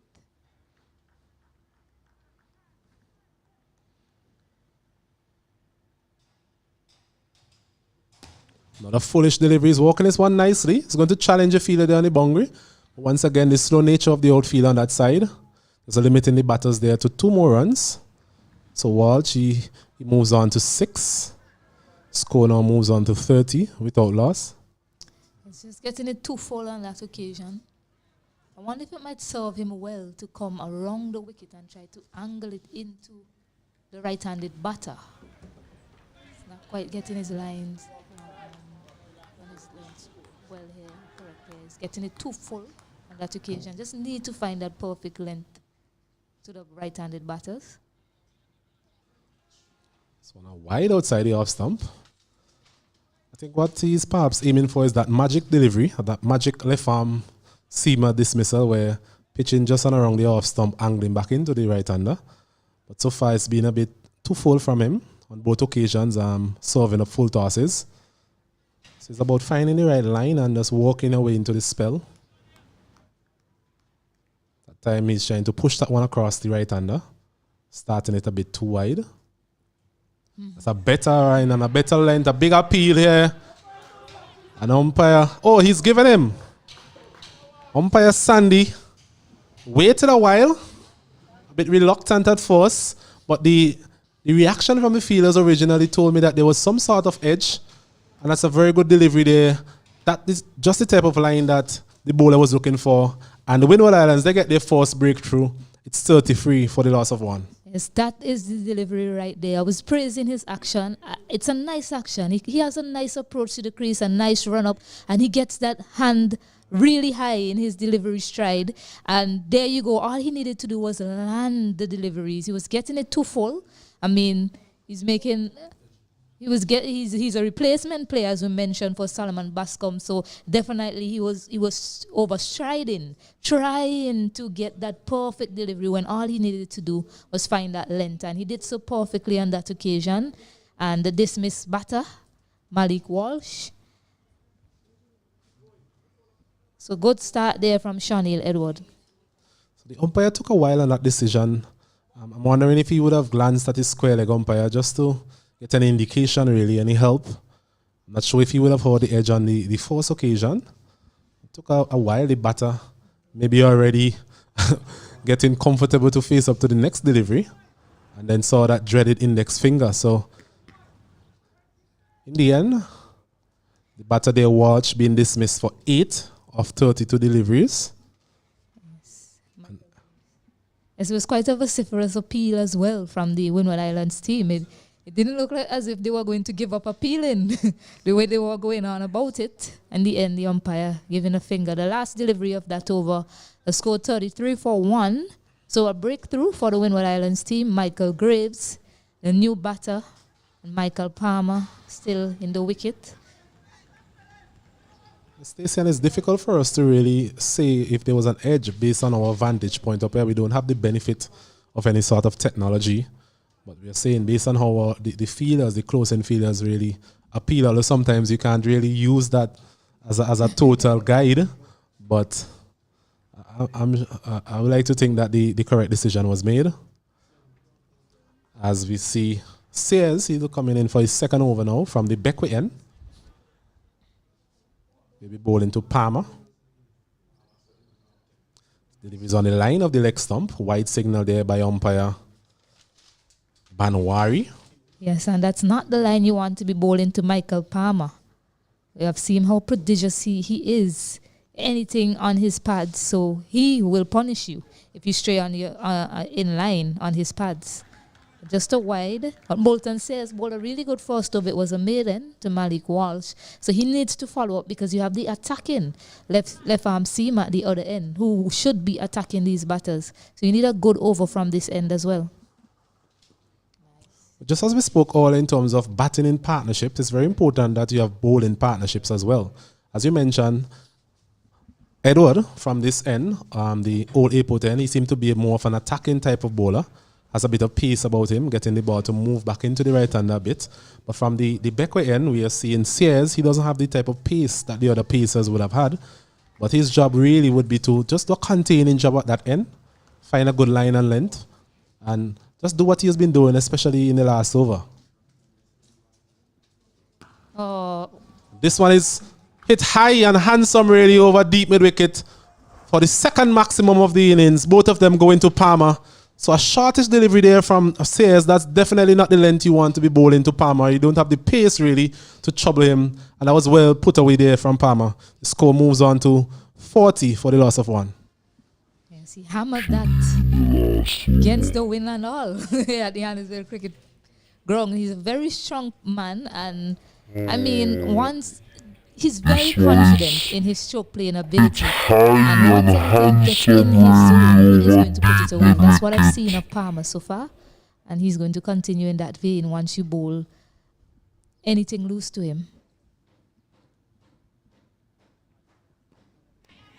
Good comeback there from Sayers. Just the line that his captain and his coach will be looking forward to him bowling a bit more often, especially to Palmer.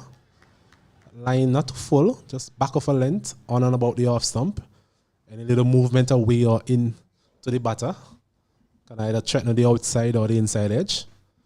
A previous delivery, well, 2 deliveries ago, was really a gift for Palmer. I'm sure his eyes are lit up. We're in July, but he will feel that he would have been in December with that delivery.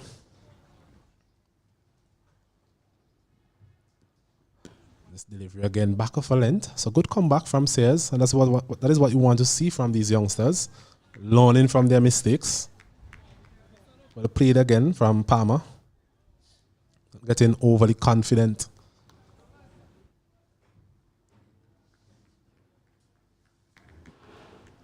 So there's a man at slip, there's a man there at gully. There's a backward point, cover, mid-off, mid-on, mid-wicket. There's a man at fine leg and a man at forward man. This delivery is coming back, a good delivery. Maybe just doing a bit too much, or maybe the height. Palmer is a tall guy. That one just shaking him above the knee roll. Looks a bit too high from Bolton. A good delivery from him, and as you mentioned, they're growing with the game, so that's good to see. Bowl a short delivery, got hit for 6, and it's just, he has found his line and length and doing quite well here for the Windward Islands.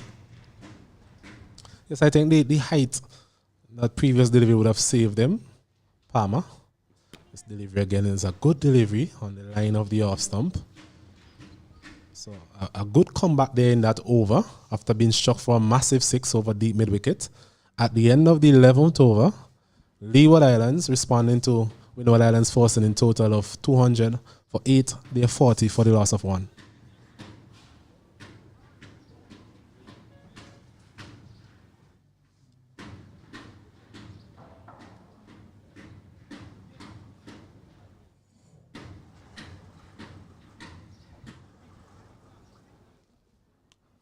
So Michael Graves, another right-arm batter, coming in at number 3 for the Leeward Islands. Number 3, a critical position in any team, really, no matter what form of cricket you're playing. Number 3 batter tends to set the pace in terms of how the innings will progress. That's Edward again, this one wide outside the off stump. Umpire Sandy signaling a wide. So not a good start to the over from Edward.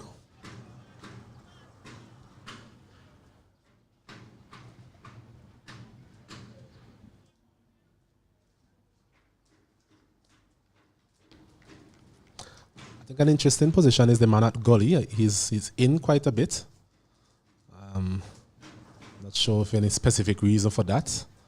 Any slash or anything is going to be very difficult for him to really take a catch there, unless he has the capabilities of a Cameron Green. we've seen taking some real blinders. Some controversial blinders as well, must add. That's a story for another day. as we see Graves facing up to Edward. This delivery is on the line of the leg stump, walked away nicely. Should be able to get off the mark. Coming back for second, good running. Good decisive running there from the Leeward Islands.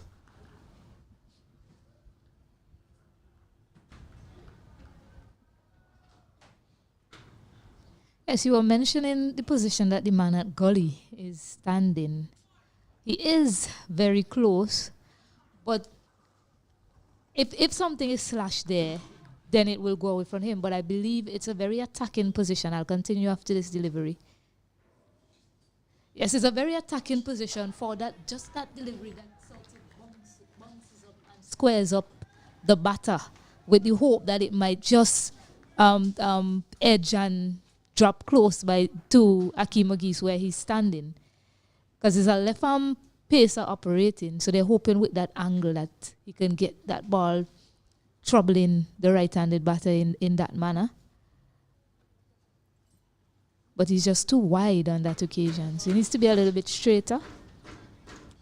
Yes, a bit of a mixed bag so far from Edward. You mentioned him being a replacement player for Bascom, Solomon Bascom, out of St. Vincent and the Grenadines. Maybe a bit of nerves kicking in early on in this spell, but I think that wicket should have really rejuvenated him and given him the confidence that he really needs to get into the spell. Yeah. Also, if the batter tries to play across the left arm pacer, Akeem Ogis can also be in business. Well, bold. So I think that's the type of delivery you're speaking about in terms of the reason why he's so close in that gully region is for that type of delivery and that type of shot in terms of a genuine outside edge. He's not really there for the slash, the short and wide and perhaps the batter slashing at it. That would definitely take some catching if that is the case. Yes, so the bowler has to be careful of the lines that he bowls to the batter. Can't be too wide to Michael Graves.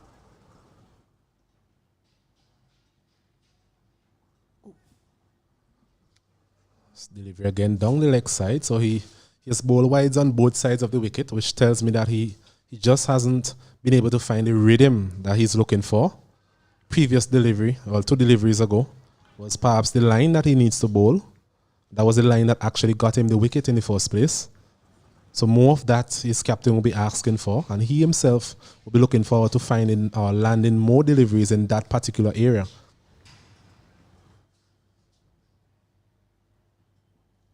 This one again outside the off stump, tempting the batter there to drive. It's a better delivery, especially with the angle going across the right-hander. Graves there going for the extravagant cover drive. I'm happy to see the ground staff heading back. A little while earlier, they were already looking as if they were ready to pull on the covers. It's good to see that they're looking quite comfortable over there, isn't it? Yes, for all concerned. I think it's going to be that type of day, though, in terms of stop-start at times, although we haven't had any interruption so far in terms of the day's play, thankfully. But about 10-15 minutes ago, it was looking a bit bleak in terms of the groundsmen. They will know the weather better than most of us here in the commentary box. So it's good to see them relaxing, having a conversation, maybe talking about West Indies' defeat a couple of days ago.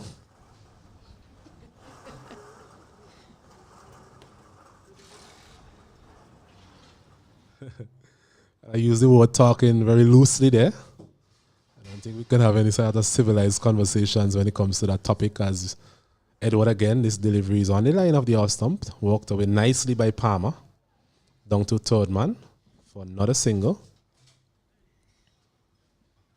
Yes, and he forced a change of field there, the captain. He was bowling a bit too straight. So the captain had to take Akeem Ogis, who was in that gully area, and put him at somewhat of a short square leg position just because of the lines he was bowling. The over is finished. And the Leeward Islands, they're 47 for 1. And we're into the 12th over. So just hovering around that 4 runs per over mark, which is what they actually required at the start of the innings. Remember the Windward Islands, they made 200 for 8 in their 50 overs. So just going along nicely at 4 runs per over is just what is required at this stage. I think moving through this middle period, they will be looking just to rotate the strike. Palmer, we've seen that he has the power to really pounce on anything loose. So from a Leeward Islands perspective, they'll be hoping that Palmer stays there, walk the ball into gaps, put away the bad deliveries, keep the scoreboard moving, because we don't want to have a situation where the Windward Islands are able to put a chokehold on the scoring. That would definitely put pressure on the other batters to come. Yeah, Sales is continuing here. After being pummeled for 6 off the bat of Palmer, he's found a troubling line and length to him so far. Hopefully he can maintain that from a Windward Islands perspective. This one is another attempted pull shot, taking the top edge and just rushed into the boundary here, over the wicket keeper head. I think that's a leg by, so maybe it basically came off the shoulder or something along that line. But not a shortish delivery there from Sayers, maybe a surprise delivery. Seeing a man there back at deep square leg, so I'm not sure if he's going to test him at some point in time again with the short delivery, but the comfort in which he played the first pull shot, I'm not sure that would have been recommended, but maybe a bit more effort there from Sayers in that second short delivery. This one is taking the inside edge. So good bowling here from Sayers. Good short delivery previously, followed up by a fuller length delivery. Palmer there maybe was on the back foot, really looking forward to another shortish delivery. He gets another single. Yes, good thinking from Bolton Sayers to Michael Palmer after being hit for 6. All the deliveries after that troubled him somewhat. And he's off strike now. I don't think Sayers would like that very much, but an inside edge sees Michael Graves on strike on this occasion. But he found the right line and length to him and even bowled a short pitch delivery, which also troubled Michael Palmer. A surprising short delivery given the pace that he's operating at, but well executed.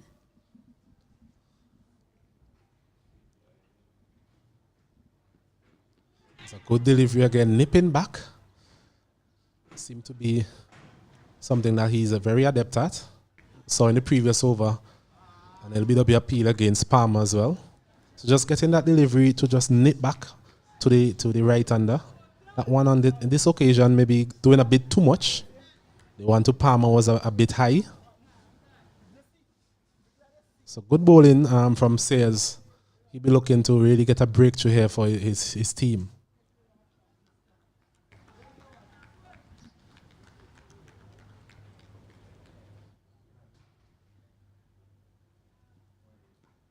Another shortish delivery outside the off stump. Graves there looking to punch that one off the back foot.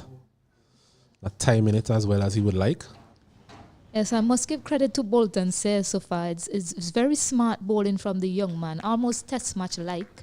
Just bowling bowling some deliveries outside the off stump, drawing the batter forward, getting them to make that adjustment, and then surprising them, nipping that one back into them. Unfortunately, those two that he nipped back in was going down leg or too high. So really smart operation here from Bolton Sayers.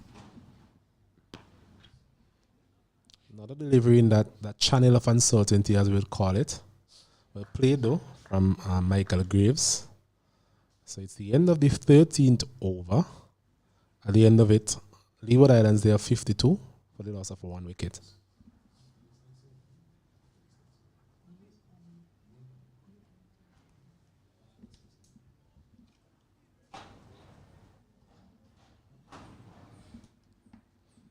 So Bolton says 3 overs so far, none for 8. Very good spell. So we spoke about the manner in which the Leeward Island bowling effort really unfolded in terms of the second and third change bowlers. They really came in and did a very good job for their captain, the likes of Nisbet and Palmer, as we are seeing now in terms of batting. They came in and did a very good bowling effort. So that is something that the Windward Islands will be looking forward to again from Sayers, Bolton Sayers in this situation. If he's not able to pick up a wicket, at least he's able to bowl economically and continue to exert some pressure on the Leeward Islands batters.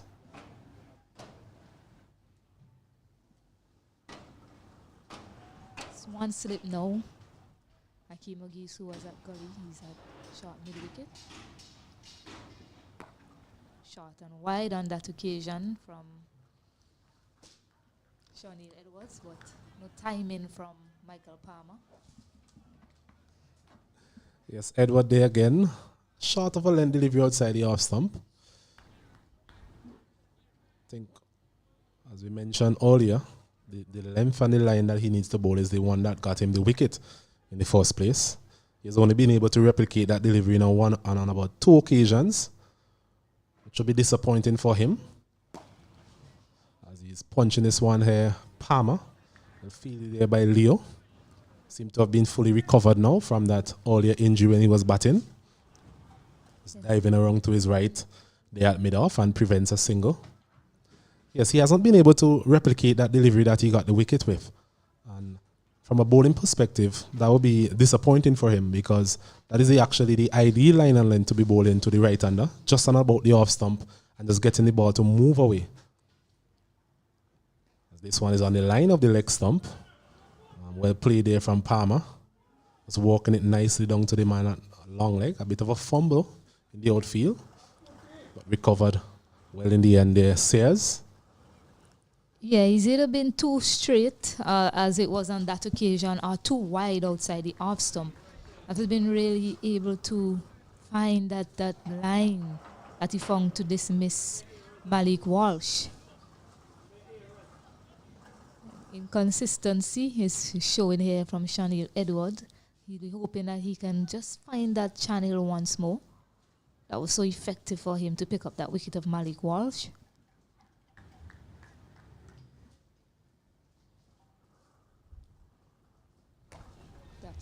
It's a good delivery there. This one seemed to have come back a bit. Just cramping Graves there for some room. That's definitely the area that he will be looking to replicate more often. If he does so, he'll definitely put some pressure on the Leeward Island top order.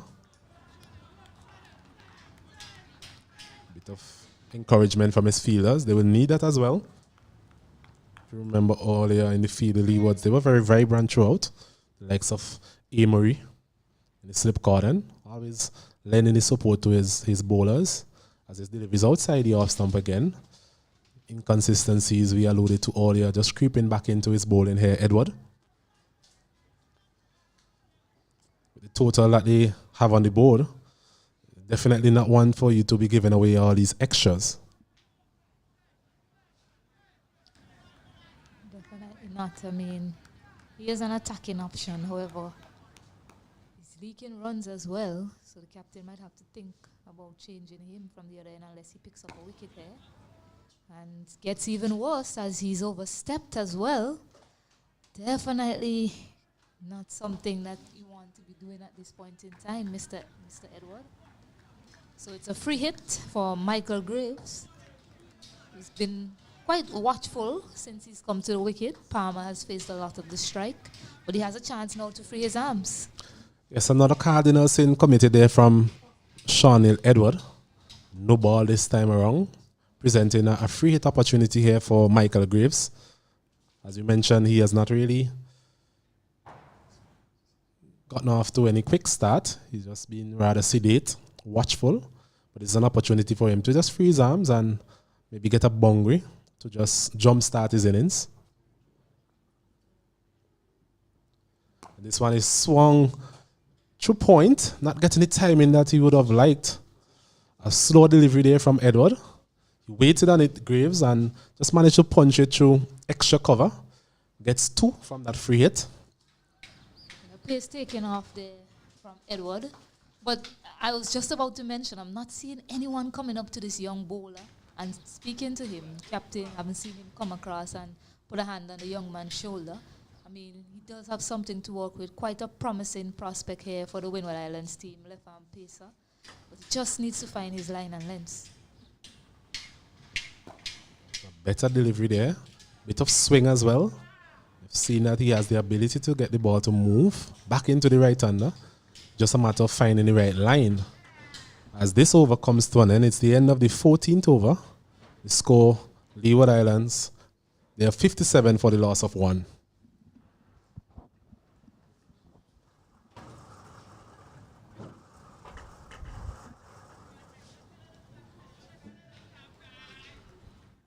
Yeah, 57 for the loss of 1. And I think as we welcome back, Alonso Cruikshank. Alonso, good afternoon. I trust that you had a wonderful lunch and looking forward to exciting contest here this afternoon. Yes, good afternoon, Osden. Good afternoon to all our viewers. And yes, it's turning out to be an interesting one so far. The young bowler Edward has taken the wicket, but he is struggling a little bit in terms of his line and length. But sometimes these are the bowlers who end up getting wickets because they're not very predictable. One is playing across the line, a big appeal and is given out. Well done there to Bolton, says. There was Palmer just playing across the line really. That delivery again, nipping back. We spoke about that being a big weapon for Bolton, says. On a couple of occasions, he didn't get the nod or the approval of the umpire, but on this occasion, that was definitely plumb LBW in front there, Alanson. Yes, that one was a bit fuller. He has nipped back a few and they have been a bit high. But this one was a bit fuller, so it was definitely not going over the stumps. Palmer playing across the line around his front pad there and missing that delivery and paying the price. We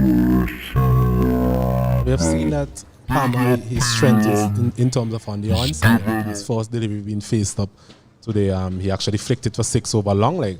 So maybe when he saw that length, he actually thought it was on the line of the leg stump, but it wasn't. So he ended up playing across his front pad, as you mentioned, and that definitely will lead to his demise. So very good breakthrough there for the Windward Islands. They really needed that wicket. That partnership was starting to develop. And as we mentioned before, the only way they can actually win this game is actually bowl out the Leeward Islands, or the only way they can actually slow down the scoring rate of the Leeward Islands is to continue to get wickets. Yes, that's very important. And something I mentioned when I was on, when the chase began, was that although he flicked that first one for 6, he attempted the shot thereafter, and he lobbed it over the close field on the leg side. And he was falling over just a little bit while playing that shot. So I think that is what happened to him there as well. The head went over too far to the offside, and he lost his balance on that occasion. And it was good bowling there from Sayers, taking up the wicket. But I'll tell you what, I think what we've seen from Sayers also is that he has bowled a very good line outside the off stump, a good channel outside the off stump, put aside the short delivery that he bowled, and he was pulled for 6. I think his line generally has been on about the off stump, moving away. And I think that weapon delivery that he has is the one that actually nips back. So it's a matter of taking the batter outside the off stump all the time and then presenting that delivery that actually nips back. And that was what happened there with Palmer. And as you mentioned, he was basically overbalanced towards the offside and ended up playing across his front pad. So very good bowling there from Bolton, Sayers, and as we mentioned, a very good breakthrough.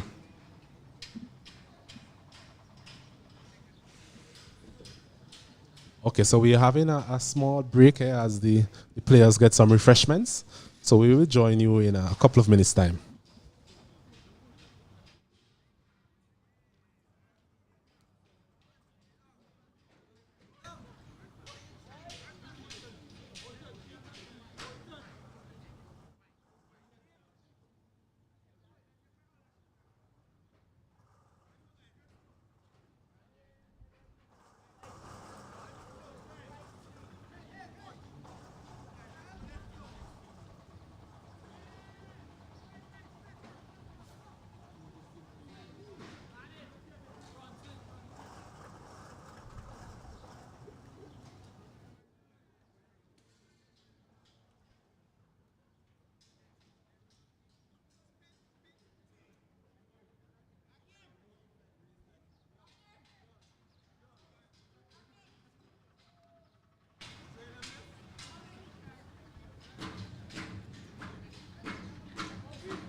welcome back from that short water break where the Windward Islands was able to get a wicket.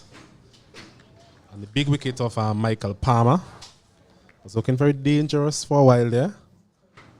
But some very good bowling there from Bolton Sayers. He was able to dismiss the opener. Another delivery on the line of the off stump, nipping back.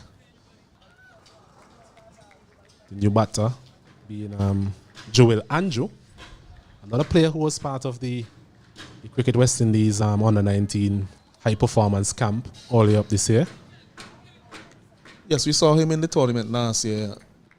Very promising batsman. He didn't get a lot of runs, but you could see that there's something there to work with. He's still quite young as well. I think he may have another year also in under 19 cricket. But looks good technically and has an attacking mindset as well. It's a very good delivery there. Bit of a lift, of bounce, a bit of movement as well away from the batter. Well played in the end from Andrew. And that's what I'm talking about. If you look at how he played that last delivery, the ball lifted, dropped his hands nicely inside the line. So I'm saying that based on what I'm seeing from the young man, that he has some things that you can work with. Bolton Sayers doing a very good job here for his captain. Doesn't have the pace of some of the other fast medium quicks we have seen on display today. What he has is a very good cricketing brain and a good repertoire of skills. Delivery again on the line of the off stump. Andrew there not tempted in any way.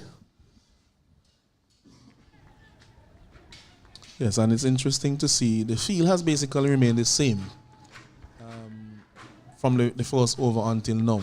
See that very short gully fielder there, that's August. Slip in Pascal, third man, point extra cover, mid-off, mid-on. The straightish mid wicket is now at a square leg, and we have a fine leg in place. This one is driving, just not carrying there to Pascal at first slip. It's on the outside edge. Just dying on him, really. But another good delivery there in that corridor of uncertainty. And having a look at them, maybe they're just a little bit too deep for the pace of Sayers. As we mentioned, he's not a quick bowler. Maybe a step also in, maybe required at this point. But I think that still would have dropped short of the first slip. Well, Stacey and I were having a conversation earlier in terms of the position of Auguste in the gully. We're speaking about how close he is.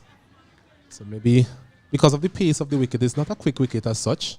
So most of the edges will actually go down. So you have a point in terms of maybe the first slip, and even the wicketkeeper. The wicketkeeper is the one who would have to play that type of leading role. He's the one who will be able to judge how the balls are coming through off the wicket.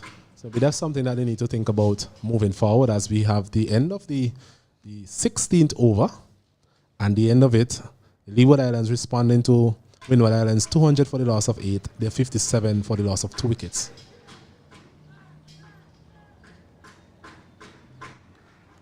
Yeah, so they're scoring at just under 4 runs and over. They require just over 4 runs and over. That's what they required at the beginning.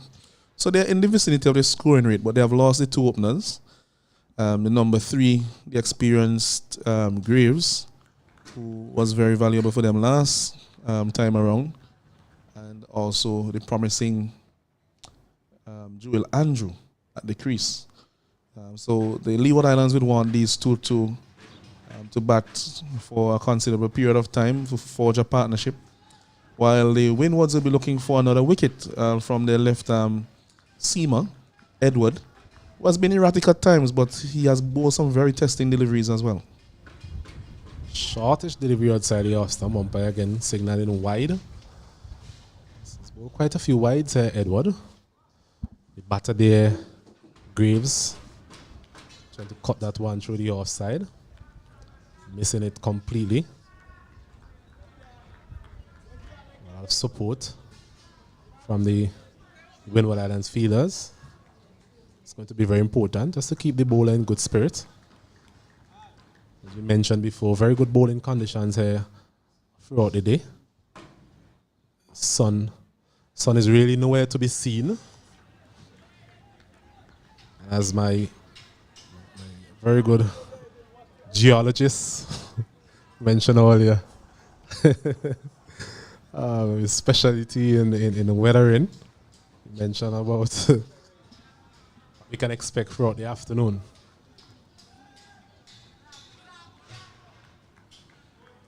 Yeah, I'm not a geologist, but geographer.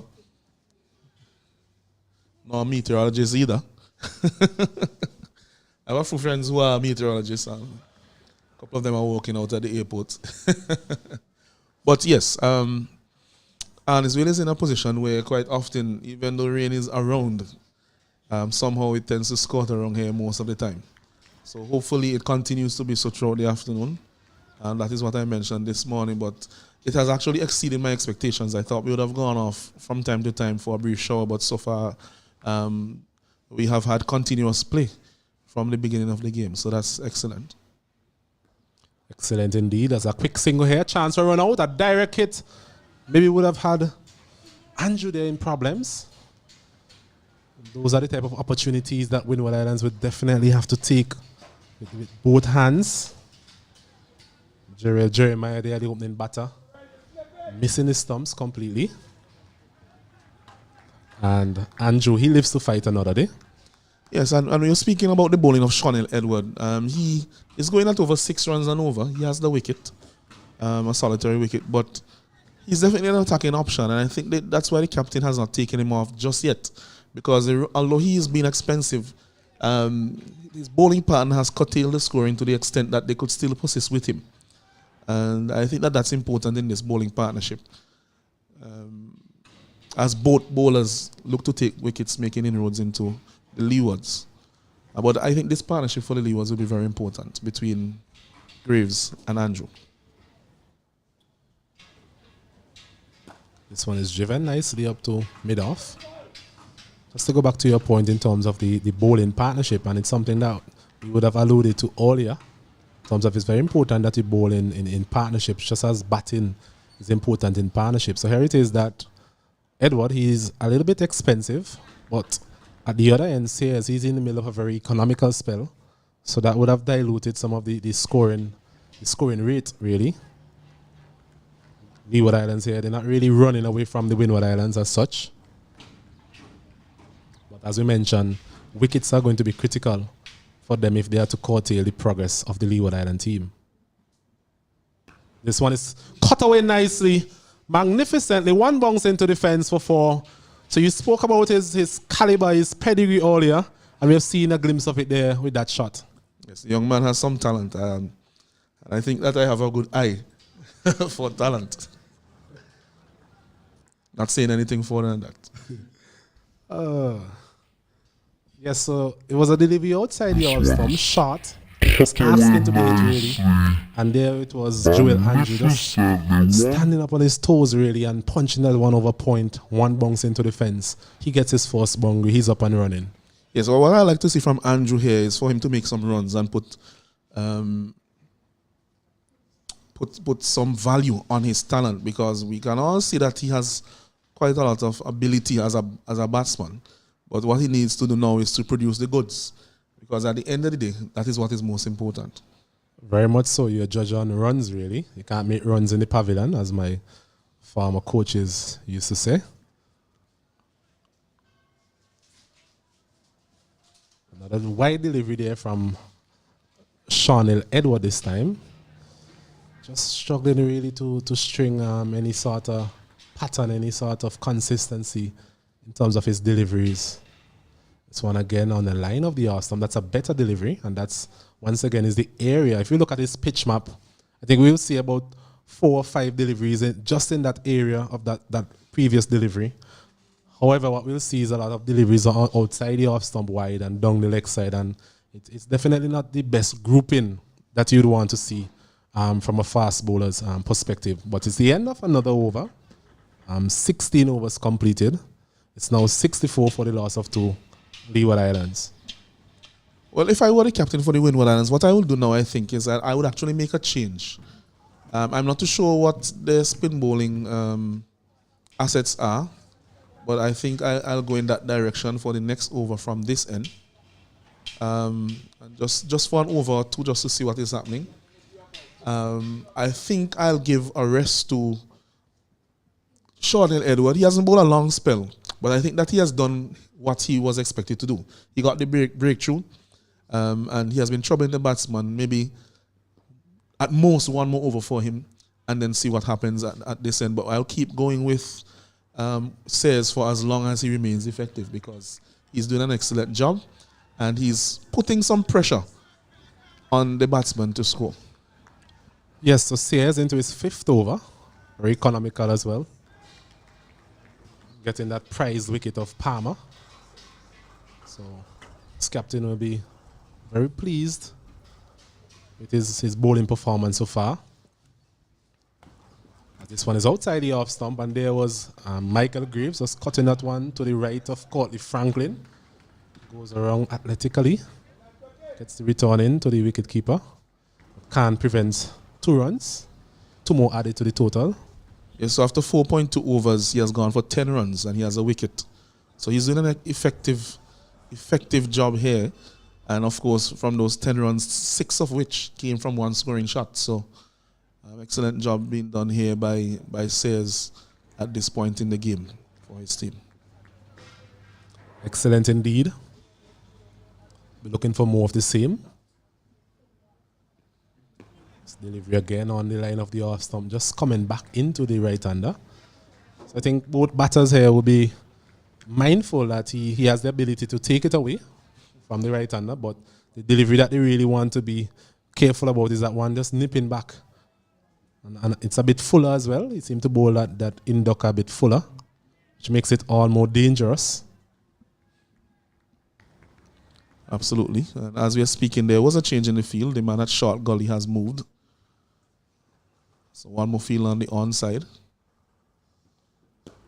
So it's driven nicely.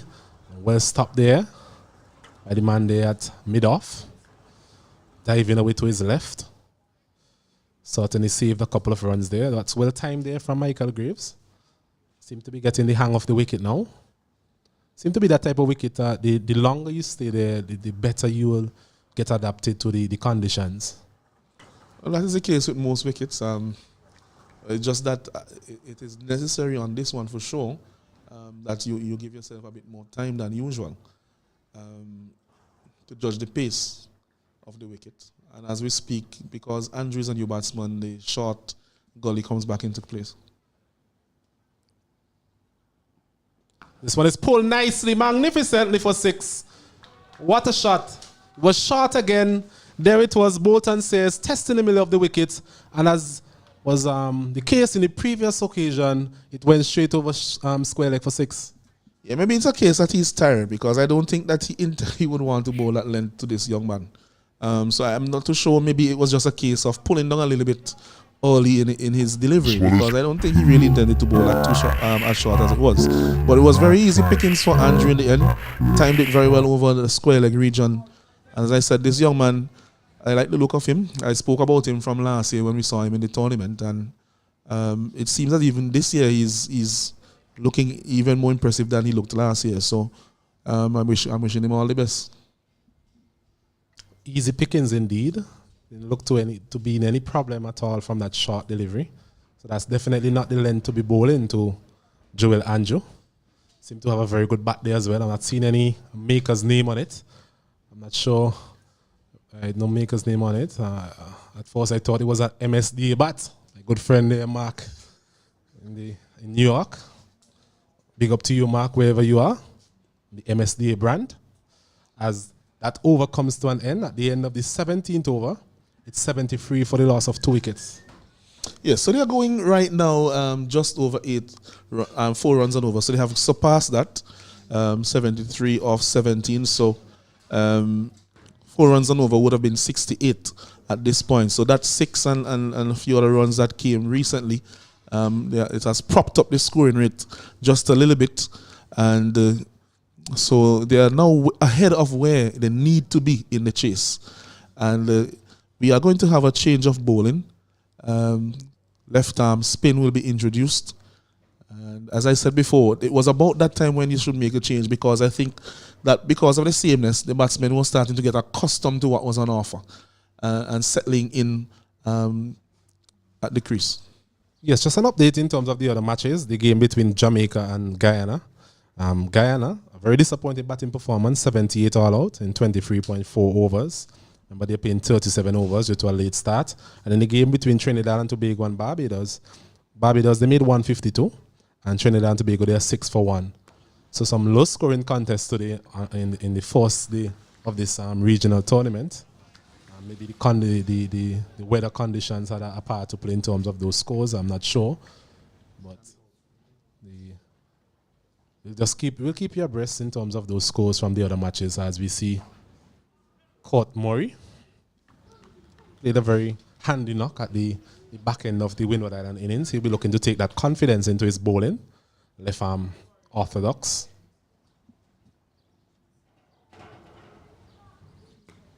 There's a bit of tone there, but slow tone, as we saw even in the innings, the bowling innings of the Leeward Islands. Mackenzie and Amory, they were able to get the ball to turn, but it's rather slow tone. The wicket is not the quickest, really. Yes, and he has quite a low arm action, so doesn't seem like if he'll be getting a lot of bounce from that action. But side spin being imparted by the young man. And so that one we saw turning off the wicket quite prodigiously, actually, away from the right-hander. We've seen Andrew so far versus the pace or the medium pace, looking very accomplished. It'll be interesting to see how he goes against the slow bowler.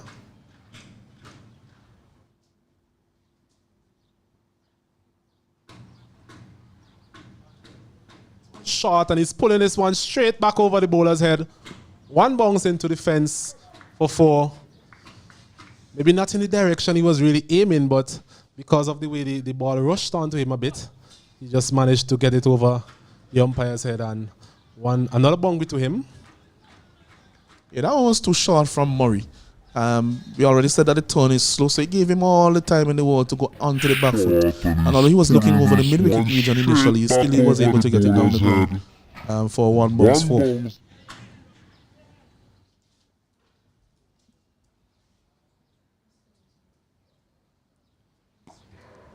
It's a better delivery, better line, better length.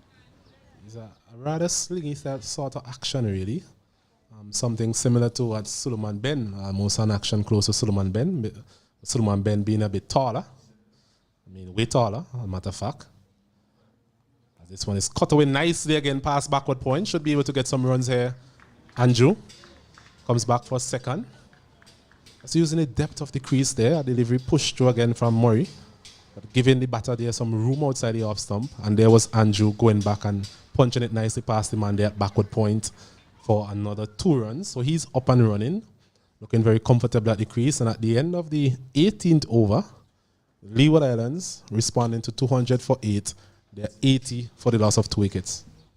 Yes, 80 at this point. They are up with the rate. Only 2 wickets down. And they would say that if they could maintain this partnership for maybe another 30, 40, 50 runs, then they will be well on their way to winning this game. But cricket is a game that you cannot predict, game of glorious uncertainties. The Windward Islands would know that if you add 2 wickets to the score, that it would put it in their favour. And so they will be thinking to themselves that we just need to get some wickets here, and we will be right back in the game. As we see Tariq Edward being introduced to the bowling. He will be bowling to Michael Graves. And the field is a slip, man at backward point, a cover point, extra cover, mid-off, long on, short mid-wicket, deep mid-wicket. The short mid-wicket is straightish, the deep mid-wicket is squarish. And the man at just backward of square in the circle. So both spinners in operation at this point in time for the Windward Islands. We saw when the Leeward Islands bowled, the likes of Amory and Mackenzie, they bowled their 10 overs on the trot. So it will be interesting to see how the captain here for the Windward Islands use these spinners. If it is that the Leeward Island batters are able to get on top of them, how is the captain going to respond? If it is that they're economical, would it be a case where they are able to bowl out their 10 overs as well?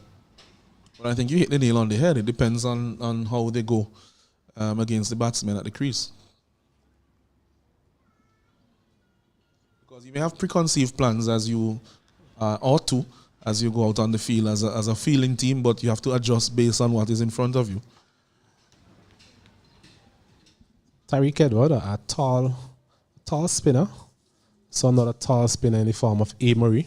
The Leeward Islands bowl, just walking this one here nicely there. Andrew. To the left of the man there at square leg. Goes for a single. I think the running between the wickets in terms of the Leeward Islands is a bit more assured than what we saw earlier from the Windward Islands. Yes, it's definitely more assured than what we saw from the Windwards. Although I think that they left a lot of runs in the first few overs on the field, the Leeward Islands, because they hit a lot of deliveries straight to fielders that they could have scored off. But because they're only chasing 200, and I say only at this point because of how it looks, but you never know what would happen over the next few overs. They're still within the rate that they require, so they would probably say all is well that ends well.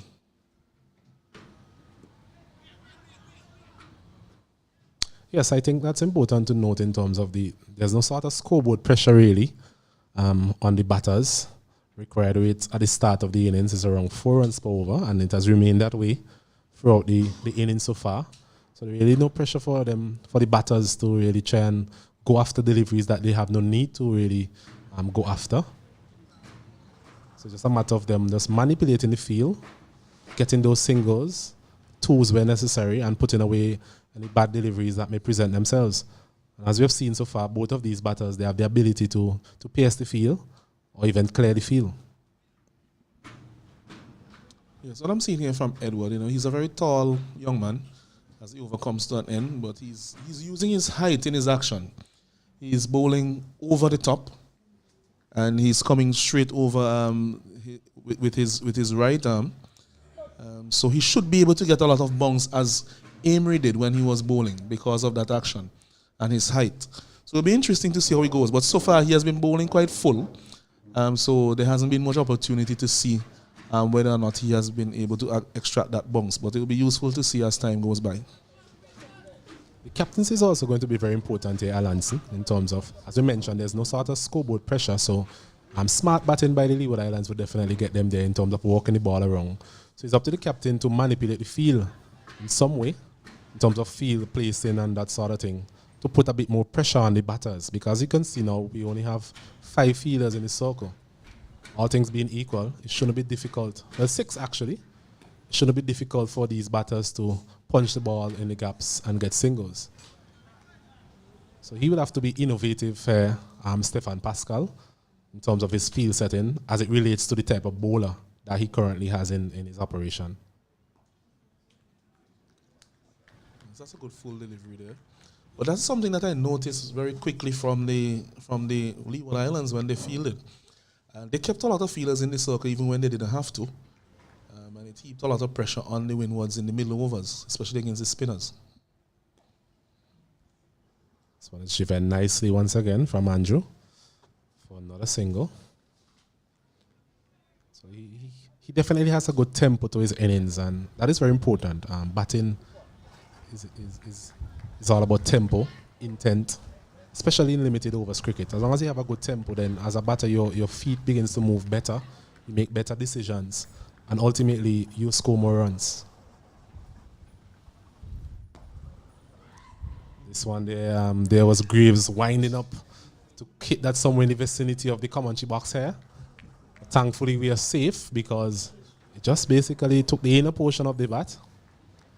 Murray there giving that one a bit of air. Yeah, I think that one, the flight tempted him into that injudicious shot. This time he's cutting this one straight to the man there at backward point. There's no run added to the total. There's definitely a stiff wind blowing across the ground. As you can see, the players' uniforms just fluttering in the wind. It's a good delivery there, a quicker delivery. Angling back into the right-hander. A good over there from Murray. And at the end of the 20th over, Leeward Islands responding to Windward Islands forcing in total of 200 for 8. They are 83 for the loss of 2.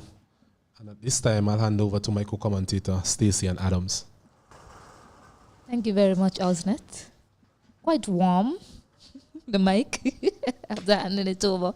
You're holding it quite tightly there, Osnet.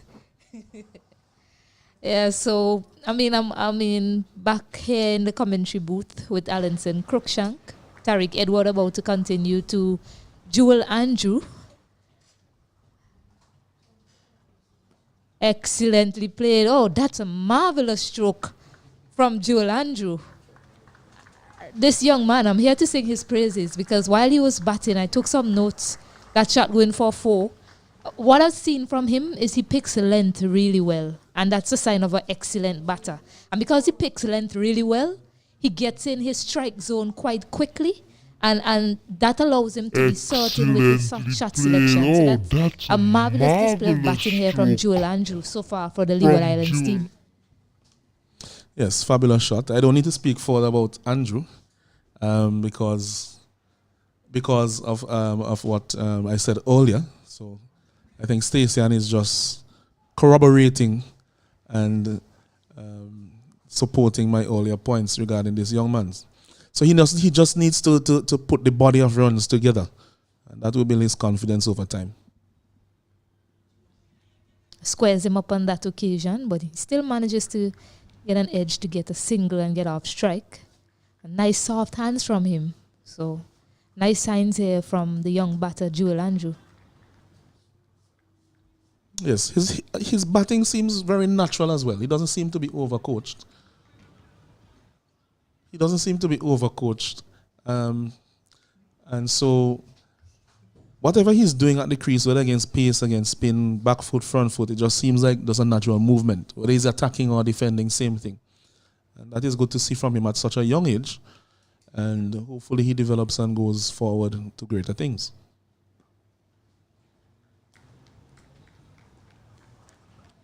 So that one was a bit shorter from Tariq Edward, defended by Graves. This one is looking for a sweep down the leg side. Beaten, and it's wide call by umpire Bonwari. The shot was on because there's nobody behind square on the boundary. Just the backward square in the circle. He had to beat, and that was 4 all the way.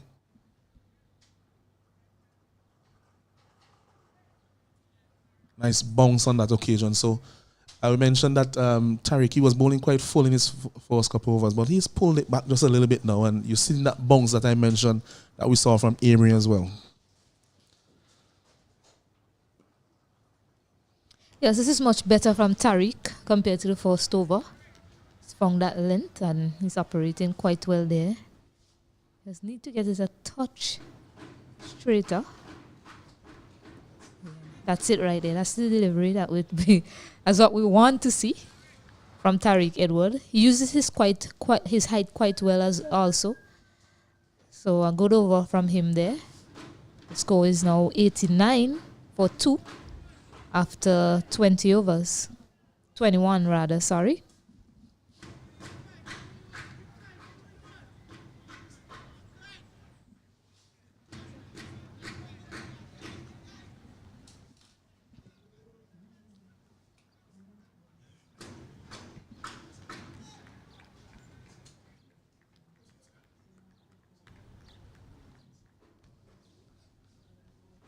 All right, so Murray, he continues from the northern end, commentary booth end, bowling to Joel Andrew.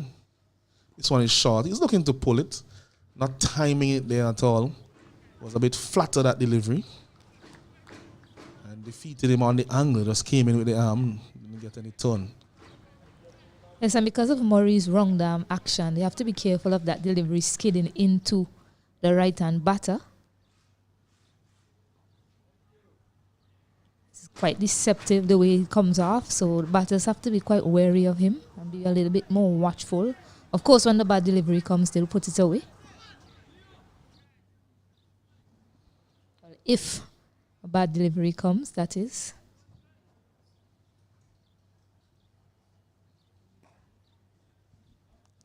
And this one is mistimed by Graves. He was looking to hit that one just a bit too hard, but also the length deceived him in the end, almost yorked him.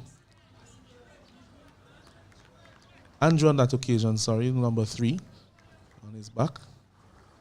He's looking to hit that one a bit too hard on that occasion, and Graves, his senior partner, just says, don't get carried away here. We are doing well. We are on top of the game.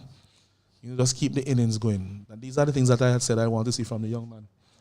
Because he clearly has a talent, but now it's about knowing how to put together an innings, knowing when to attack, when to defend, etc. And that one is lofted over the man at mid-on, and that's 4 runs. And that was well executed there. Yes, that's much better there from Andrew. That was pitched up. And on this occasion, he went down the ground. On previous occasions, he was trying to go across the left arm spinner. And going down the ground is always a good option. So well executed there from Andrew. Looks like that conversation that Michael Graves had with him worked. Yes, he may have been telling him to keep his bat face as straight as possible because although Murray is not turning all of them, when he does get the turn, the ball will leave him. And we have seen him turn a few quite far so far in his bowling spell. It's the Leeward Islands batters quite impressive in their stroke making, but one little thing I would like to see is the incorporation of picking up quick singles when they're on offer. They have some areas in the gaps where they can pick up some quick singles on the offside. See, for example, that delivery there could have easily just struck it into the offside and try and get a quick single in between those two players, but instead he was looking to go downtown. But yeah, really good shots as I mentioned. They're playing their boundary stroking. The boundary strokes are quite effective, but just to get some singles, get some quick singles in there, that's something that I like to see them incorporate in their batting innings.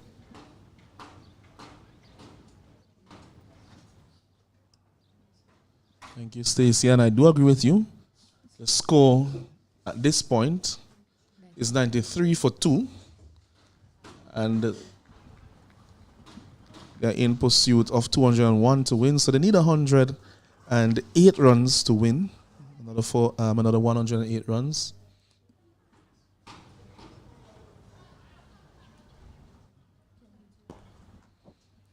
Nicely played there by Graves, just getting a single.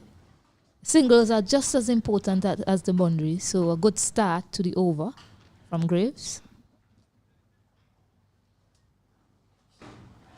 I think that is what he'll be telling Andrew. Of course, when you have the opportunity to get the boundary, you do so. But for the time being, there are lots of gaps in the field, so try to take the singles that are on offer.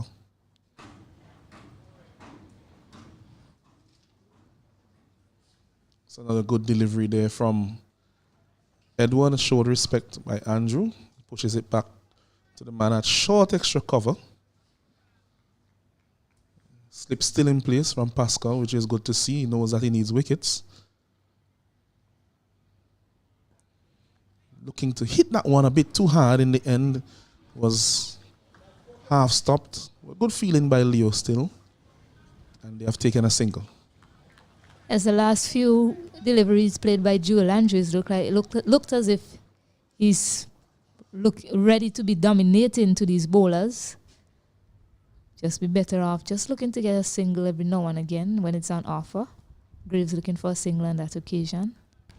I mean, he's been there long enough. Probably saying to himself, I've seen it all, so I can just go for it now. It wouldn't be the best approach to take, I think. I think he has a lot of time out there and the opportunity to bat through the innings. You have to be hungry for runs. This one, lots of bounce on that one from Tariq Edward. We mentioned his height and that he has a high action, so he will get the bounce that is on offer.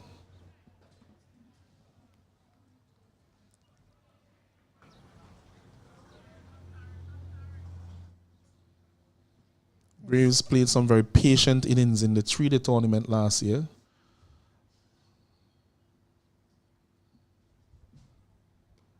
Punching to the man at backward point. There's no run. And that's the end of the 23rd over. The score is now 95 for 2. Yes, the Leeward Islands at this point in time will be the more comfortable team, given the position that they're in. Windward Islands will be hoping to get a breakthrough. That's the only way that they're going to win this contest from here on out, is to keep picking up wickets. So these two batters at the crease, while it's good that you want to be dominating to the bowlers, it's also good that you stay on top. When you're on top, just continue to be on top. So that's what these two batters need to do. Just continue to bat and nag away at the Windward Islands bowlers.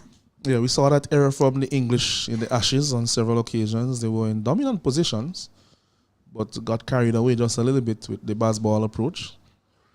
I think the captain has shown them the way in his last innings that you can be quite aggressive, but you have to select your moments based on what is happening in the context of the game at that time.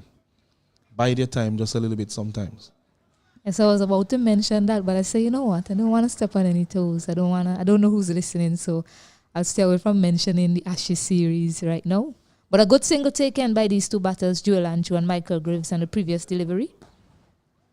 It's cricket, so we can speak about it. In fact, it is the only test series that is happening at the moment. Test cricket is the pinnacle of the sport, so I'm sure that a lot of these young men aspire to don in the whites sometime in the future in test cricket.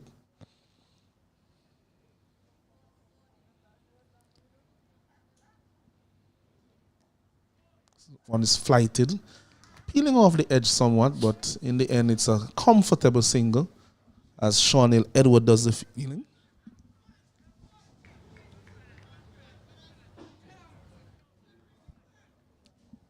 Yes, it's definitely a lesson all of these youngsters can learn. When you're in a position of authority, just continue to press on the accelerator. If you give the opposition a sniff, you don't know what can happen. So you just have to continue in the position that you're in. Nothing is troubling the batters out there at this point in time. So they can afford to just knock it around and pick up the boundaries, odd boundaries that's on offer.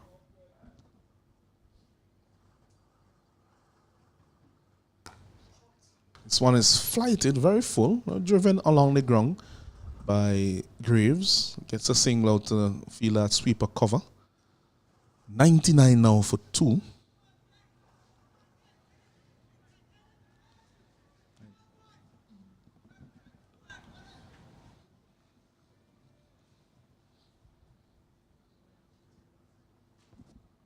This one is very short. And this one, he chooses to pull it along the ground down to the man at long on. At one point, he seemed to be aiming something a lot bigger over mid-wicket, but tempered his intentions just a little bit there, Andrew. Yes, and with that single, the 100 runs comes up for the Leeward Islands team.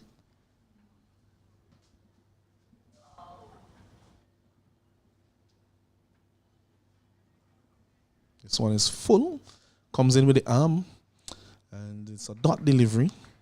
So at the end of the 24th over, the score is 100 for 2. 100 coming up in the 24th over after 23.5 overs. And so they are on track in terms of their scoring at this point, the Leeward Islands. The Windward Islands, they have to G themselves up. They need some wickets if they have to come back into this game. The Leeward Islands, pair at the crease, seem to have it under control at the moment.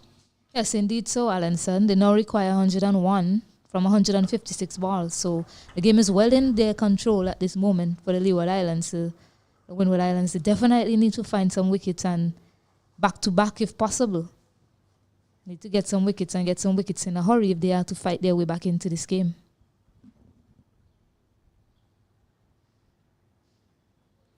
So Tariq Edward, he will continue to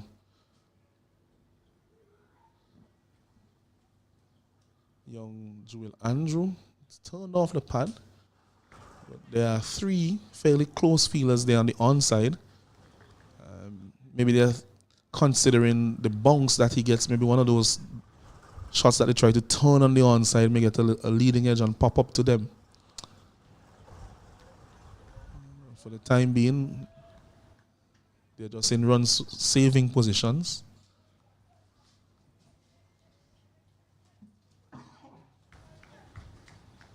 No pressure to score on this pair. They're ahead of the required rate. And Andrew, he's out caught, giving his wicket away, driving this one straight to the man at mid-off. And this is what I said about the young man. Exceptionally talented, yes, but he needs to play some longer innings. And for all that talent that he has, I mean, he really has just given his wicket away. Yes, credit to the think tank there of the Windward Islands team. They set the field quite well to Joel Andrew, to the off spinner. As you mentioned, they have 3 close fielders on the onside, no one behind the keeper on the offside. Andrew is And out the caught. only option really for him to get a run was to try and go up and over Akeem Ogis at mid-off. Doing so, it was against the spin. It was pitched up, but it was against the spin of Tariq Edward, and he held out to Akeem Ogis, taking a comfortable low catch there in the end at mid-off. So good execution from the Windward Islands and Tariq Edward to pick up that key wicket. They really needed a wicket, the Windward Islands. Yes, and the captain, Bowen Tuckett, comes to the crease to replace Joel Andrew. And as you said, his option was to go over the man at mid-off, which I think he tried to do, but the length was too full for that. So he would have been better served seeing that length to drive along the ground and try to defeat the infield with that method. He has gone over the top of the offside already. And I think that is what he was looking for there, a repeat of that shot that we saw earlier from him inside out over the extra cover region. But the length was a bit too full on this occasion for that shot. Yeah, so played a handy knock. Joel Andrew scored 31 for his team. Quite impressive knock from him. Well, he wasn't able to push on as he would have wanted to see Allenson. Good thinking here from the Windward Islands. Yeah, so the skipper is now at the crease. Carlon Bowen Tuckett. I think the son of current umpire and former West Indies cricketer Carl Tuckett.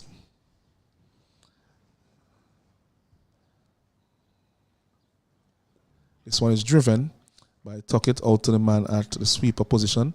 And I think that shot or a similar shot may have been a better option for Joel Andrew on the delivery that he was dismissed off. Yes, you see Akeem Ogis holding his mouth there because it was a similar delivery to the one that got Joel Andrew. However, Colin Bowen Tuckett decided he's just going to play it along the ground and not try to go up and over on that occasion. So good start from the captain. This one turned down the leg side. They were thinking of 2, but Pascal is quickly to it. Keeps them down to a single. There's no need for them to really risk 2 based on what they require at this point. And so that's a good decision to stay on 1. So at the end of the 25th over, the score is now 102 for 3. They're going at just over 4 runs and over.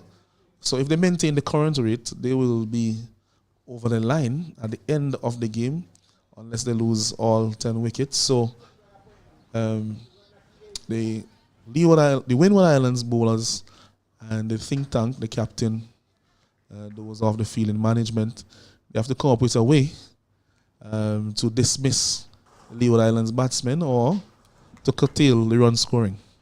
Yes, the requirement is now under 3 figures. They now require 99 from 149 deliveries.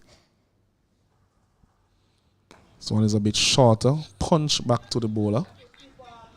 And you could almost see that little zest being added to the motions now of the Windward Islands team after that wicket. Straighter one, quicker one.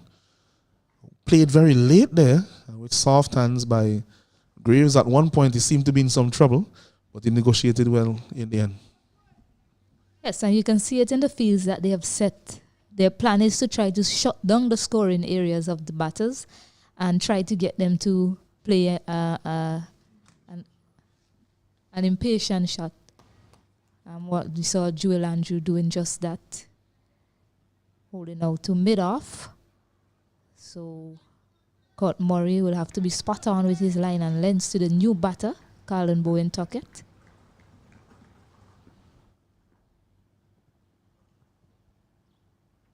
This one is very full, driven by the skipper. Nicely weighted, he gets that single. He's also very quick between the wickets. That's something that his father was a quick cricketer as well. So very quick between the wickets. That was a tight single, but he was home with time to spare in the end.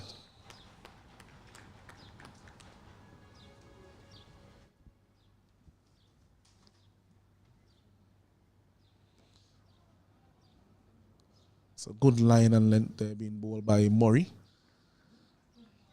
I think he's more comfortable bowling to these two now. I think he felt a bit of pressure bowling to Andrew, and his length varied a bit more. But now that he knows that they're not coming at him with the same ferocity.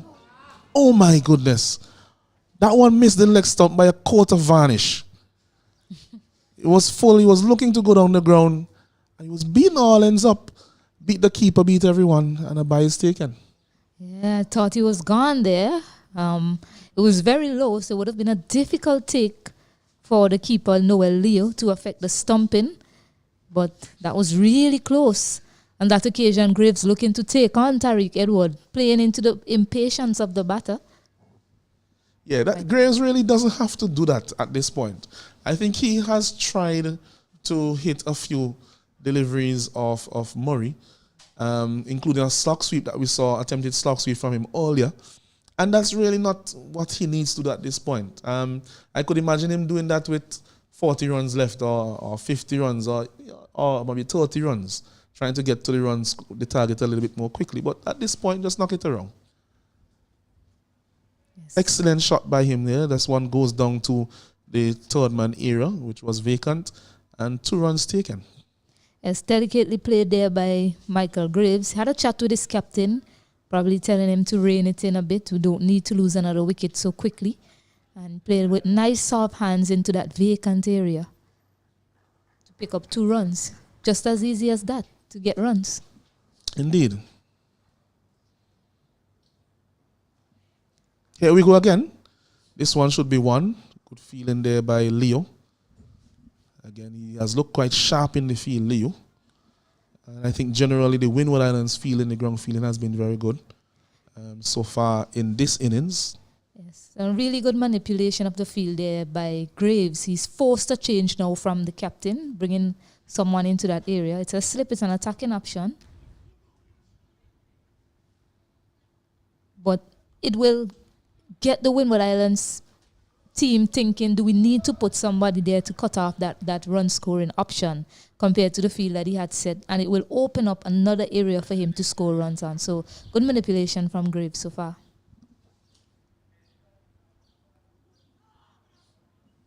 This one is forward, Bowen Tuckett, and the defense that goes to the man at point, Leo, just behind backward of square near offside, backward point, no run. Shorter, changing up his length, changing up his pace here as well, Edward. Looking to outfox the Leeward Islands batsman. He was able to do so against Joel Andrew not so long ago.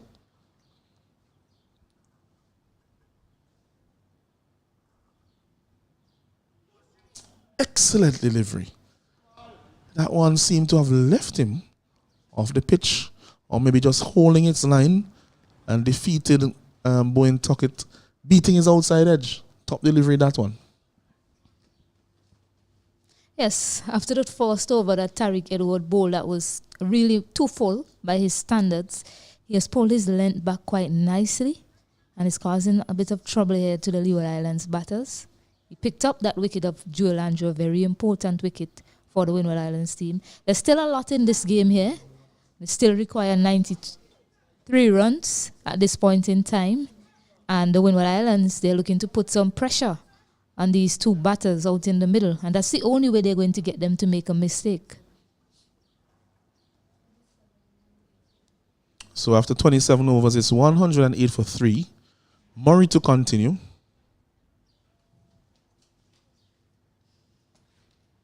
Flighted delivery, slow, tempting the batsman, getting the inside edge. He's trying to buy a wicket here, is Murray. Slow flighted delivery, saying, well, have a go. Another slow flighted delivery. This one is punched straight to the man at middle off. Should be tight. Oh, and a direct hit there would have seen the back of Graves for sure. August doing the feeling. Yes, that was a tight run there from the Leeward Islands batters, sorry. Akeem Ogis unable to hit the stump. They decided to send him back for the captain. Maybe there's something they know about him. He's probably a very aggressive batter. They've sent back the field for him. Compared to when Michael Graves, who's on strike, interestingly enough, Michael Graves has been there quite longer than the captain Carl and Bowen Tuckett. What we are seeing from Graves, I think, in the treated tournament, that he's very patient. He's not the most powerful player. As you see, that one is flighted nicely again there by Murray. I like what I'm seeing from him in the last few overs.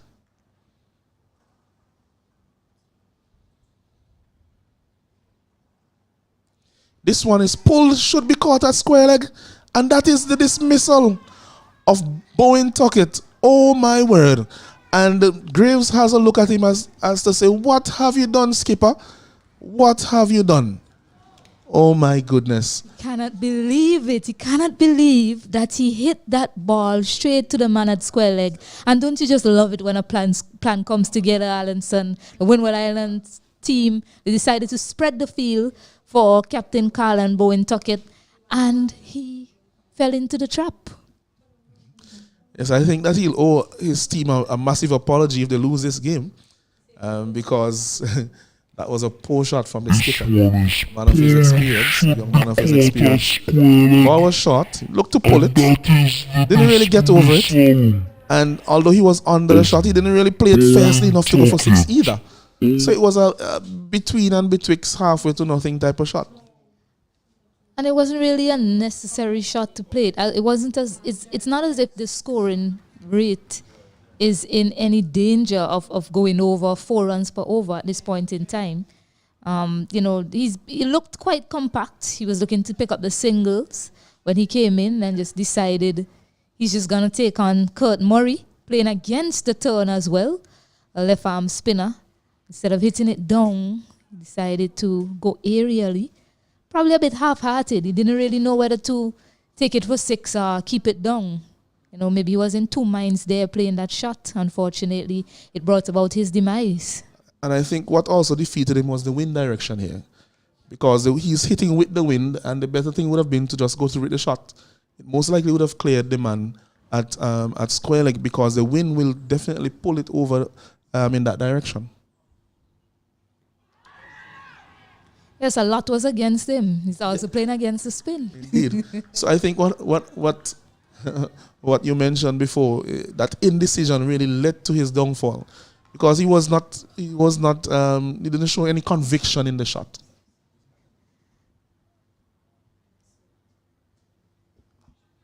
Yes. This one is cut away nicely by the new batsman, Tianik Honore. Yes, suddenly one fielder is out of the inner ring. Brought in all the fielders with the exception of that fielder on the square leg boundary. Is it Jeremiah, I think, that took that catch? Just confirm for in a bit. Yes, and to be honest, looking at the score now and where the game is, this game is now far from over. The 2 wickets that have fallen, you have the skipper going back, and of course the wicket of Andrew. If the Windward Islands are able now to apply a bit of pressure over the next few overs, they can, drag themselves back into contention in this game.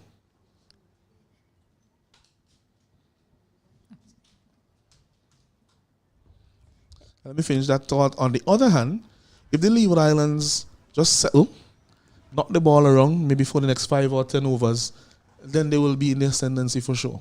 Right now, it's almost about 50-50. Yes, with the loss of a set Joel Andrew and the loss of the captain, it really, if they had a win with, it's probably 670, 60-40 at this point in time in favor of the Leeward Islands because they are under no scoreboard pressure. Yeah. But losing those 2 key wickets, that might swing things in favor of the Windward Islands at this point in time if they are able to keep applying pressure to the Leeward Islands batters, that is. Absolutely.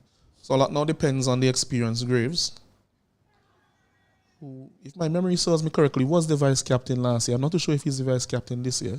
Joel Andrew is the vice captain this year. Okay. So captain and vice captain have been dismissed. Yes.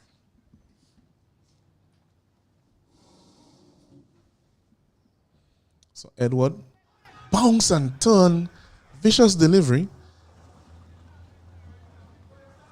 Vociferous appeal from them there, but I think that he was missing the stump. You know, it seems like a lot is going on in this over from the bowler, but mind you, it's the mannerism of the fielders on the field right now that's driving the bowler. Not a lot is happening for him, but just getting the batter in some strange position that they shouldn't be in, looking to be aggressive towards him, and that is paying off quite nicely. And that's the end of the over. It was a really quick over as well, and just 1 run coming from it. Yes, Tariq Edward doing a fabulous job here for his side. Michael Graves, again, going back to that shot just to run Edward down to the third man region.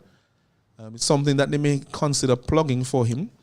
We saw them bringing in the slip when Bowen was on strike, Bowen took it, but they removed it for him, and he's consistently scoring in that area against Edward.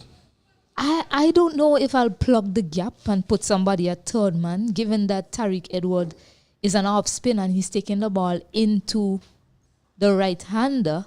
I think there's an element of risk to the shot. I think the most I'll do is probably just put a slip in for that catching option.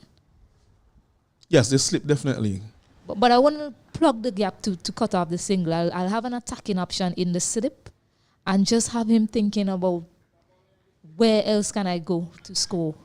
And that might induce him into playing a big shot. Also across the leg side from where Edward is bowling, he'll be hitting into the wind. He'll be hitting into the wind if he's bowling into the leg side. If he's hitting into the leg side. And the wind is quite considerable here today. We have had some less than ideal weather, I would say. But play has still continued here at the Arnersville playing field.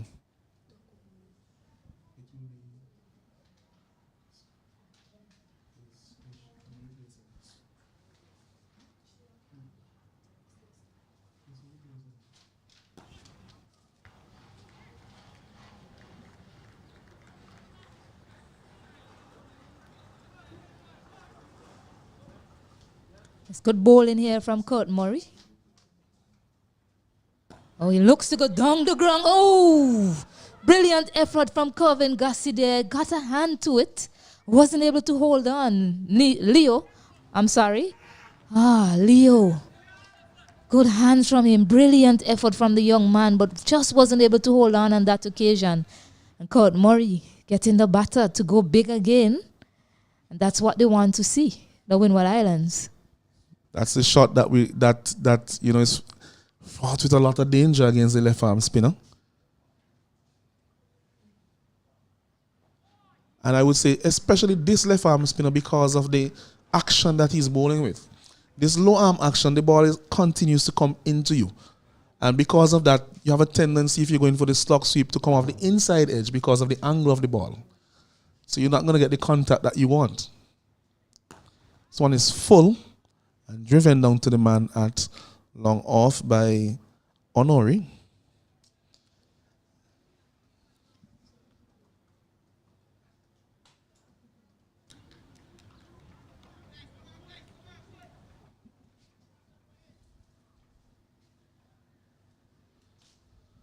That's the end of over number 30, and the score is 114.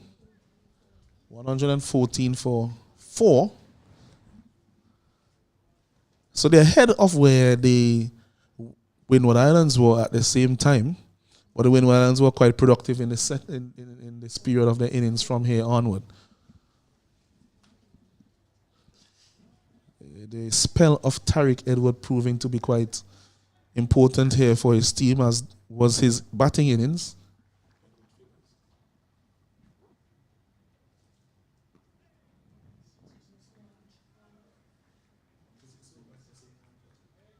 So he has bowled 6.1 overs, 1 for 16 runs.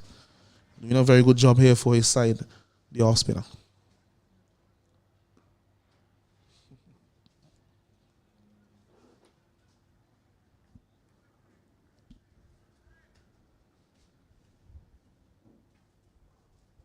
So the slip is in place to the new batsman. Anori. Short again, he punches it straight to the man at mid-off. And I think that if that is what he's going to be doing, punching to the men in the field, I think that Edwards will be pleased with that. He wants to build up some pressure, even though the rate is not very... Oh my word. He was looking to swing that one across the line. And I think what is happening here is that you're going to see a conversation between Graves, and Graves is going to say, what is that you're doing there, man? Yes, and this is exactly what the Windward Islands is hoping for from these Leeward Island batters. They're playing on their patience. They're bowling in good areas. And every now and again, the Leeward Islands batters decide that they're going to go for it. This one is sweeping across the line. Would have been interesting to see that one, the angle. Maybe going down the leg side in the opinion of the umpire. But close call, big appeal. Oh, I thought it looked pretty close, but not a very vociferous appeal. It was just really the bowler appealing, nothing from the keeper. So not sure if there was some bat involved there or something, Alanson. Well, we are unable to tell. We don't have this stump mic or those type of technology available to us in this case. But at the end of over number 31, the score is now 114 for 4. And I would hand over at this time as well to Stacey and Adams, who will be joined by my replacement, Mr. Osnet Cato.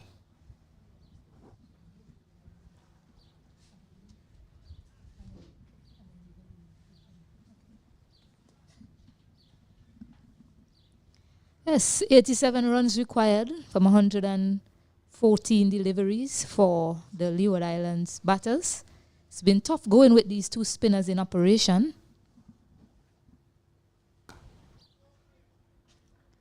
Graves gets a single down to long on, brings Tianik Honore back in strike.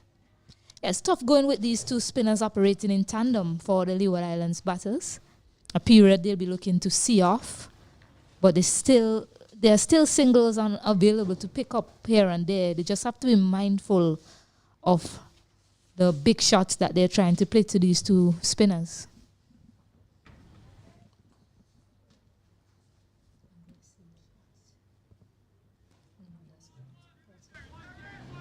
It's a really nicely played shot there from Tianik Honore. On that occasion, not too dissimilar to the delivery that dismissed his captain, but Tianik Honore got in line quickly and decided to play it down. So he was decisive on that occasion and played it in the gap and along the ground. So brilliant execution from him. His feet this time, gets a single. So good period of play here, these first 3 deliveries from the Leeward Islands batters. Looking to get back on things here. Both innings following a similar pattern in terms of the spinners really taking control of the middle overs. So when the Leeward Islands bowl, they basically bowled out their spinners as that delivery, just rushing on to the batter there, trying to play through the Arden side. Might have been best advice to just punch that one down the ground? I like the communication from the Leeward Islands batters. Every time there's a rash shot played, the other batter will come down to the striker and just have a word with him, get him out of the frame of mind, remind him of the plan that they have. So really good signs from the Leeward Islands team. Nicely worked there, looking for 2. Is it on? Yes, they're coming back for 2. Might be tight. Might be tight, but not out, said umpire Ryan Banwari. That was excellent running. Both batters knew that it was 2, and they went for it without hesitation. So excellent running from both of these batters. Yes, good running indeed, putting a bit of pressure on the field out there on the deep square leg boundary. As we mentioned earlier, we're playing on the most easterly wicket. Depends on what angle you're looking at it from, but there's definitely a lot of space out there. And the batters there being decisive, calling early, and they were able to make that second run comfortably in the end.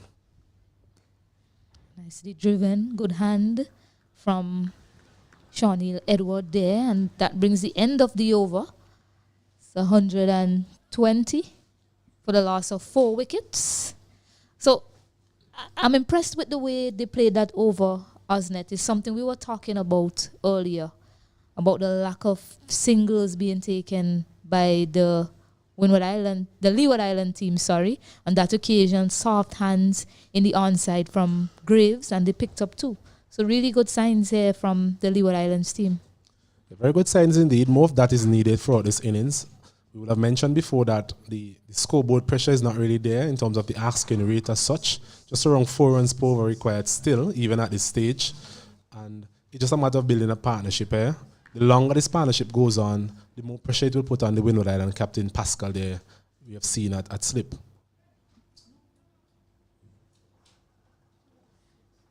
Edward is continuing. Tariq Edward. It's bowling to Tiani Connery.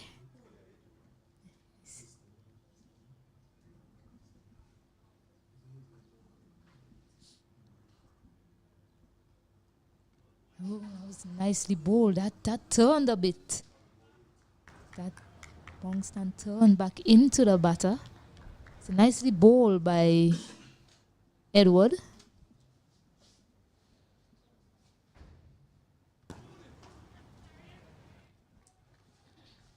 Earlier, I was speaking to my co-commentator, Mr. Cruikshank, and I was asking him about the captain and how he's going to use his spinners. And what we have seen is that both spinners are used in the same way as the Leeward Island innings. Both of them, apparently, I guess they will be bowled out. Both of them bowled in 8 overs at this point in time. So the next phase of play is going to be very interesting in terms of what does the captain do? Who does he turn to in terms of getting that breakthrough? Because Windward Islands will need to consistently get wickets if they are to really get back into this game. It's a change of angle. Opting to go around the wicket to Graves.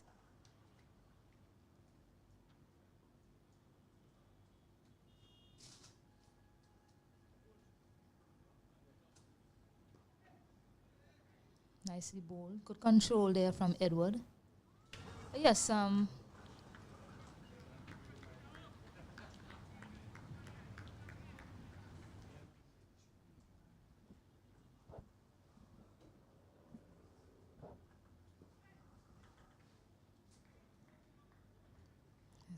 it's the end of the over.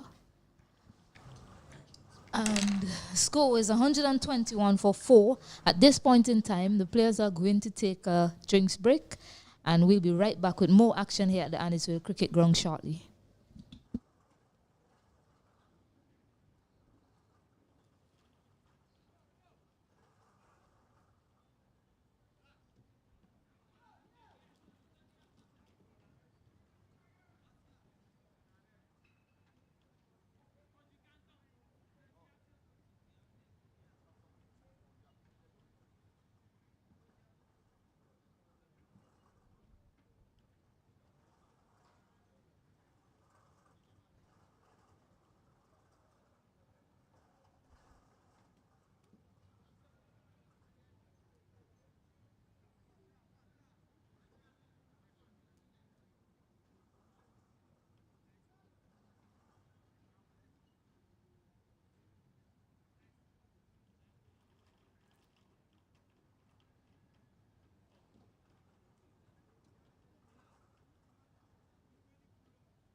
And we're back here at the Annisville Cricket Ground, where the Leeward Islands, they require 80 runs from 102 balls. Kurt Murray is going to continue bowling from the commentary end. He has bowled 8 overs for 30 runs, picked up that 1 wicket. He's been partnered by Tariq Edwards, who we believe will continue from that end, who has bowled 8 overs, 1 maiden, 17 runs, 1 wicket.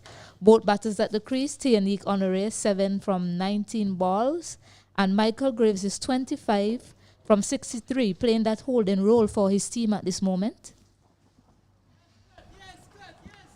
Both teams will have had the opportunity to reassess in terms of messages from the dressing room, so it will be interesting to see how they play moving forward.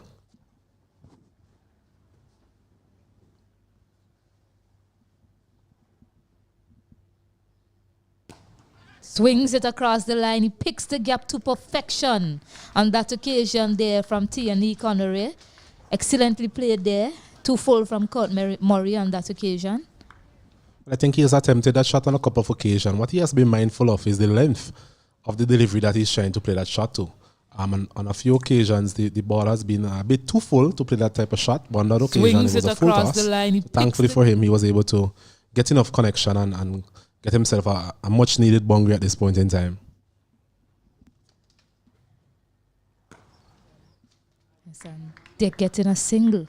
And that's what batters like to see, you know. Getting a boundary and then getting off strike. Not facing another dot delivery. So, well done from the young man. Murray into his 9th over, so maybe a bit of tiredness, a little fatigue creeping into his bowling. That arm seemed to be a little bit lower than when he started. And it's been low before. So even lower now, as you mentioned. Nice ball moving away from the right-handed batter. I wonder if that had edge, if it would have gone to the slip or over. Because it was a fair swing of the bat from Tianik Honore.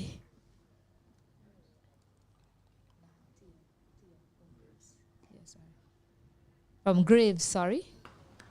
Michael Graves on strike there.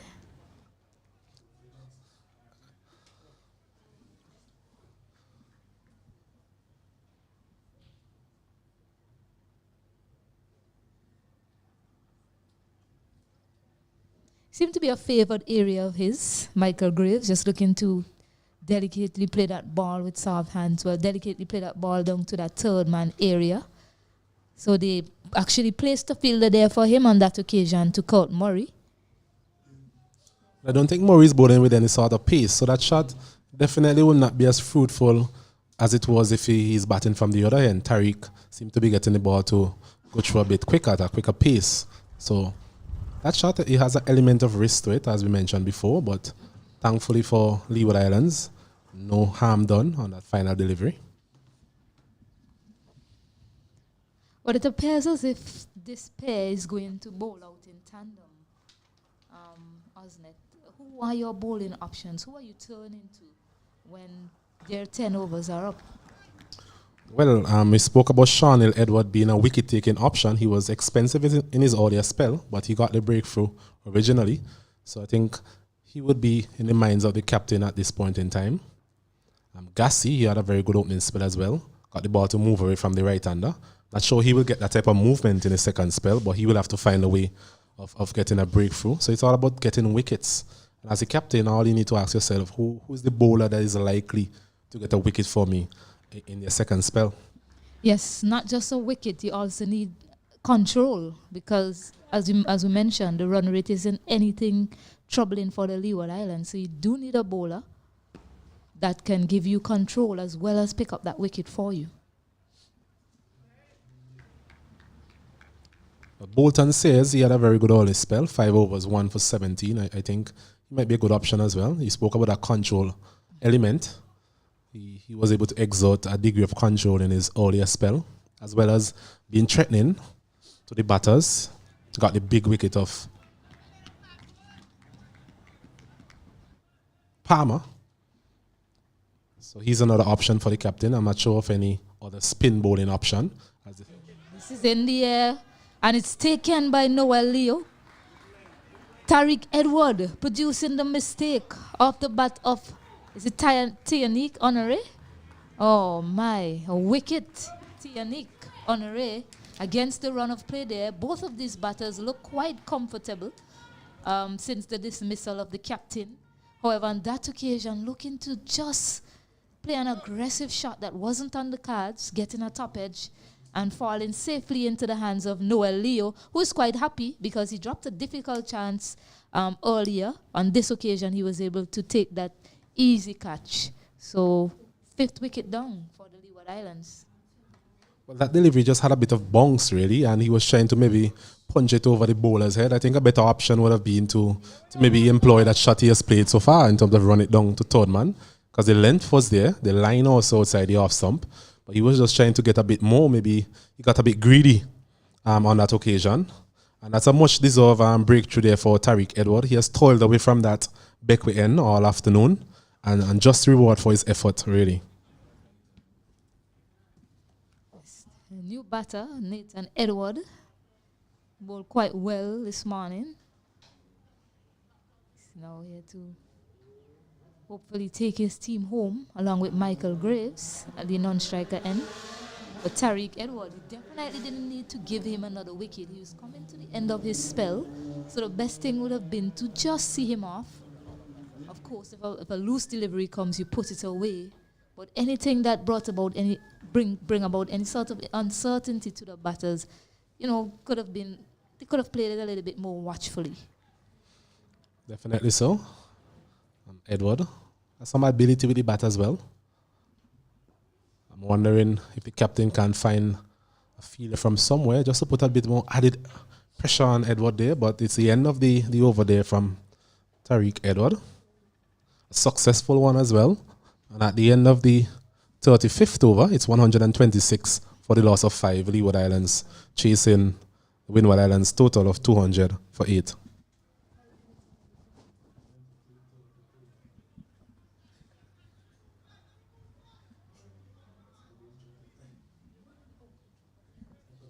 Yes, Scott Murray about to bowl his last over of this innings.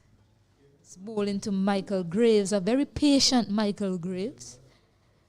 Quite circumspect in his approach to this batting innings so far, which is a requirement.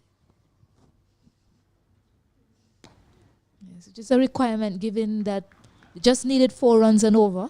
The run rate is still in their control at this point in time. They just have to be mindful of the amount of wickets they lose at this point in time. Nicely bowled there by Court Murray, squaring up the batter on this occasion.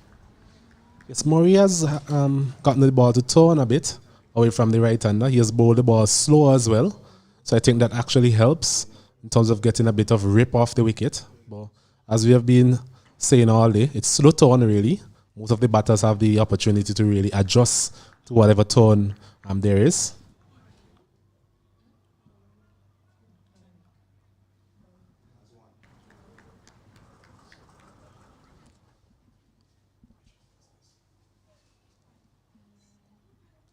Full delivery, looking to drive it down the ground. Doesn't make good connection. And this is a very important passage of play, these next 2 overs. It's very important not to gift a wicket to Court Murray here, the Leeward Islands team.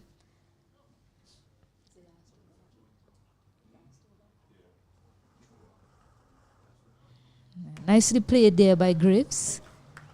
You have to play the match situation, and this is something that as youngsters, hopefully they'll learn and keep learning throughout the innings and take it to the rest of their career. I'll continue after this delivery.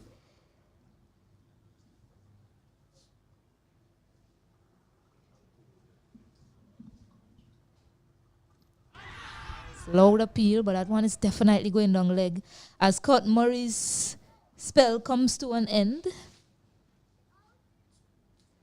As he has bowled 10 overs for 35 runs, 1 maiden, and picked up a very important wicket for his team as well. And I was saying, Osnet, you have to be able to play the match situation. The match situation here, it's you versus the spinners at this point in time.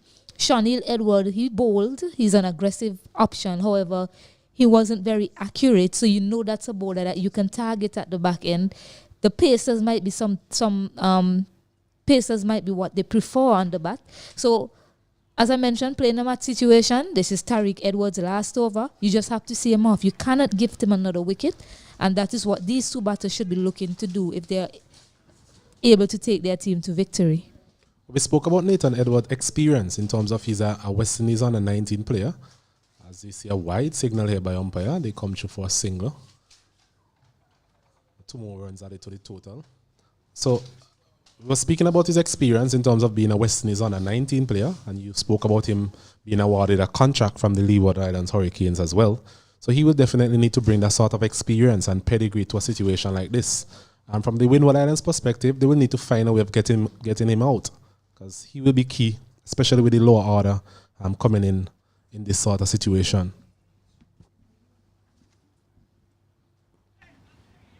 Nicely worked. Quick single taken, an appeal for a run out. Not out, says umpire Sandy. Pretty close call there by these two batters. I think it was a close one. A direct hit definitely would have had him. And diving there, really putting a prize on his wicket there, Nathan Edward. How important it is that he stays there and just bring all his experience to the forefront.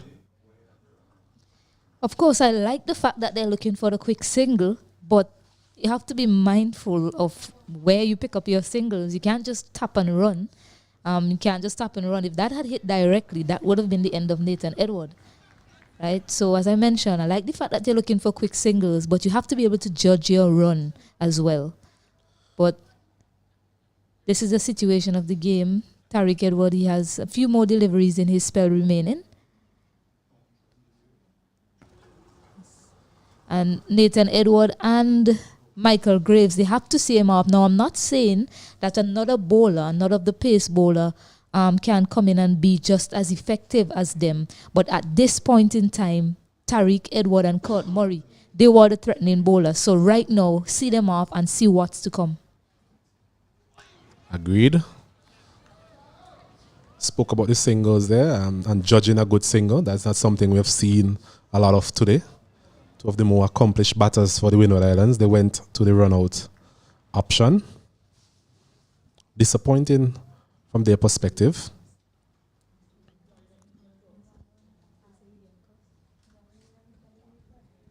Oh, an appeal there. Loud appeal, and he's given. It was almost a celeb appeal. Like Stuart Broad there. He was trapped LBW on that occasion. All of the Windward Islands fielders went up. That wicket is so important. It's exactly what we were just talking about, Osnet. You cannot give another wicket to Tariq Edward in his spell. And I believe that was that the last delivery? Well, he has another delivery remaining. 1 more delivery remaining. And Nathan Edward, a key breakthrough for the Windward Islands. Oh my goodness, how the game has turned here at the Annisville Cricket Ground. Yes, a big wicket there for the Windward Islands. Nathan Edward, as we mentioned, has some batting pedigree. It was someone that the Leeward Islands were looking forward to in terms of taking this innings right to the end. It was a good delivery there from Edward, just coming in back with the angle and striking him plumb in front. Good decision there from umpire Banwari. And the Leeward Islands, they lose another wicket in this pursuit of 201. They're now 129 for the loss of 6 wickets.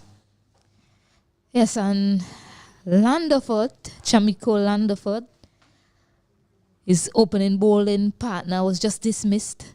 He has made his way to the middle for the Leeward Islands team. 1 more delivery remaining in this over from Tariq Edward. I know they'll be hunting up a wicket here, the Windward Islands team. Once again, we were speaking about what can the captain do in terms of adding some more pressure to the situation. Here it is,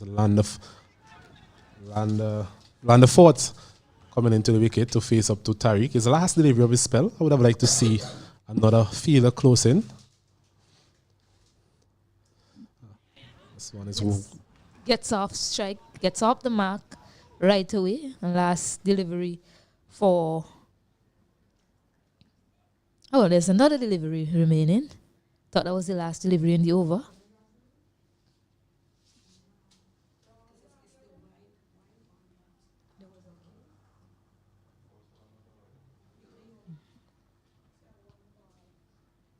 Yes, there was a wide delivery ball in the over. I beg your pardon. So one more delivery remaining here for Tariq Edward, and he'll be hunting up the wicket of Michael Graves. He looms as key here for the Leeward Islands team. Nicely driven there. That's an excellently played shot there from Michael Graves. Gets close to the boundary. He'll pick up 2 more. Nice placement there off the bat of Michael Graves.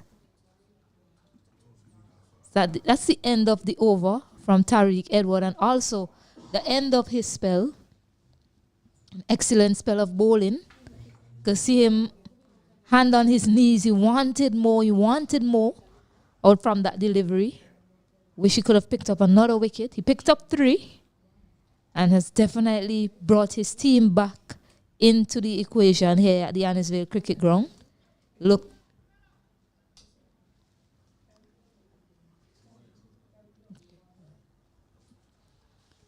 So, at this point in time, I'm going to hand you over to my co-commentators Osnet Kato and Mr. Alanson Cruikshank. So just as we were speaking about what other bowling options the captain might think about employing, we have seen August, a spin bowling option as well, off spinner. I think something we have to be mindful of moving forward, Mr. Cruikshank, as you know, join us in the commentary box once again, is the light. The lighting, all day we have had overcast conditions, and given that the sun never really showed its face, I think the light is going to be a problem moving deeper into the evening. It will depend on how quickly they get through the overs, and good afternoon again to our viewers, because this is the period where we have the longest days of the year. So, in spite of the overcast conditions, the light should be fairly good up until maybe just before 6 o'clock or close to that. So it depends on how quickly they get through the remaining overs, and I think they should be fine. August is bowling leg spin, which should be completed more quickly than some of the other overs. So 13 overs remaining. Most times, most teams will bowl 15 overs per hour. So next hour or so. So it'll be interesting to keep an eye on that. Just another. And it's bowled. It was a shortish delivery there. The batter going back, trying to pull that one. Is that Michael Graves? Yes, the man who has been there for a while now. Trying to pull that one in the vicinity of deep mid-wicket. The ball staying a bit low. Not a lot of pace as well. And just taking the inside portion of the bat. And that's another wicket there for the Windward Islands. Leeward Islands, they're now 143 for the loss of 7.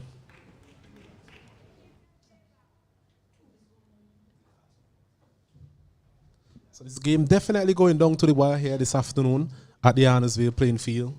We thought that the total of 200 was hard to really judge, really, in terms of whether it was a good score or good total. Both teams have a set of new players as well in their teams. But what we have seen from the Windward Islands is that they've been able to exert a bit of pressure in terms of just keeping the scoring rate in check. And they've picked up wickets at some key moments, and they've picked up some key wickets as well. And that has really put some added pressure now on the Leeward Islands lower order. Yes, and what you have seen from both teams is that the spin bowlers have really heaped the pressure in the middle overs. And again, it goes back to our cricket, even at the higher levels here in the Caribbean.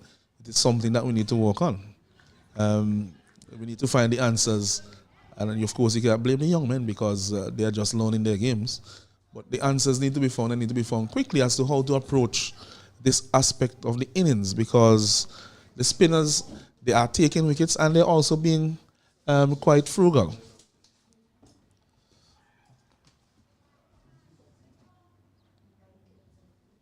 So Mackenzie, the leg spinner, he's a new batter, facing up to August. He's also bowling leg spin, so he should be familiar with that type of bowling. He himself being a quite accomplished leg spinner. Bowled a very good spell today in tandem with Amori. Yes, he was very impressive. In my opinion, the pick of the bowlers in the first innings. In the Windwards innings, the Windwards batting innings, beg your pardon.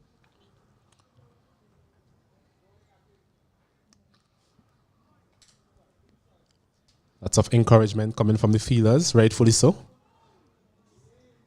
Definitely in the balance this game. Remember, they're chasing a total of 201. So it means that they need a further 67 runs from 72 deliveries. So still less than a run a ball. But the asking rate has actually gone up a bit. It started out at around 4 runs per over required. And at this point in time is close to 6.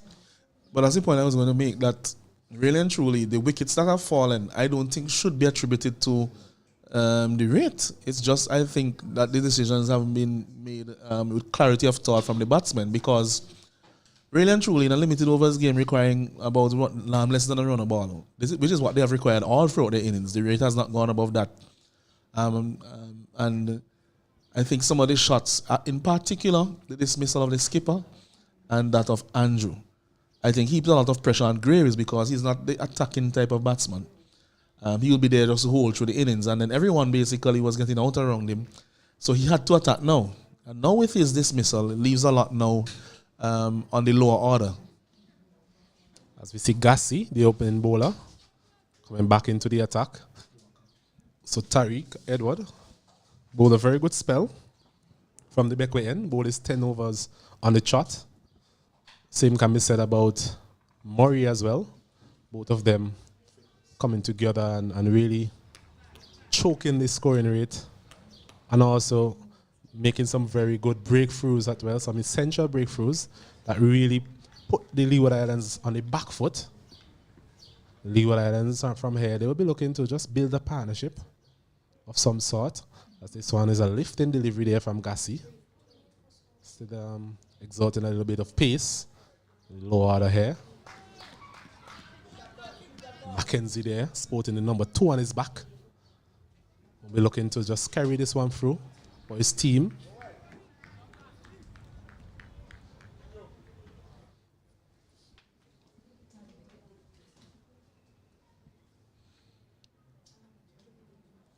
A shortish delivery, wide signal there by umpire Banwari. Yes, good. Guyana. Yes, good lifting delivery, but just a worry in terms of the line. And Tariq Edward, as you mentioned, he's bowled 10 overs, 1 maiden, 3 for 22 after having scored 35 and batting close to the end in the first innings. Well, in their batting innings, the Windwards batting innings. So definitely putting up his hand here for the best performance of the match in an all-round capacity. Yes, so it goes to show that momentum that we spoke about in terms of cricket. There it is, the two lower order batters, Tariq Edward and Court Murray, both of whom got some very useful runs at the back end of that innings.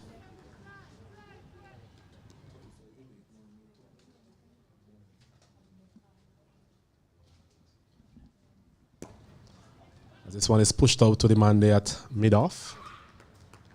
Okay. So, as I was saying, both of these players, they played a critical role in the batting effort, in the recovery effort of the Windward Islands. And what has happened is that they've been able to transfer that type of momentum into their bowling effort as well. So 20 overs altogether, 57 runs for 4 wickets. And I'm sure the skipper will be very pleased with that combined performance.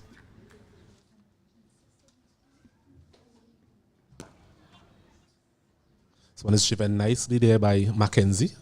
Chance for direct hit. Made it safely in the end.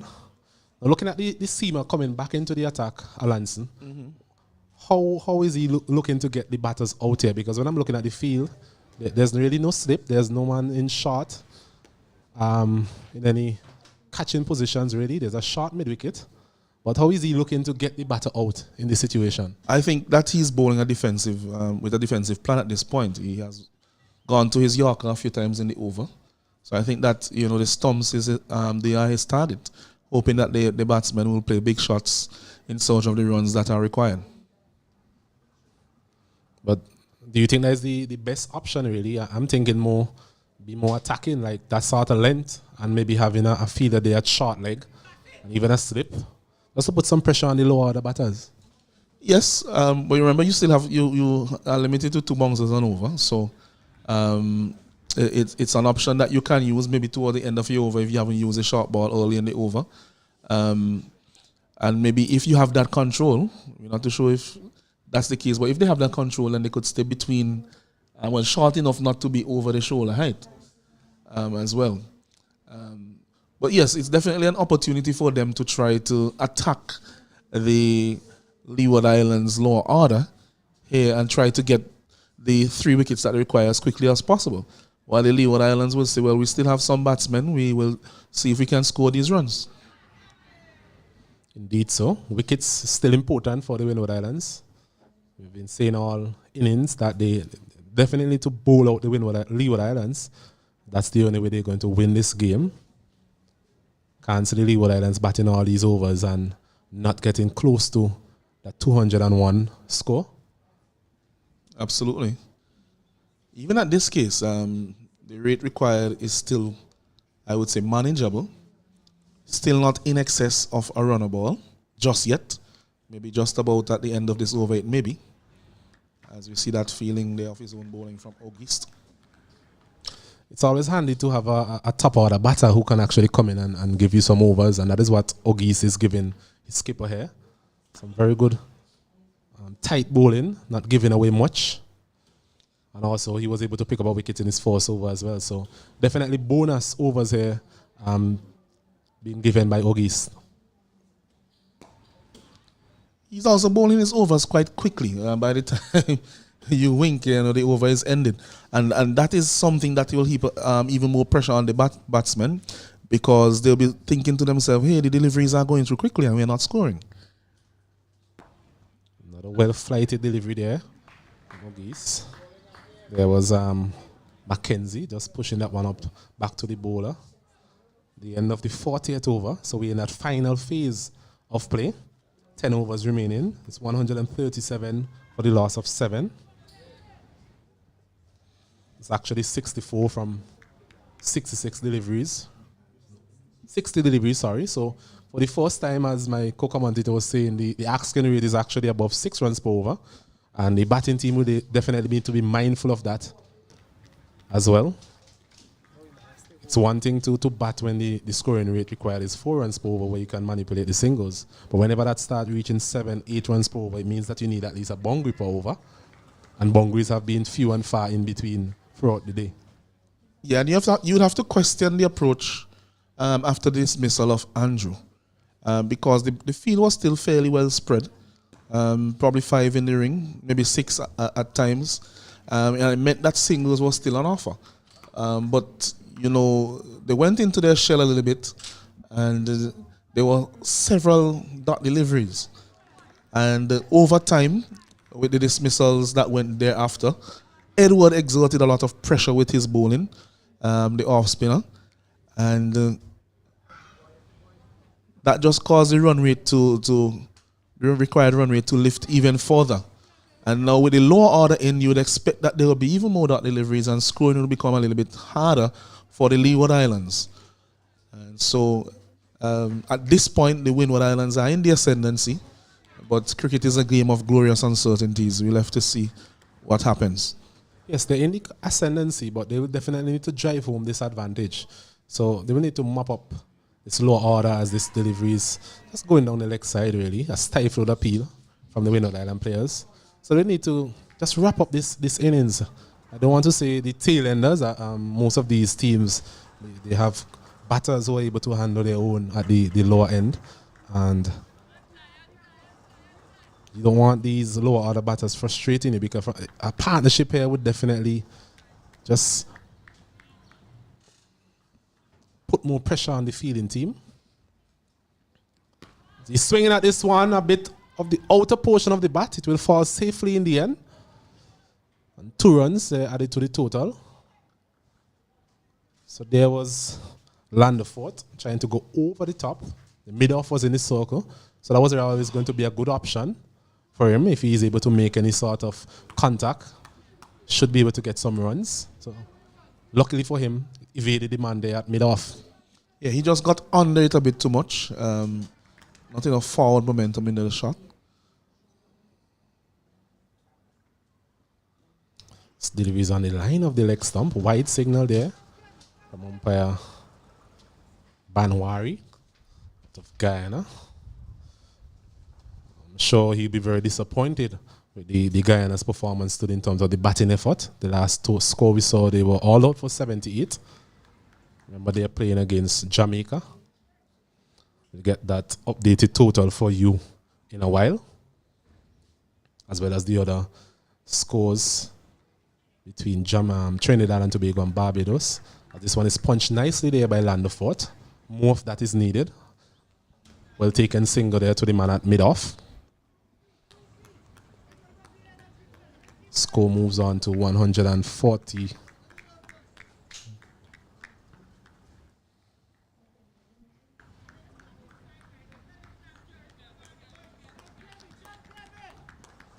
A lot of encouragement we're hearing, a lot of clapping, a lot of cheering out there, which is understandable. They've been able to get themselves back into the game. This delivery, Mackenzie there, just pushing it out to the man there at cover. The end of another over there from Gassi. 41 overs completed. Leeward Islands, they are 141 for the loss of 7 wickets. Yes, 141 for the loss of 7 wickets. At this point, exactly 60 runs. So 139, I'm being corrected that there's an error on the scoreboard at the field. So 62 runs needed. And we have 62 needed from 54 deliveries.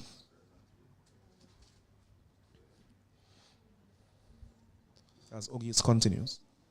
So the short delivery is swinging at this one, getting enough bat on it. Should be able to get close to the boundary.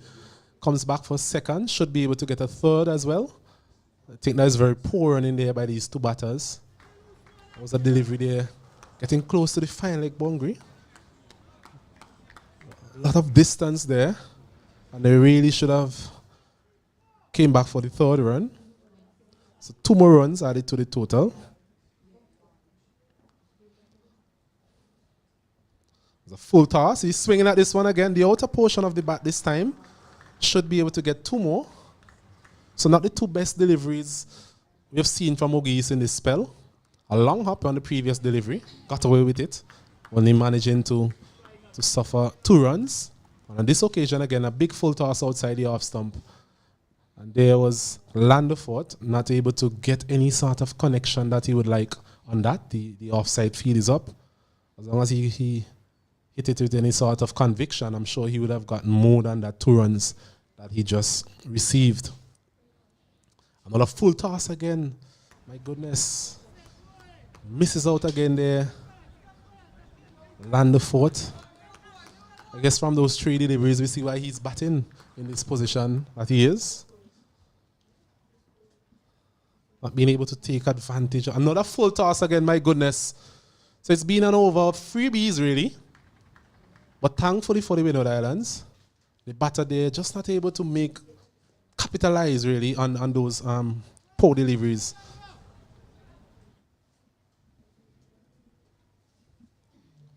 So it will be Mackenzie in strike now. I'm sure he was at the other end looking on and thinking to himself, maybe he could have done a bit better with those deliveries, especially with the scoring rate above 6 runs per over. This point in time, they definitely needed to take advantage of those deliveries that were offered up there by Auguste.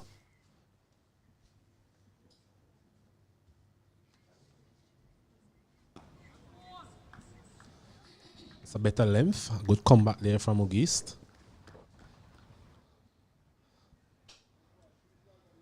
Five runs coming from the over so far, and it will remain at 5 runs.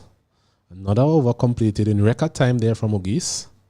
5 runs coming from that over, just below the asking rate of 6.6, 6.7 runs required. And 42 overs completed. The score is now 144 for the loss of 7 wickets. Yes, so wasn't it all of 48 deliveries left? And they have to get another 57 runs from 48 deliveries. And of course, this is not impossible by any means, but the main impediment is the 7 wickets that they have lost. And none of the top order batsmen remain at the tail, unlike what happened with Tariq Edward when the Windward Islands batted. So it will be a challenge for them. There are some gaps in the field. I think what they need to do first of all is to try to play as few dot balls as possible, get the contact, and try to get some runs, while the Windward Islands, I think, need to have a mindset of polishing off the remaining batsmen. Don't just let the game ebb and ebb away into its finale. You know, show some initiative. I think they could set maybe a more attacking field because of the way that the bowler is bowling at this time. He's bowling fairly good control. Look at that delivery. Could set some more attacking fields to that type of bowling. Top of off stump, bowling to the lower order. I don't know what you think about that. Well, on most days, the top of off stump, outside the off stump line that works against the top order batters, but somehow the bowlers reach the lower order, they tend to want to try a bit more things. If the top order finds it difficult to negotiate such a line and length, I'm sure the lower order as well, they will find it the same. There's a wide delivery there from Gassi. Bit naughty the Windward Islands in terms of the extras that they've given away so far in this bowling effort. Yes, he's looking for the Yorker on that occasion. Just overcooked it down the leg side. And the field right now, they have 5 in the circle. They are actually allowed 4, but they have 1 extra. This is the final power play. They can have 4 inside the circle, 5 on the outside of circle.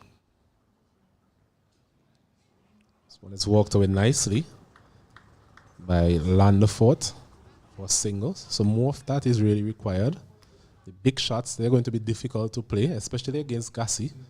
Seem to get the ball to jump from a length. Got a bit of pace as well. So they will need to work out as a pair. What are their scoring options? How are they looking to get these last 55 runs? Well, if you look at Gassi's length, he's bowling back of length outside the off stump. You see that drive?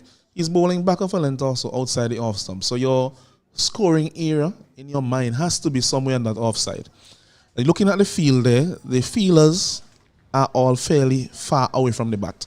So if you play with soft hands just in front of the batsman on the offside, you have a chance of a single almost every time. And I think that is where they should be thinking of first and foremost, and then look for other options thereafter. This one is stroked nicely between the well placed in the end. The man there at cover, believe he thought he had a chance all the way. Ball is dying on him really. It was an uppish drive there from Mackenzie. Not timing it at all. Maybe thankfully for him, not timing it as well as he would like. Got the fielder there in the covers. Sayers, Bolton Sayers, made a very good effort. But another single there for the Leeward Islands. Pushing their total now on to 147. He's driving at this one. There, Mackenzie. Landefort this time. But as you mentioned, the singles there on the offering, on the offside. But there's also the opportunity for a boundary as well because the mid-off is up. So without being totally reckless, you can also try to pace the offside field. There's no man on the extra cover boundary as well. So anything that is timed to any sort of degree, you should be able to get some runs through the offside. Well, I would say that you don't have to aim too high because what happens is that when you're aiming for the boundary, if you keep missing or you keep it in the field and not taking the single. Just as I was alluding to, that's a wonderful shot there. I'm sure the top order will be proud of that. And that's something Landefort will tell them when the game is over. Look at that cover drive I played through the offside. Wonderful shot there from Landefort. He gets another a boundary. And the total now moves on to 151 for the loss of 7. Very good cricket there from Landefort. Yes, that was a very good shot. Excellent shot. Was not a half volley by any means. And he was there coming forward, using his height. And he played it wristily through the extra cover region for 4 runs. But I would say that when they're looking for the boundary of every delivery, they have to have a second option, which is where if they don't see it in the area that they want to, then they have to try to think of a single. Because the dot balls will carry up the run rate very quickly, especially as we near the end of the game. Because with every delivery, a dot delivery will make a huge difference as you near the end of the game. So they have to be mindful of that and try not to have dot deliveries at this stage. But as you know, with the lower order, that is a bit more difficult. That level of thinking and execution might be a bit more difficult. If it were top order batters, then you might basically say that is their bread and butter. That is how they should be thinking. But the top, lower order batters, traditionally or by nature, they are attacking by nature, most of them. But cricket, as we mentioned, is played with the brain. Sometimes it's just a matter of execution and also being smart in your execution as well. Agreed. Well, in that case, maybe they could send out a little bit of water with a message. As we see Franklin coming back for a second spell. His delivery is down the leg side again, another wide from the Windward Islands. If it's something that they would want to improve on moving forward, is their extras. We saw quite a bit from Sean Edward in his earlier spell. And now we are seeing a couple of wides creeping in from Gassi in the previous over. And now Franklin in his return over actually started with a wide. They want to give the batting team any sort of added bonus, really. Those are bonus runs in a situation like this. This one is played nicely there by Mackenzie. Both of the batters look prepared to bat and fight it out. That is something you would like to see, especially at this level. It's not giving their wickets away. The game is still there for the taking for both teams. It's just a matter of who is able to execute in these last 7 overs or so better will come out victorious.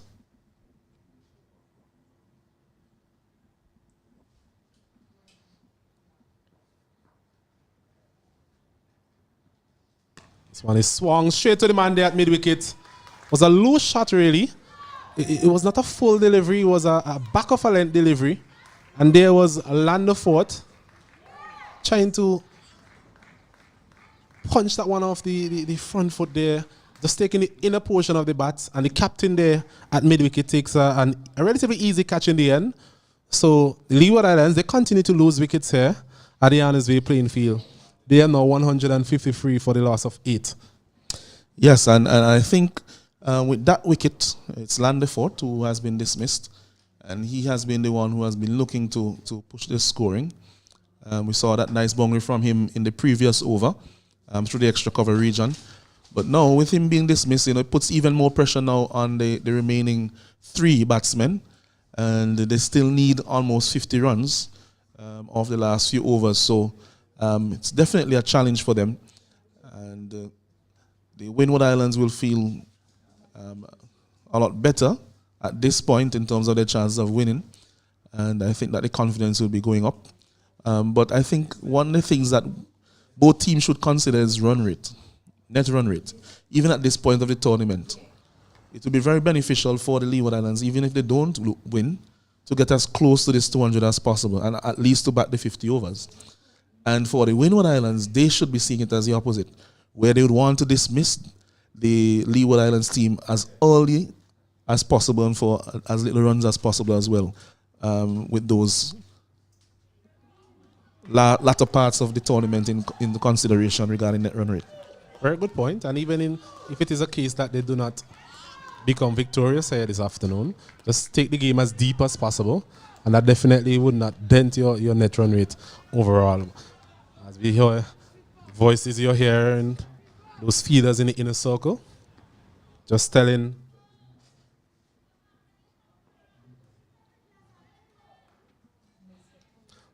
Nisbet good afternoon. This delivery is hitting this one nicely through the cover region. Should be able to get close to the boundary. It's plugging now. It might come back for a third. No.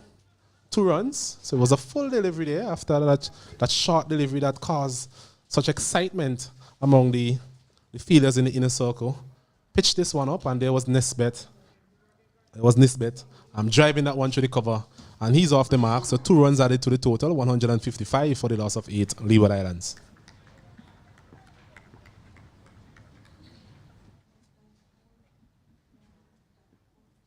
Slower delivery this time, and he just outer portion of the bat. Thankfully for him and the Leeward Islands, just evading the man there at cover. A slow delivery there from Franklin. Well bowled in the end. Yes, very good thinking from Franklin. He knows that the batsmen have no choice but to go after him at this point, and was looking to defeat him there with a slow delivery. He got him to get through the shot a bit early, but in the end, it didn't go to hand. So Nisbet seemed to be the type of player who like to get bat and ball. This one is a swing outside the off stump there, pretty close to being called a wide. Thankfully for the Windward Islands' sake, umpire Sandy kept his arms down, and it's the end of another over.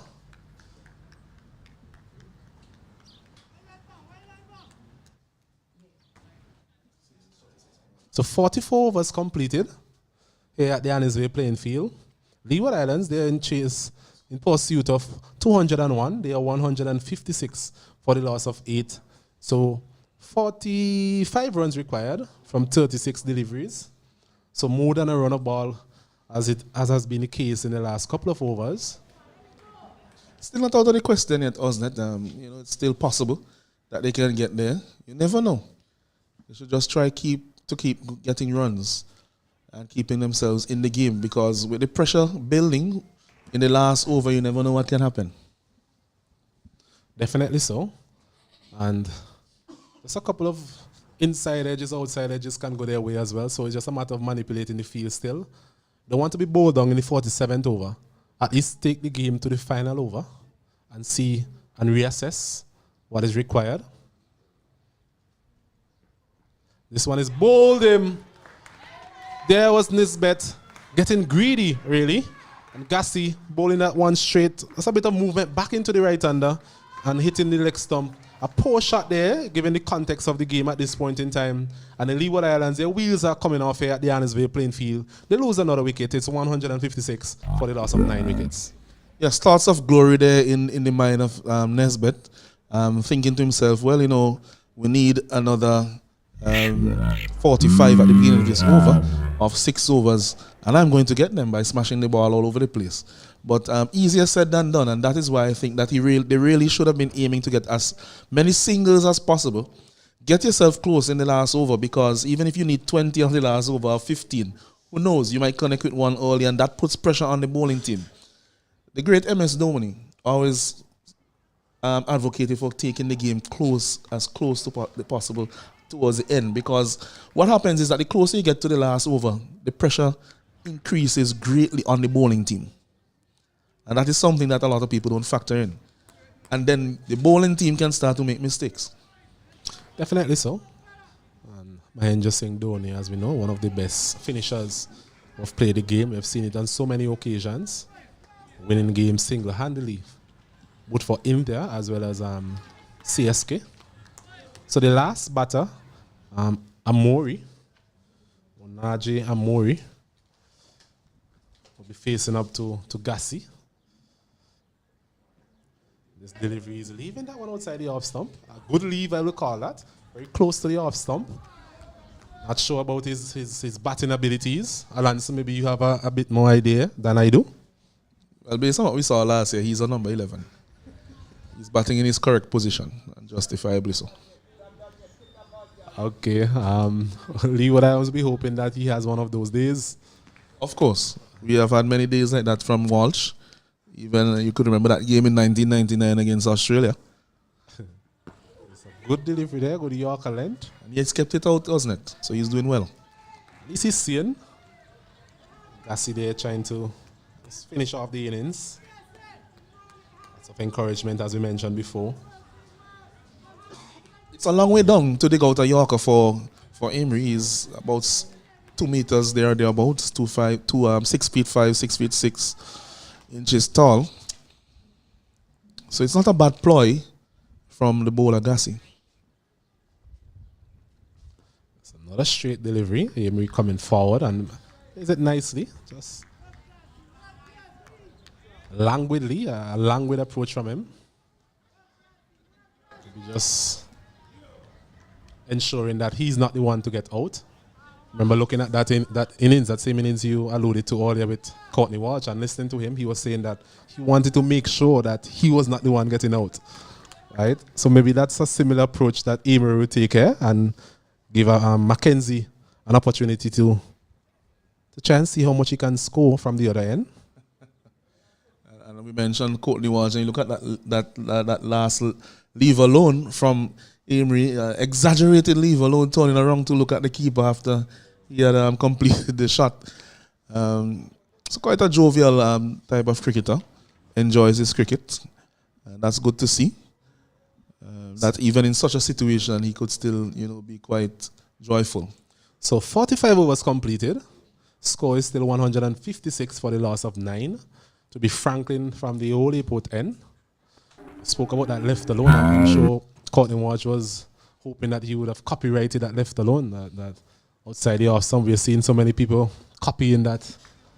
The likes of Steve Smith, Labuschagne, and these fellas. As Mackenzie takes a single from the first delivery, which is quite interesting in itself. Appears to have a degree of confidence in Emery's batting ability. Well, he has kept out the first few quite nicely. But what is required now is that he actually scores some runs in these deliveries.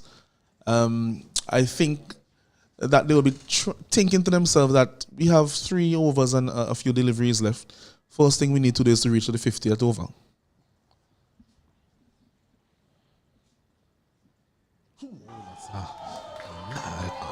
A sharp delivery there from Franklin. Actually going through in his follow-through. We'll be asking Emery how has his stay been so far in St. Vincent and the Grenadines.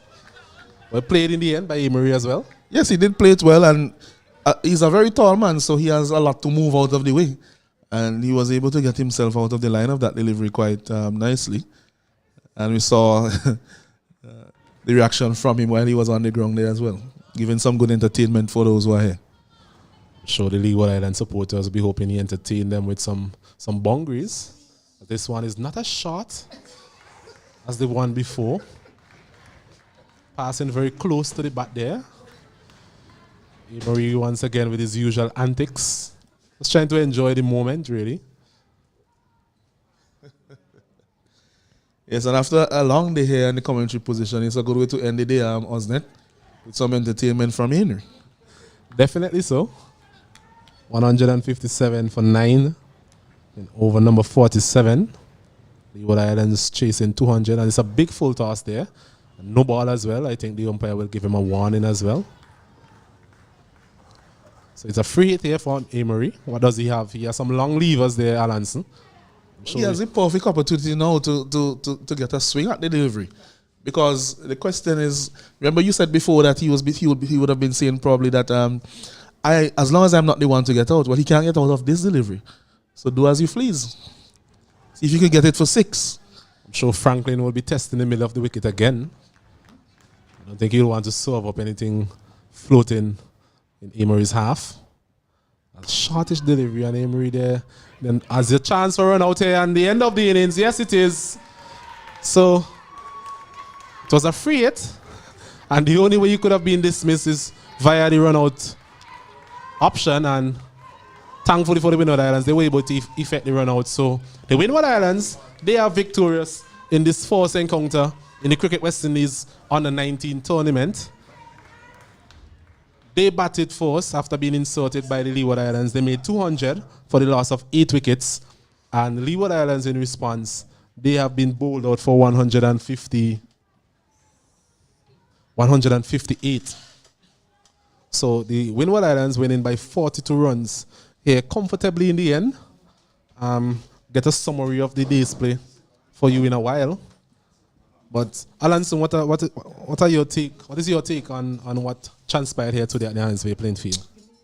Well, we saw something very important from the Windward Islands team in that although they had lost a few wickets, especially through the run-out route, quite in a suicidal manner, we would say, for a couple of them, they were able to recover from a precarious position at 90 odd for 5 in the 29th over. And that was very important for them because at the end of the day, that 200 runs was enough. The opening bowlers, as we saw from the Windward Islands as well, they were very tight. They didn't give away a lot. And although the opening batsmen weathered through that period and were able to recover thereafter, especially with the partnership that came after between Michael Graves and also Jewel Andrew. At that point in time, the Leeward Islands would have said to themselves that we are on top of the game. But wickets are always important in cricket, especially in one-day cricket, and we have seen that in the modern game. You know, teams that take wickets are always in a position of strength, and that is what the Windward Islands were able to do.